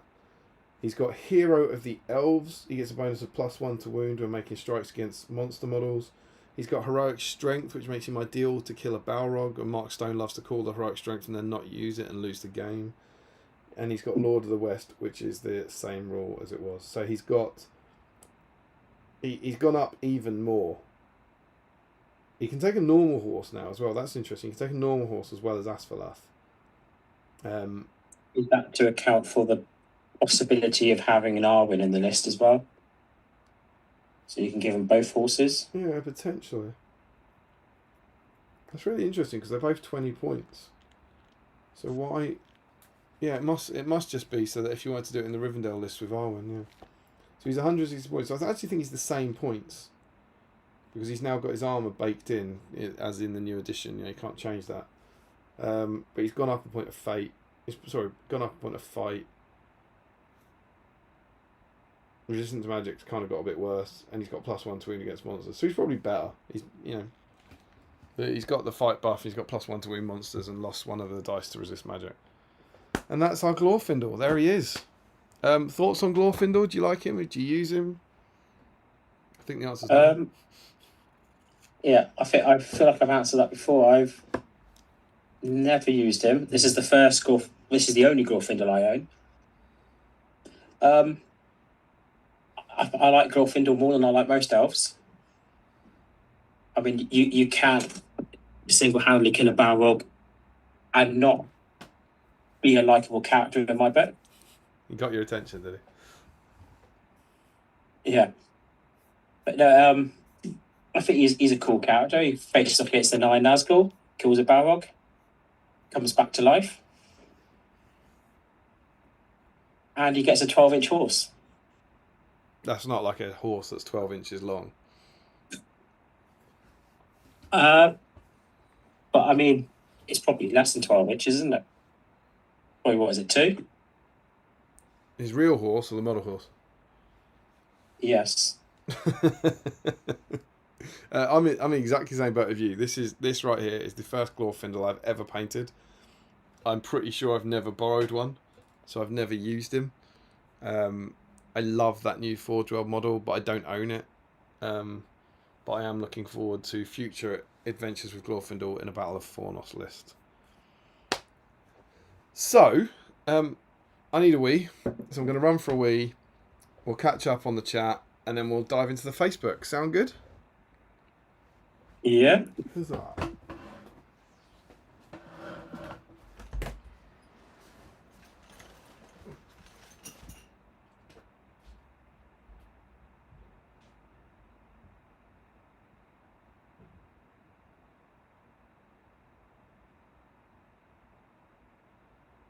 So I'll catch up with the chat while we wait for Damien to return. Sam says, I feel that glass and food is one of these times we need to agree to disagree. Larry, that was a Police Squad reference in case you missed it. I'm not quite sure what was a Police Squad reference. Larry, history looks kindly on risk takers like us. I mean, it depends on the outcome of the risk that is taken, really. Sam, I'd actually be low-key proud to be the unnamed naysayer in Larry's autobiography. Larry, cool Glorfindel, weak sword. Glorfindel only causes terror while wearing the armour at this point, says Ryan. Larry, it was an FAQ in Hobbit SBG. Sam Page, it was definitely FAQ'd. Is that the first we've heard of Sam Page this evening? Larry Miller, I always suspected they accidentally gave it to Erestor instead of him, as there isn't really a good reason for Erestor to cause terror. That is correct. Resistance to magic is a downgrade. He costs more mounted now, though. I love Glorf. Used to use him a lot in my all-foot White Council lists. Jack Brown, 49 cranials. Is that him saying how many he's made, or is that him saying, is he counted them in the magazine? I don't know. Could be either. According to Larry Miller and Sam Page, yeah, Glorfindel causing terror was definitely an FAQ. Yeah, I think it was. That was my memory of it. Larry's theory is that they accidentally gave it to Erestor instead of him because there isn't really a good reason for Erestor to cause terror. Well, Jack Brown says he's made 49 cranials. Wow. That's as long as it looks about 8 inches long or longer. That's quick cranials work. It'll get you a bonus entry. I wonder as well, is this mad? I'm not sure. I'm just trying to think about this in terms of how the document would work and the InDesign document, but the Erestor model and the Glorfindel model are really similar. So I'm just wondering if there's any potential that it was just added to the wrong profile like that. But then none of the other... You'd think that would be more likely they just put the wrong model on the profile, and so all the rules are wrong. Yeah. Well, there we go. It's interesting. We also have Dan Gross saying, we'll update Facebook post with my elf haul. And Tommy Murphy, I think I mentioned this last time out, Glorfindel and Gildor were two of my most favourite characters in the Fellowship, and the old models of that time just seem so true to Tolkien to me. That's nice. If anyone's wondering what last time means, we've actually had a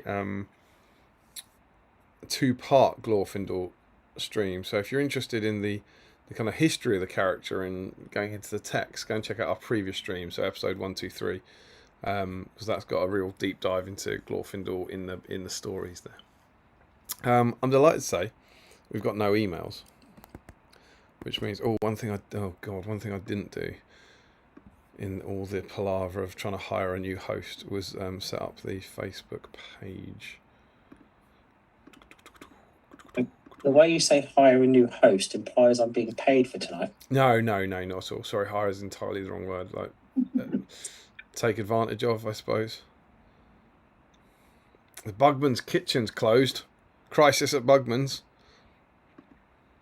No one's planning on getting food. I would imagine they'd normally be closed at 4 minutes past midnight anyway. This isn't news at all.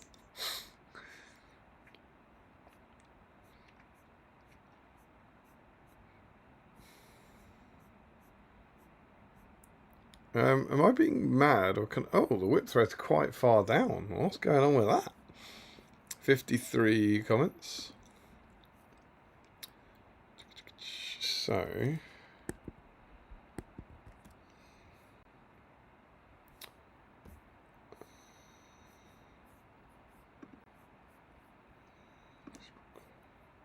no. Bear with, I just got to re-grab us on Zoom. I just realised I forgot to check that I'd gone back to... No, you're fine, mate. Right. Yeah, I can see it now. I thought I'd better check that in 20 seconds, and then I immediately forgot. I'm pretty sure you would have heard about it in the comments if you were sideways.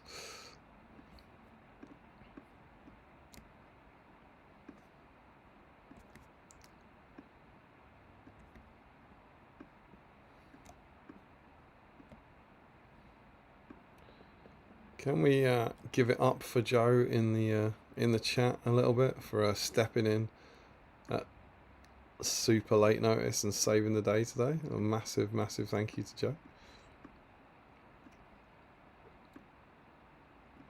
There we go. That's us, and then Facebook is. There we go. And I think we do a couple of zooms. See how that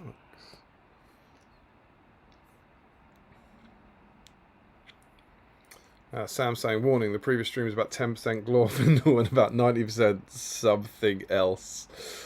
Larry Miller says, press gang. Sam says, wouldn't that have been awkward getting 4 hours into the stream and realising you never posted the whip thread? I just think if I hadn't posted it, I would have heard about it. Larry said I had trouble finding the whip thread tonight. And Sam says, Adaman, Joe. And Jack Brown goes, thanks, Joe. And I believe you should now have a Facebook post on your screens. Right. Let's see what all you lovely people have been up to.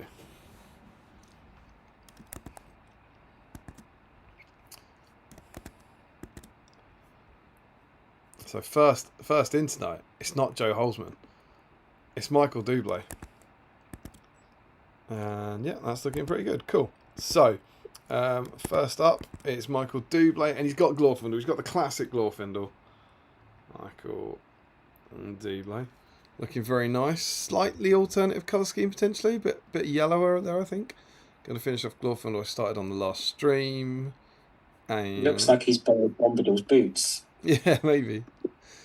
There he is. Finished. Not totally happy with him, as he's never liked to see action. He will do it and out of the backlog. Mate, that is the way. That is the BSIME way. It's exactly what we're all doing. Well, I don't know if it's what we're all doing, but it's what I'm doing. I think it's what Joe's doing. It's the way forward, man. Be proud in what you've done. Congratulations there. Tommy Murphy. Finished off new and old Armoured Glorfy last stream. Got myself the Brothers Elrond and OG Glorfy on Vinted in prep for... I love that so much. Now, you would have heard me say this so many times over the years, but the idea that people are picking up models that they don't want just to paint them on stream is just awesome. Interestingly, Tommy Murphy's posted an update to that, and I can't see the picture in the update. I just have an error message that says maybe an image of one person and text. Well, I've got the picture. So it's actually a really cool picture. He's got 3 different sized painting handles, making a kind of cool tower out of Glorfindel and Eldan Elrahir. Looks very cool. Good depth of focus on that camera as well. All 3 of them are in focus.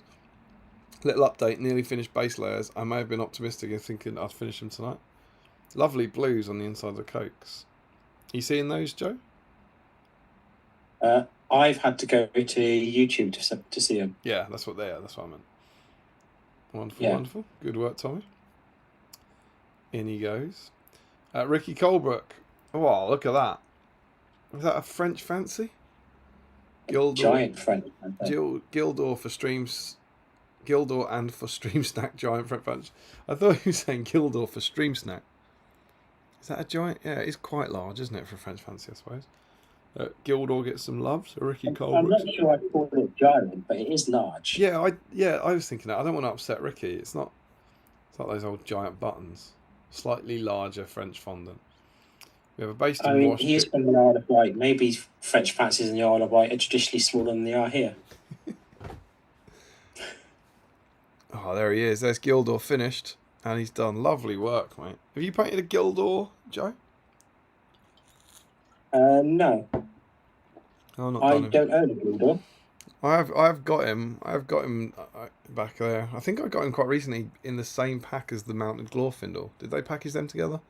2 Glorfindels and a Gildor? I honestly couldn't tell you. I think that's where I got mine. Another Gildor from Sean Clark. I'm not going to open up the bare metal one where he started, but remarkably he's painted that in a day. Oh, look at that face. Finished. Love this model. Was lucky enough to get it from a mate in time. That's awesome. It sounds weird, but your face looks completely different to every version of that I've ever seen him painted. It's got a completely different face shape on it. It looks wicked, mate. Sean Clark. Lovely, slightly alternate colour scheme there with the cream as well. Good work, Sean. Ryan Pickering is in. We've got a setup picture. So these 2 are as they were from the last stream, so we'll hopefully finish them off tonight. This is Elden Error here he's got, isn't it? What are those? Milk chocolate peanuts. Very nice. Lovely to see the magazine getting a bit of love as well. Ryan Pickering.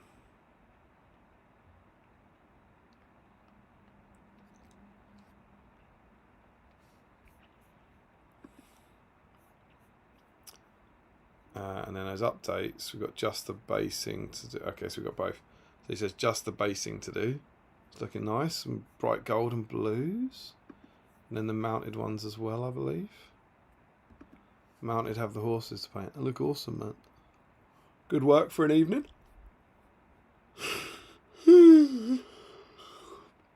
And James Wilson says, took a bit of rummaging, but I found the twinsies. What are your thoughts on the twins and we've got 2 different models and the monkey twins and all that? Which ones do you like, if any of them? I've never really looked at any of them closely enough to form a very strong opinion. I do own 2 of them.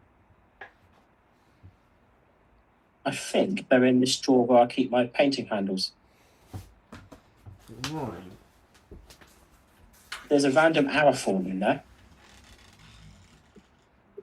Just trying to think where mine went. Oops, I know you dropped the drawer then. Oh, yeah. I feel like they used to be in this drawer. I might have moved them.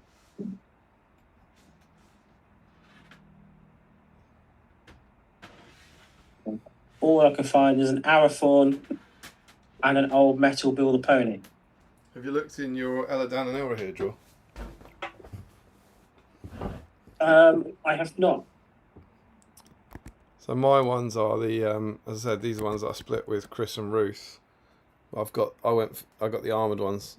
I say I went for, there was, wasn't a choice. That's the set they have now and that they split. So armoured, foot and mount, armoured just on foot. They're not. They're not. Are these the monkey twins or are the unarmored ones the monkey twins? I think the unarmored ones are the monkey twins, but as I said, I've never really paid them much attention to Yeah. form an opinion. I think Eladan's quite good. I mean, it's Gary Morley again. The faces aren't brilliant, but the pose of Eladan's quite good. But the Elra here, where he looks like he's a sort of like, some sort of Blood Bowl player. They're not great. But I don't know. Maybe I prefer the unarmoured ones now. I don't know. What do you think? What's better, armoured or unarmoured? I really don't know. I mean, I think pyjamas are always better than armour. What, in life? Yeah, a lot lighter. I imagine it's quite hard to sleep in a full set of armour. I've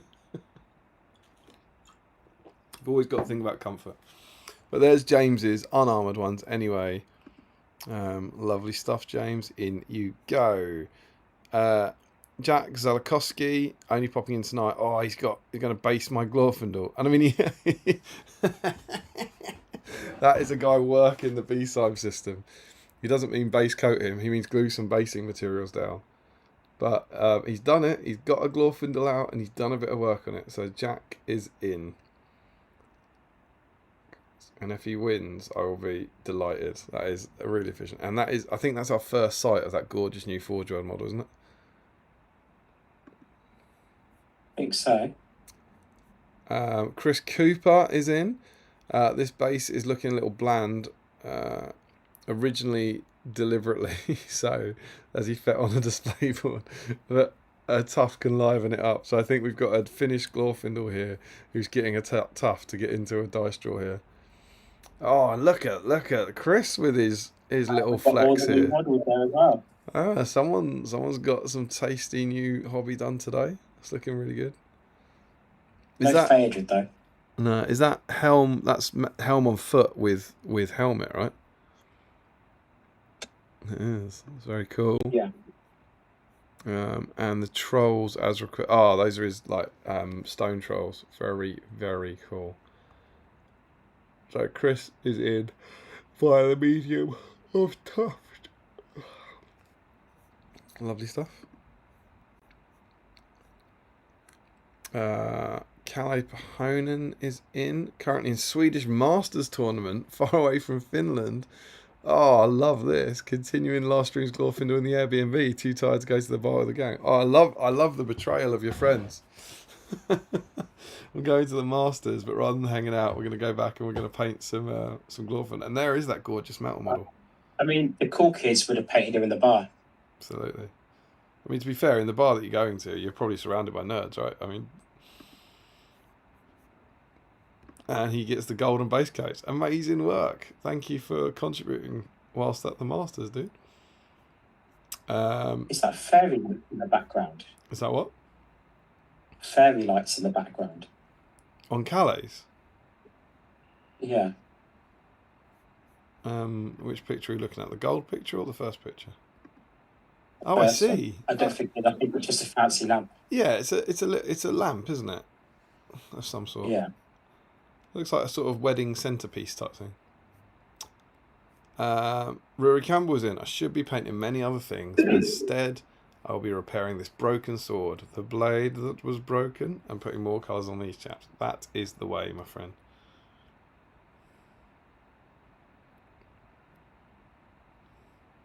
I think I prefer the unarmoured ones. I don't have the unarmoured ones. I've only got one set, but I think I do. Oh, Josh Crosby is in. So he has finished his barrow since the last stream. Check that out. That's super cool. I think we've got some more pics of that. The inside there with the wall. Oh, it looks great. I don't see any crenulated spine yet, though. you could really finish off that barrow with a quick crenulated spine.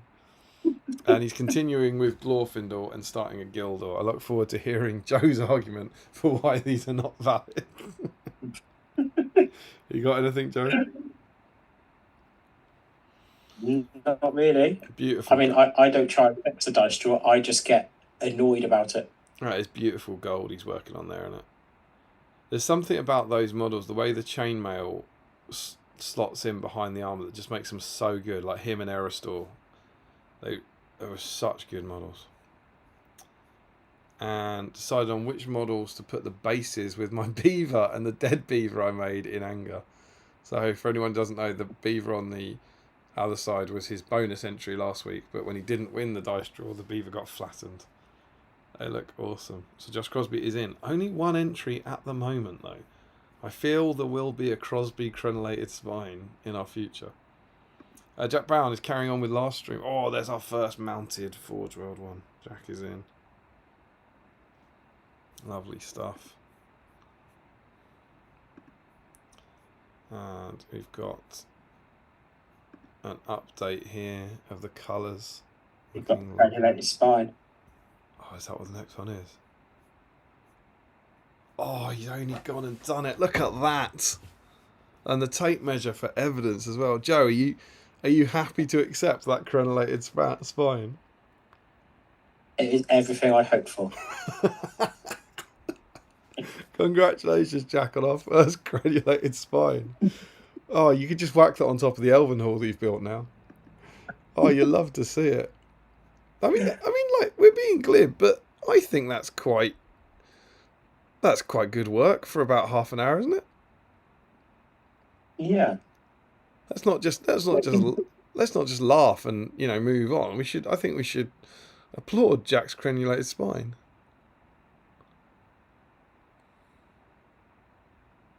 I think that might be 2 bits of balsa wood joined together because they weren't long enough to start with. I mean, if I was being really picky, I'm not sure it's balsa wood. I'm not ruling that out. I'm just saying that's just an observation. They look like coffee stirrers to me, if I'm honest. But coffee stirrers are probably harder to cut through. I think that's harder to cut through than balsa wood. I think we're allowing it, right? Yeah, I'd allow it. Can you imagine Jack Brown doing that and us not allowing it? They'd riot, mate. They'd riot. Makes me want to allow it. Bryant Metalhead is in. Old second-hand models have some dings and mould lines to file away. Lovely stuff. Give them some love.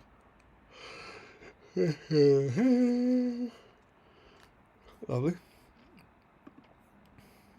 I keep swinging back and forward of which is better. The twins need new models, don't they? Need some nice Forge World models to go with that. Glorfindel. Ashley Fisher, not on theme tonight as I don't have any of the theme models. I think is Ashley our first person not to have been on theme? Possibly. I've just finished off Back to Watch. Mate, they look awesome. I love the colours on them. Where are they from as well? There's some new poses in there, right? There's some Metal GW ones, but there's also some like third-party ones, I think. I don't think they're conversions, are they? Maybe they are conversions. I think the one on the far left with the pitchfork is like a siege crew member converted. It might be. But the one right at the back looks like one of the plastics has been converted. Yeah. And who's the guy? Can you see my cursor? I'm not on YouTube yet. No. I think you should be able to see the cursor. You can't see the cursor. No. All right. So on the far right, there's three guys from the back, and he's got like brown shoes next to the guy standing on the rock. He's got like a spiky helmet on. I don't think I recognise that body. I reckon he's from the Great Beast crew. Maybe. But I mean, they are actually looking at it. They're definitely GW. It does help that I've just seen Sean put that in the chat. Put what? Great Beast? The others are from the Great Beast. They're awesome, man. They look great. And also just tackled the banner I was dreading. But I think oh, that looks awesome. That's incredible, mate. That's a brilliant banner. Fair play, dude. Larry Miller is in. Don't know if you heard. Oh, those are the squig dice. They're very, very cool. Sam Earnshaw picking off where I left off last time. Oh, we got a slightly alternate colour scheme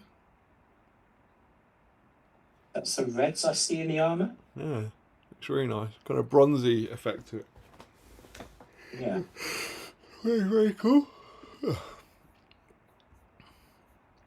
Richard Clammer is in. We haven't had a Nacho update in a while, have we? Nacho's finally cooked. Now I've got to eat the things. I've got Glorfindel to somehow disassemble and use plastic Elrond to convert into a mounted Gil-galad. That's basically triple on theme with one model.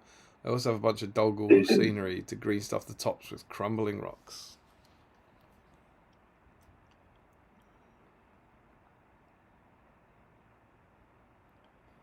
I can't see a Glorfindel. Oh, there he is. I can see the Forge World one in there.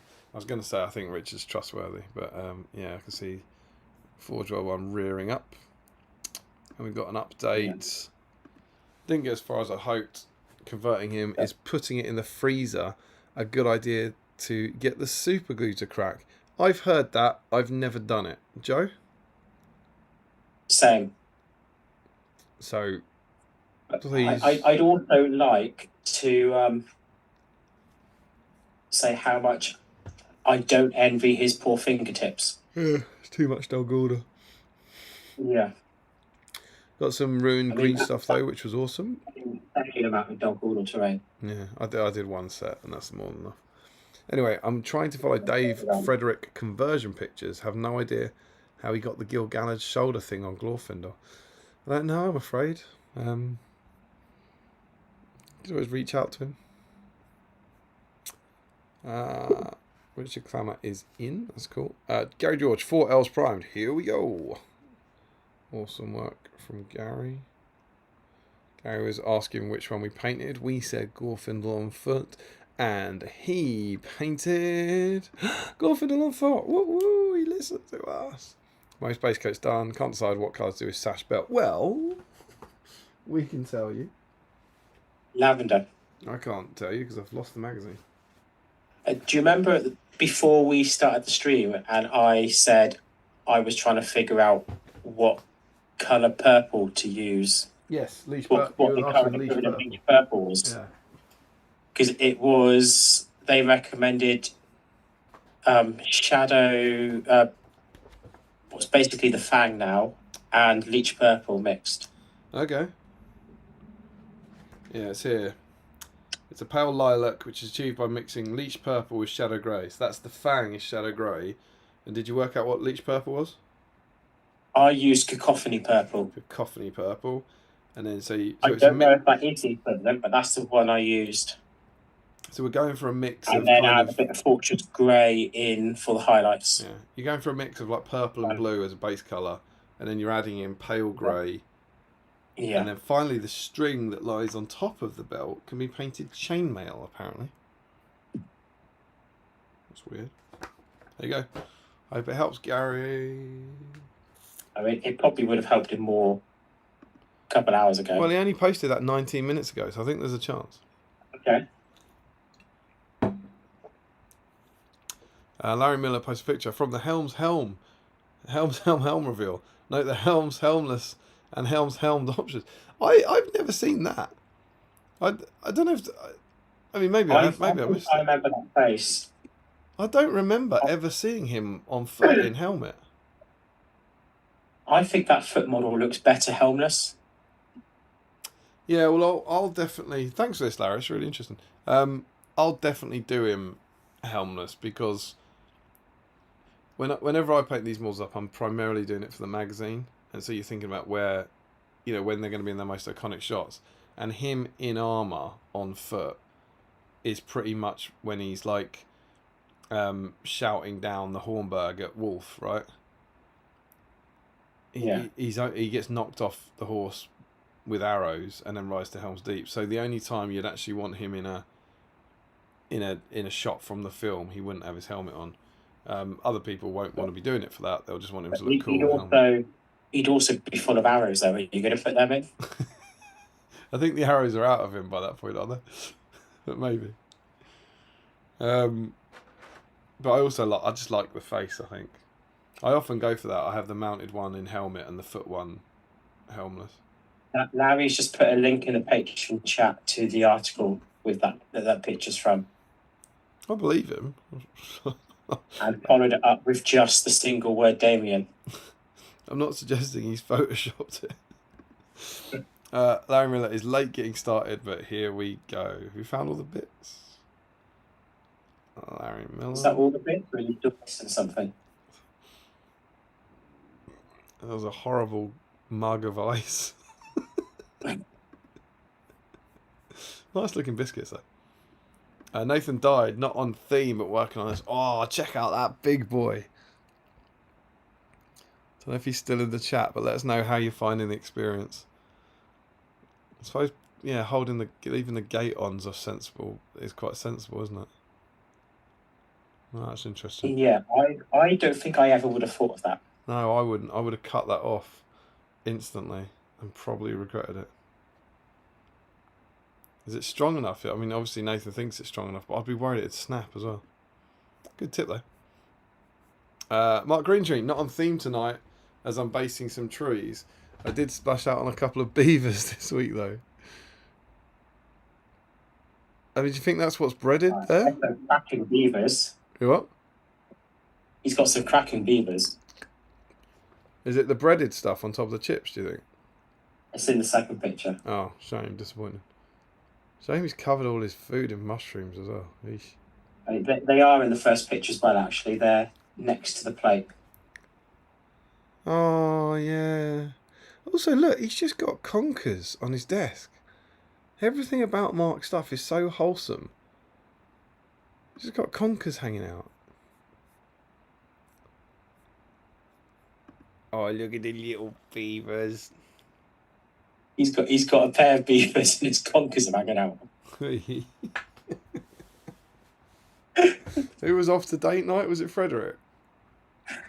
Was it Frederick hoping to find some beavers? Yeah. See, now Mark said he wasn't on theme, right?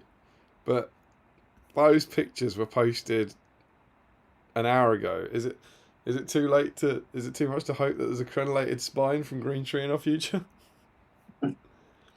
Jeff Flora is in. I've just typed Mark Greentree in. He's not meant to be in, is he? He nearly got a free entry there. Dear, oh dear. Jeff Flora is in with classic Glorfindel. Love to see it. Larry Miller, almost all of... I've skipped ahead and we've got something exciting coming up. Larry Miller, almost all of Glorfindel ready for painting. Still missing bits, obviously. I mean, that's still insane to me. No way. Thought I'd share this last whip I saw of this little building from my friend Joe Reese Jones. Oh my god, he's made it. That's the exciting thing I was talking about. Is it just as a reply? That's Dublé. Check out them round arches. Oh my god. I mean, you see the round arches. I would say the wood is ever so slightly thicker than the wood in the thing, but that is still a work of art. That is absolutely incredible. Fair play to Joe. Oh man, that's incredible. Thanks for sharing, Josh.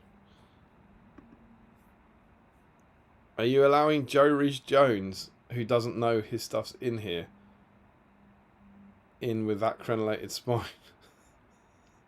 I think yes. He obviously didn't do it tonight. That's important. He's built the elf hall. I think we let him in. That is your prerogative as the guest host. Sam Page is cracking on with Armoured Glorfindel.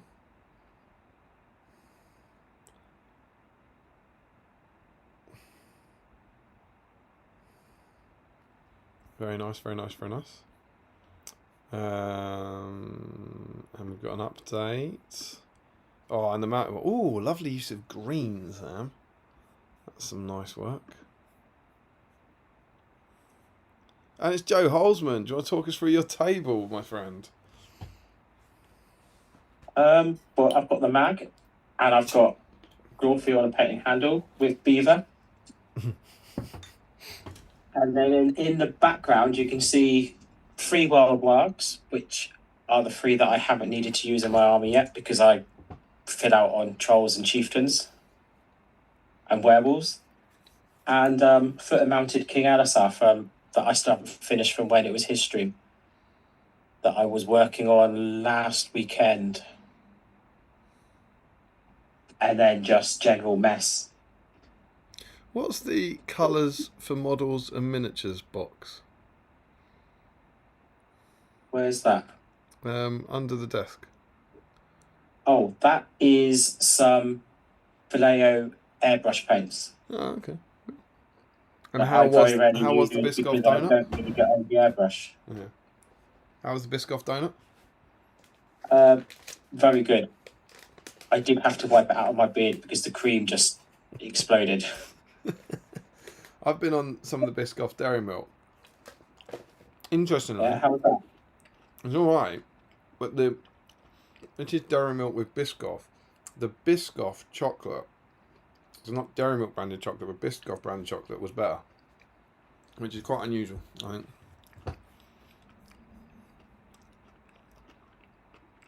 Well done, Joe. You are in the draw. Stephen Ryan, not streaming tonight, but given last stream's Glorfindel some pretty flowers prior to basing him later this week. Oh, and check out his new supplement. Hell of a backdrop.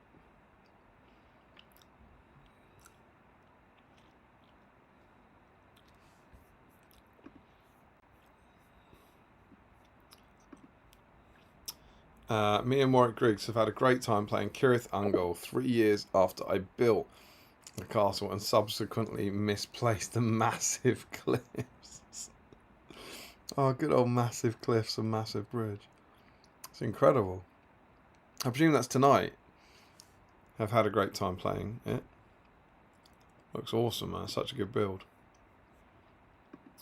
I'm still planning at some point for when I finally get to Cirith Ungol and my fancy fellowship to build one out of the Osgiliath Tower. Yeah, because it should be Gondorian terrain rather than like the Dol Guldur terrain, shouldn't it? Yeah. Yeah, so my plan is to use the Osgiliath kits to build that board and then just paint it in like blacks and greens. It's very cool, mate. Whether I eventually get around to that or not is another matter. Hi to Warwick if he's out there as well. I've been stuck at Amon Hen for about 2 years, so. Sean Clark has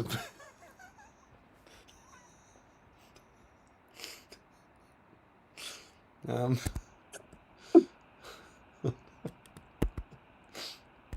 do you think, Joe? I mean, I would let it in, but I'm not convinced it's 8 inches. Yeah, I know. There is a second picture, so maybe there's an update. He says I'm at the planning stage. It's a whip thread after all. I don't think this is like you say. I don't think it's 8 inches long. I don't think it's balsa wood, and I don't think there's any crenellations. Other than that, it's perfect. Oh, good. I mean, there's one crenellation. I said that to be at least 20. Danji Ross. If we accept the word crenellations as a crenellation, then there's one. Danji Ross is in with an elf hall, mostly assembly and basing today while getting back into the swing of things, and we can see there is a Glorfindel there, so he gets in.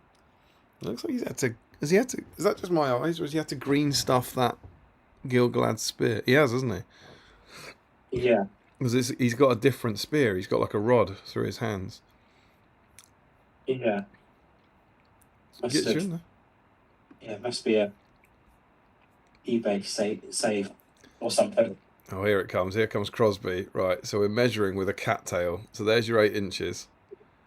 That is thick balsa wood. Lovely use of cattail, though. Spacing.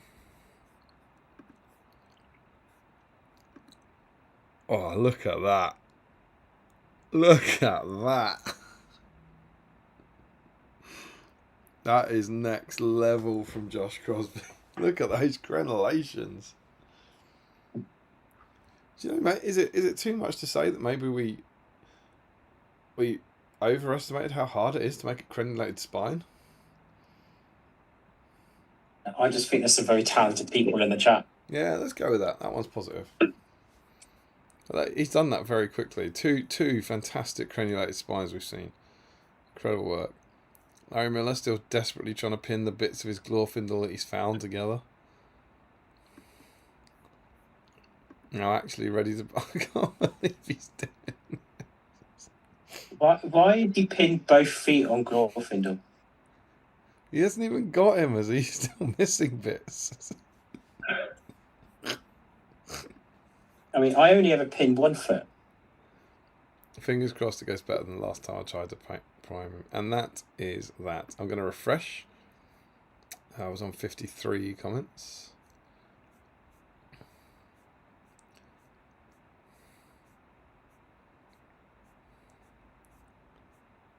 I've now got 65. Yeah, that is so weird. I've got 65, but it's still quite down the page. What's going on?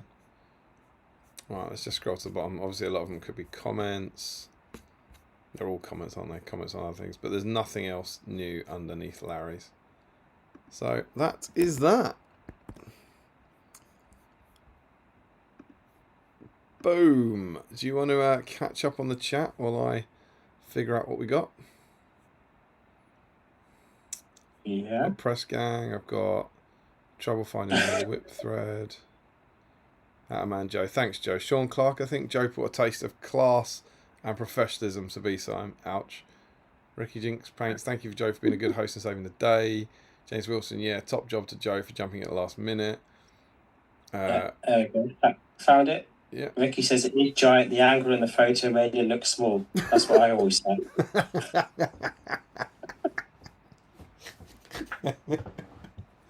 Oh, he's used that excuse before, hasn't he? Larry, I've often considered getting Gildor, but then I'm put off by how much I hate the model.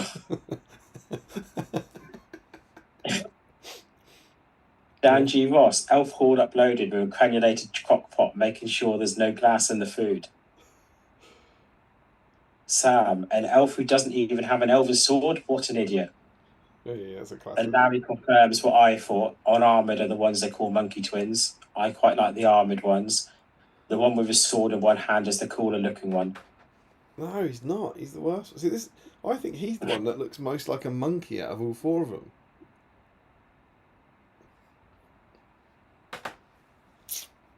Whatever. Puddy says, every time I see the twins, I'm reminded of Matt Davies' converted ones, and they honestly should be bought as designs by Games Workshop. Oh, yeah. Did you see those?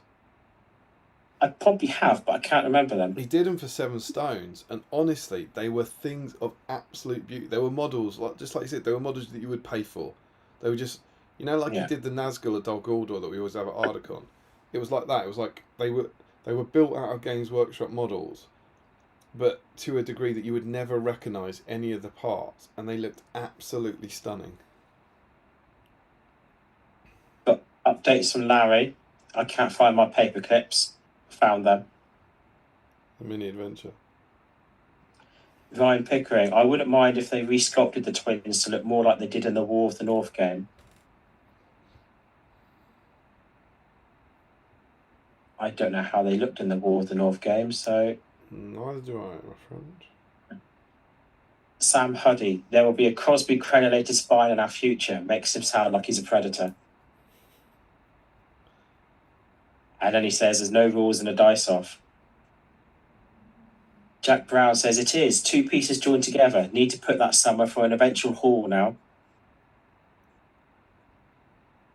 See, we've inspired Jack Brown to build the elf hall. There you go. Sean Clark, the others are from the Great Beast.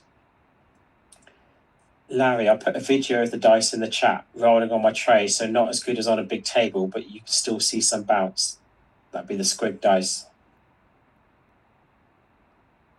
Ashley Fisher says, regarding my orcs, you're right. Mix of OG metal and conversions of the plastic ones, Siege Crew and Great Beast Crew, with some bits from the Wildmen sprue. Really good, dude. Really good. I think me hosting is being a success because I've now got Larry to decide he now wants to get a second helm to take off the hammer and put some arrows in him. Very cool. Sam, buddy, your conkers are hanging out, mate.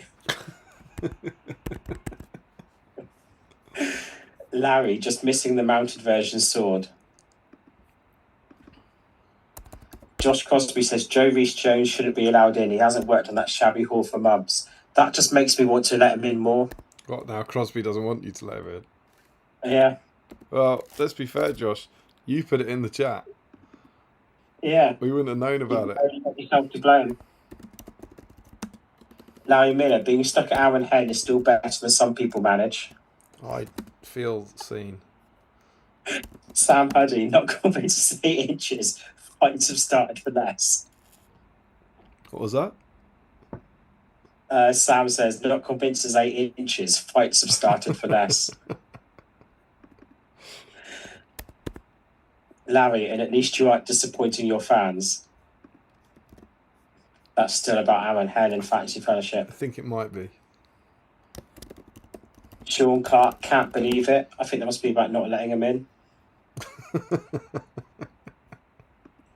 Jack Brown says Josh is significantly higher quality than mine.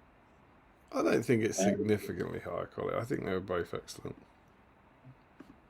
Larry says, I always pin both feet if I do pin. I normally only bother pinning metal. Figured Groff deserved the extra effort. I say I only usually pin one foot. What I usually do is I destroy one foot trying to pin it, and then I pin the other foot. I don't think I can't remember any model that I've ever pinned. I've probably pinned one or two, but I don't pin, I don't varnish, I don't clean my brushes, and I don't wash. It's just, I'm a mess, man. And Larry says, I impulse bought those dice when they first came out after some guys in store told me they bounce. That sounds very Larry, doesn't it? That's exactly what I was about to say. Ryan Pickering just uploaded an image of them in the patron chat. Good use of the patron chat. And Larry Miller says, Jack, yours is significantly higher quality than yours. And I've caught up with the chat. Good lad. I am delighted to say that tonight we have 25 entries and we have 23 people. So 23 people playing Elf Heroes around the world. Well done to you all. With 2 bonus entries, one for Jack Brown and one for Josh Crosby, who have inexplicably created crenulated spines. Joe Rees-Jones is technically a bonus entry as well. He is a different person on theme, though, isn't he? Oh yeah, depends whether we class that as theme or whether we class it as off theme, but with a bonus entry. It won't be a record. It's not a record breaker. And to be honest, and I don't want to seem too sad about it, I don't think we'll ever break the record now. I think the ship has sailed. I don't think we're ever gonna touch that. We don't have we don't have the viewers, and I just don't think we're ever gonna get close to Aragorn. We just haven't. That just sounds defeatist to me. I know. I know.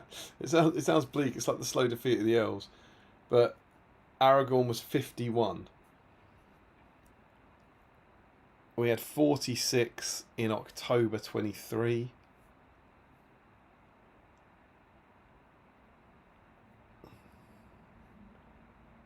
A 44 in October 24. So 44 a year ago. And then we've had a 40. Yeah. So we had 44 a year ago. And since then we've never had 44 again. See what I mean? We just haven't got the viewers, man. Just haven't got the viewers. They were clearly they were all Aragorn fans. Ryan, the picture that Ryan said he's put in the chat is of the twins from War of the North. Oh, very cool. I'll have to have a gander at that. But we have 25 of you wonderful people. Well, 23 of you wonderful people. Imagine if Joe wins this. How good would that be? And by that, I did mean Joe Rees-Jones in that instance. But, of course, imagine how good it would be if our very own Joe Holzman, who stepped into the breach to save BSIME today, was to win it. But are you ready, Joe? Are you ready for your first dice off ever? Yeah. So we've got 25. So I've got a group of 9, then a group of 8, and then a group of 8.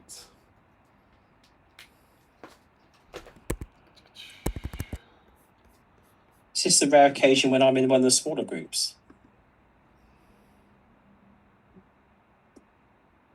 Yes. So we're going to need a D10. One of our favourite dice to use for this, of course. And the 0 represents the 10. There we go. We've got a classic D10. Do you know what? I'll use the D10 first. And I'm going to swap to a sexy D8 for the 2 groups of 8. That's only right. Right, so you know the deal, Joe. We are playing for this black dice that only rolls big 4s. Look at that. Oh, 4+. Another elf roll off to good. And this black BSIME dice. You'd win that roll off with an elven blade if you were the designated evil side. Exactly.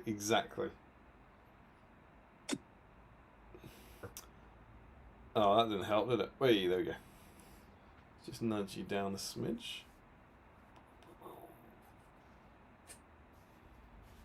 There we go. Lovely stuff. So, as ever, we're getting 3 finalists, and then we're going. Joe is in control of the wrist. Our first is a group of 9. Michael Dublé, Tommy Murphy, Ricky Colebrook, Sean Clark, Ryan Pickering, James Wilson, Jack Zalakowski, Chris Cooper, and Kalle Pahonen. 1 to 9, and we are re-rolling the 0. Joe, it's over to you. And go. Oh, it's a re-roll. The tension. Roll.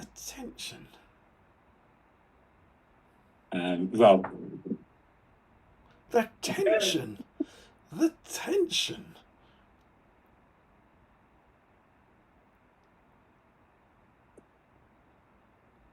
Roll. It's an 8. It's Chris Cooper. Congratulations, Chris. You have made it in at the 3rd time of asking. Well done, Chris. I feel like Ruth will be gutted she's missed out now, because she might have been number 8 if she'd been here. Yeah, 50-50 chance of being number 8. Then our next group. Now this is starting to get tense here. We've got a group of 8, so we're going to use the D8. No need to re-roll. Rory Campbell, Josh Crosby, Jack Brown, Brian Metalhead, Sam Earnshaw, Richard Clammer, and Gary George. So I would say to you, Joe, you probably want to avoid rolling a 2 here. A 2 puts Crosby in the final, with another chance of getting into the final. I think I want a 3 or a 4 to get Jack in. Yeah. Yeah, it's good to see. A crenulated spine that's not Crosby.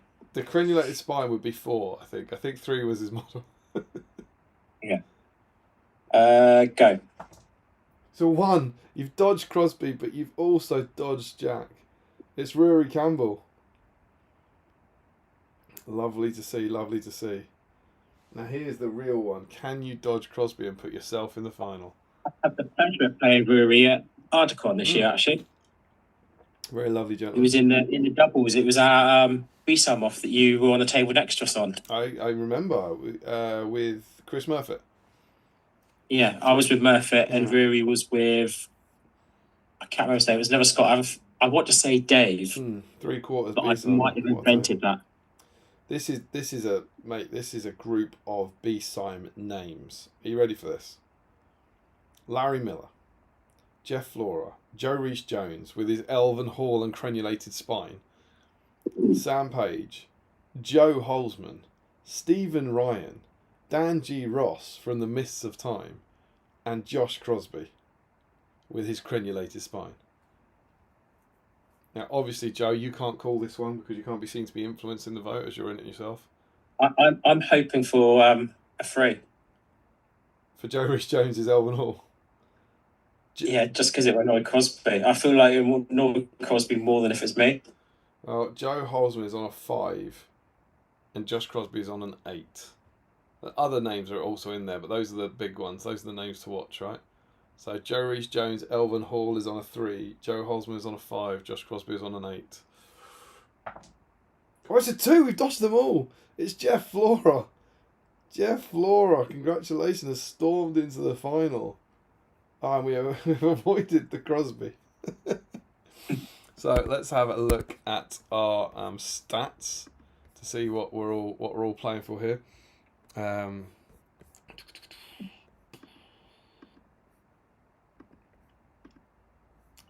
So Chris Cooper has won 1 dice. Rory Campbell has won 2 dice. And Jeff Flora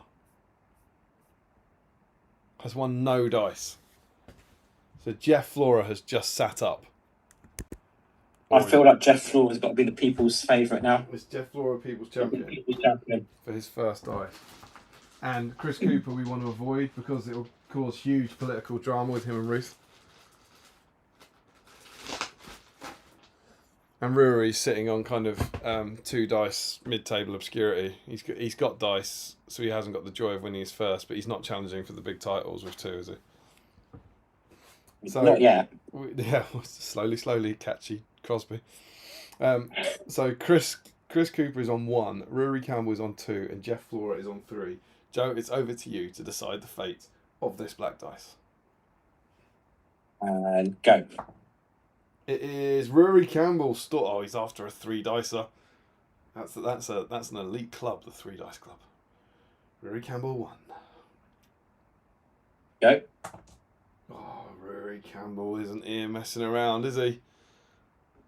That is Chris Cooper on 0, Rory Campbell on 2, and Jeff Flora on 3. Surely he can't clean sweep it. And go. He's just done what a depressingly unexciting dice roll. Congratulations, Rory. Massive. Experience paid off. Yeah, absolutely. You can see it in the big game moment there coming through for him. Rory Campbell wins. Congratulations, Rory. Absolutely. Rory Campbell has now won 3 dice, including 1, 2, 4.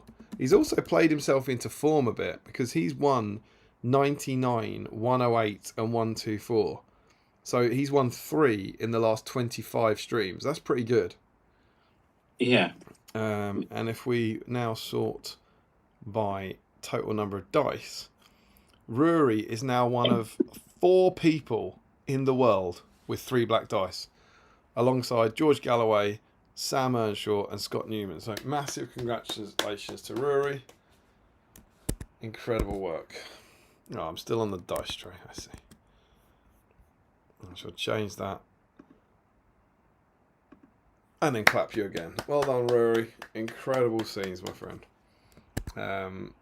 Sorry we couldn't. It wasn't a great match. It wasn't a match for the ages. Highlight show won't be long, but sometimes the skill and the dedication of people just sees them through,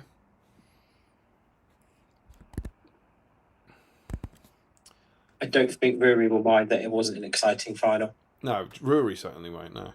And Ashley Fisher, 5 dice Fisher, and 5 dice Holzman. Are you starting to look over your shoulder at that chasing pack of 3s? No, I'm still concentrating on the covers and the Crosby in front of me. I'm always looking forward, never looking back. You love it. You love to see that positive attitude. You got to keep looking forward. There's nothing back there that interests me. Congrats, Rory. Incredible scenes. I don't know. Is Rory in? I feel like we've heard his name today, but I'm not sure we've heard it too much. Is he about? I think he commented early on, but I don't think he's been in the chat for a while.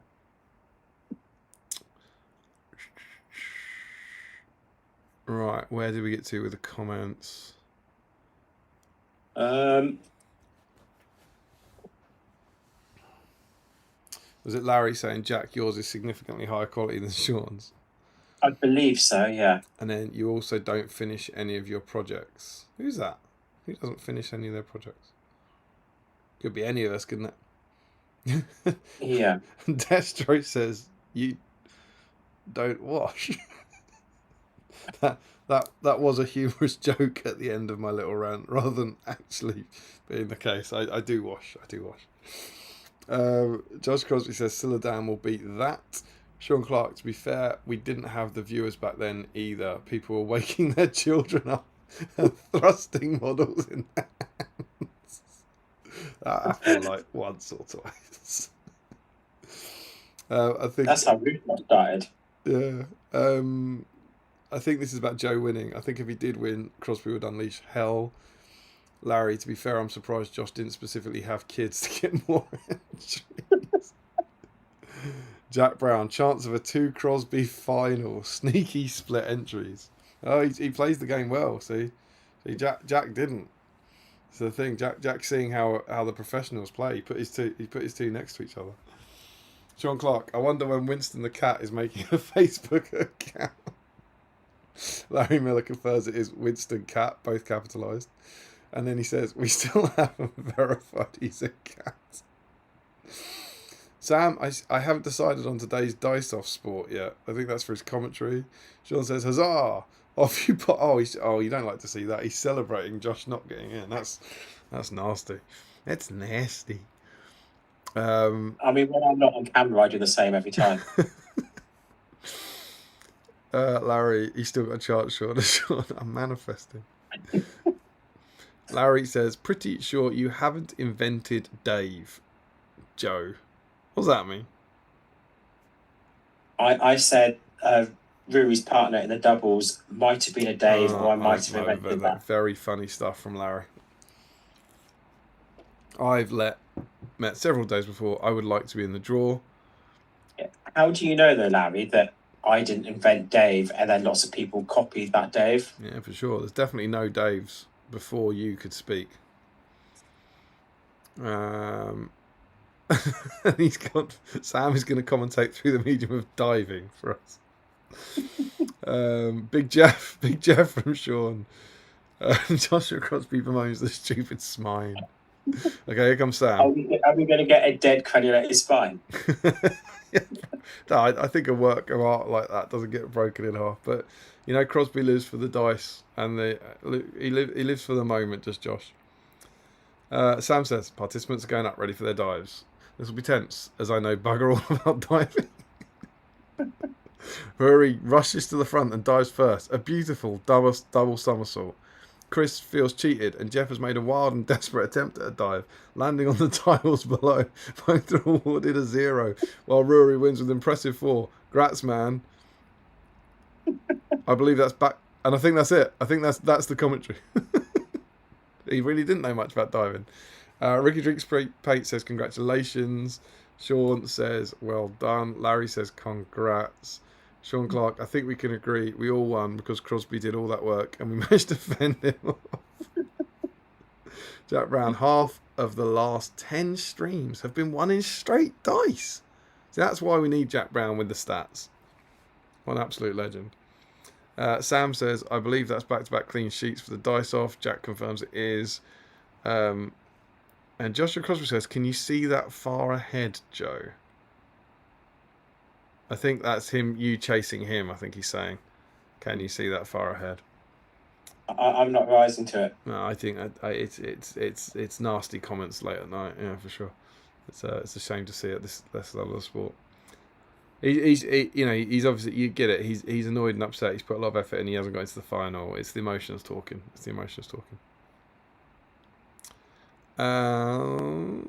Larry Miller says you. Who knows why?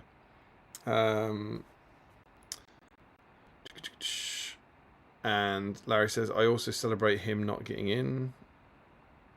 I think the stream's doing weird things. It's still ticking along, so I imagine they can hear us. So I think the video might be doing some odd stuff. And he says, pretty sure I've heard of Dave's from before your existence. I don't think we can confirm that. And that's it, my friend. We have caught up on the chat. We have learnt who Joe Holzman is. We have talked with great excitement about the new releases. We have gone through issue 1 of Battle Games of Middle Earth. We have taken a deep dive into Glorfindel's profile, and we've painted some Elven Lords. And we granulated some spines. We granulated some spines. Quite unexpectedly. What a joy. Finishing touches. Make that. Finishing touches. There we go. Another episode of Battle Streams Middle Earth in the can. We always say thank you to our guest host. We have to say a very, very super special thank you to our guest host this week. Joe stepped into the breach and saved the day. Joe, thank you so much. Thank you for having me. It's been a delight. You can come to BSIME Supply Teacher Club should you wish to, and I'm sure anyone who's left, there are 27 people still watching at 1 a.m. in the morning, which is a wonderful thing, and I'm sure they'll all agree that you've done a magnificent job and you have saved the stream tonight. So thank you so much for stepping in. I hope you've enjoyed it. Joe, would you like to shout out anyone or give anything or any final thoughts from the Holzman? Now you put me on the spot. I think I put you on the spot 5 hours ago, actually. Oh, true. What was it? Question 1, do you have Zoom? Yeah. Question 2, do you want to host tonight's stream? I think it started with block capitals, you. I think it did.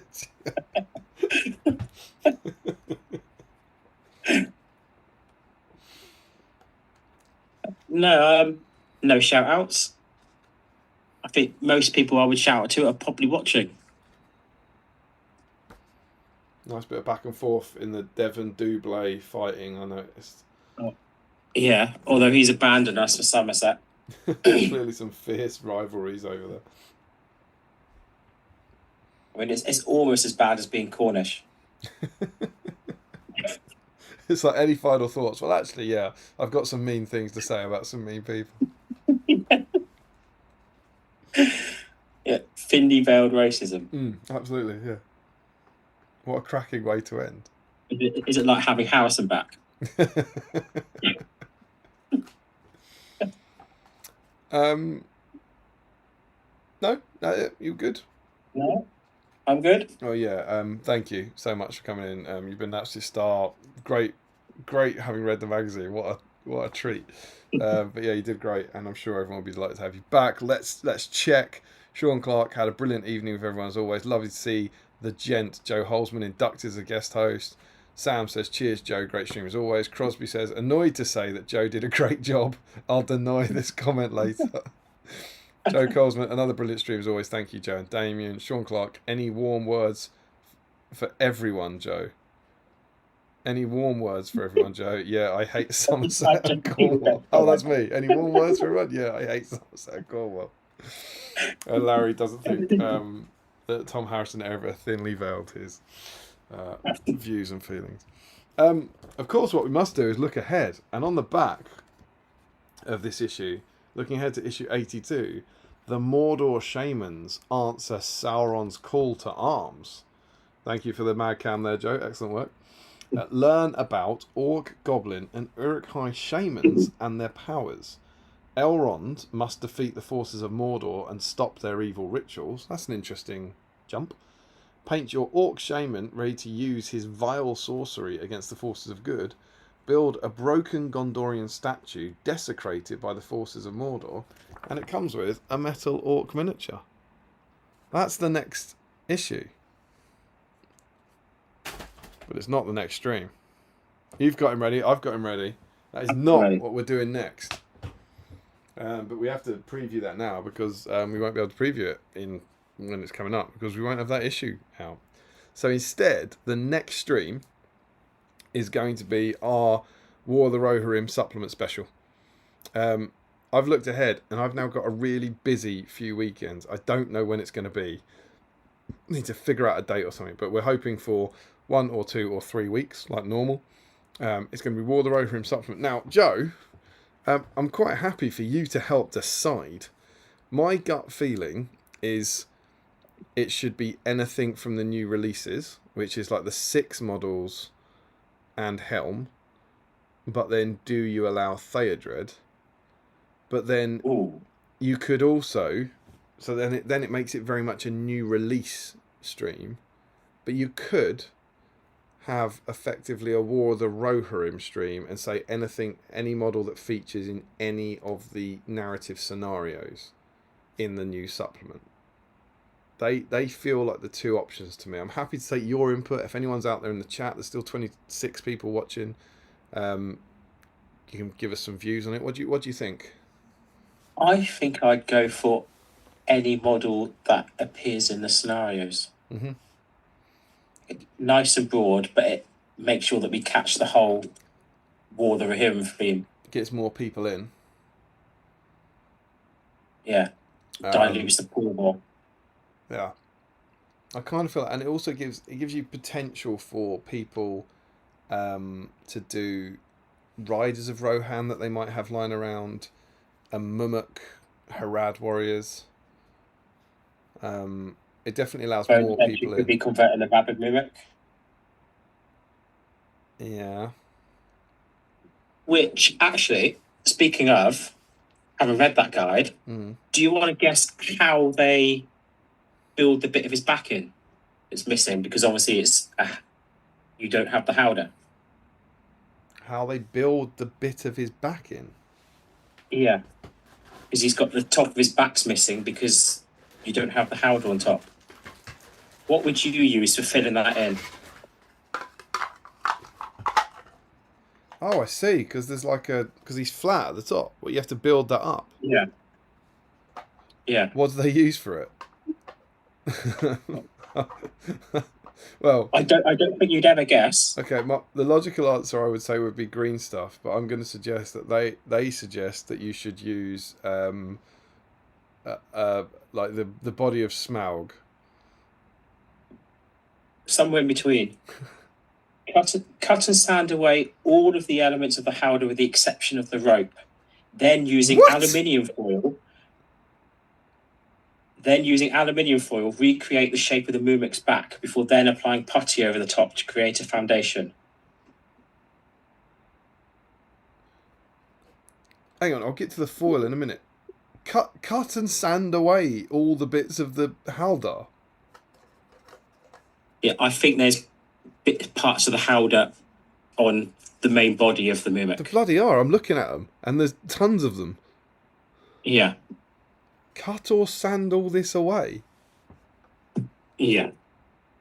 That's quite. See if I can get close enough for you to see what it looks like after. That's quite a lot to cut and sand away. Is that coming up? No, I can see it. I mean, it just looks kind of like a grey blur. Although I suppose it would be a grey blur. Yeah. I mean, I I'll reckon take a picture of it and stick it in the chat later. Building a rabid Mumuk bonus entry, right? Yeah, and then you use aluminium foil or tin foil to create the shape, and then cover it with putty. It says aluminium foil, which is it any different than tin foil, other than presumably being made of a slightly different material? I think it's tin foil, isn't it? Yeah. Do you reckon tin foil is actually made of aluminium, and we just call it tin foil because tin's easier to say? Yes. That's. I was going to say how Americans produce. I was going to say about how Americans pronounce aluminium, but then I might alienate our American fans. So you build it up with tin foil. I would alienate our Cornish and Somerset viewers. So basically, Doublé. That seems maybe Wiggins. I mean, I do think it looks amazing. I've only seen the one picture of it. I do think it looks amazing, but yeah. Wow. It's stuff like cutting through the trunk, but not all the way through, so that you can bend it, but making several cuts along the trunk so that you can bend it and then fill them in with putty. So, I mean, this sounds really involved. It sounds like really good. I mean, let's see how many pages is it? I think it's 4 pages, 3 pages. Yeah, but no, I don't mean necessarily the length of it so much as the kind of modelling skill required. Steiner Carlson said it's a lovely stream. Sam is suggesting Catapult Troll Week. Larry says, I almost suggested that, but that wasn't one of the 2 options. Well, I want it to be themed in some way around War of the Rohirrim if we're talking about the supplement.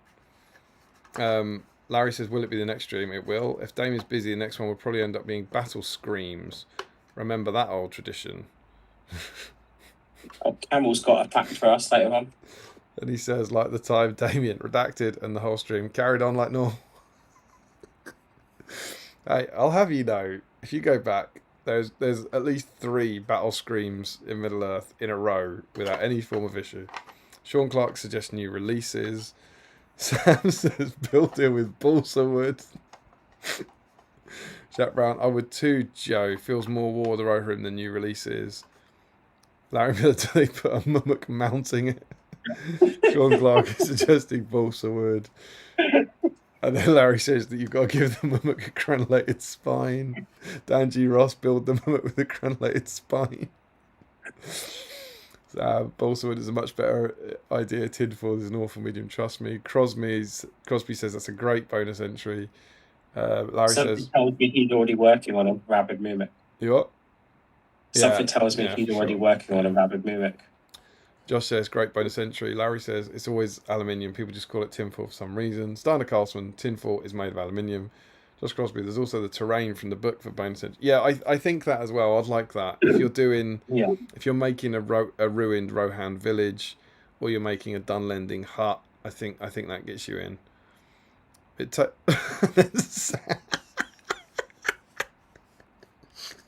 Sam says, but it tastes so much like tin, right, Larry? Domsky X, it was tin, but then they discovered aluminium was safer. Is that Domsky X's first comment, like 5 hours into the stream? Like, this is my moment. Lovely to have you. Larry, I don't think I've ever tasted tin. And Sam says you have 2 weeks. Are tins in like cans of Coke made of tin? Because if they are, I would imagine Larry has tasted tin. Great point. I don't think cans of Coke are made from tin, are they? I don't think so, but there's a chance. There we go. Maybe that's for next time. Jack saying, is the terrain a normal or a bonus entry? I think all those things should be a normal entry for this one. I think it's just like if you're hobbying to do with that supplement, I think. Yeah, I think that feels fair. Yeah. And it will allow people to paint other stuff. But yeah, I think that also leaves room for a fun bonus entry.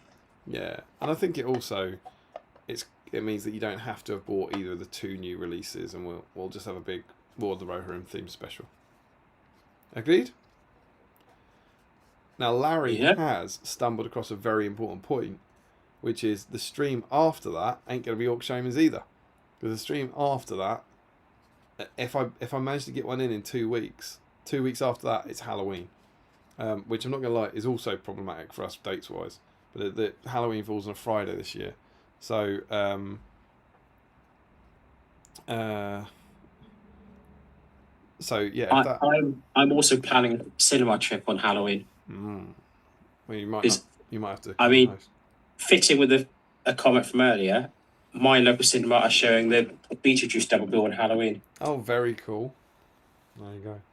So I have that's what's coming up next, basically. I don't know when any of these streams are, but the plan is to do a new release one in a couple of weeks when everyone's got their new releases, and we can talk through the supplement and all that, and explore some of the stuff in there. And then the one after that will hopefully be our spooky Halloween themed special, what we always do, with fancy dress and spooky themed entries. And then the Orc Shaman one should come after that, sometime mid-November. So it's one of those slightly weird times where it's like it's the next issue, but you're not going to see that Orc Shaman week for a month and a half or something. And that's the plan, basically. Jack Brown, the terrain, yeah. Cans are also aluminium. And Domsky X says, cans are aluminium, and no, just found you. Still have my GBHL magazine from an age ago. Oh, cool. Well, let us know who you are, Domsky X, at some point, and hopefully you can catch the next one in a couple of weeks. Click on the videos, you'll see all the old episodes and all that. And yeah, I hope you enjoy them. Larry says, good thing it isn't a triple built. Well, quite. And there we go. I hope you've enjoyed it. Keep your eye on the channel for the other stuff, because my hobby vlogs are coming thick and fast at the moment. I'm catching up. There's going to be more as we celebrate Octoblog. I'm trying to do about 2 a week, if you can imagine such a thing, and they are coming out. So there'll be a new vlog landing for our patrons in a few days, and then the vlog that the patrons currently have will be landing on the main channel in a few more days, and that's going to keep going. I'm trying to do 7 in October, which sounds insane, but I dare to dream it might happen. And there we go. Joe, thank you so much. You've been amazing. Thank you to everyone who's watched. You've been great. We love you all very much. Tell your friends, click subscribe, and consider joining our Patreon scheme. And either way, we'll see you very soon on Battle Streams in Middle.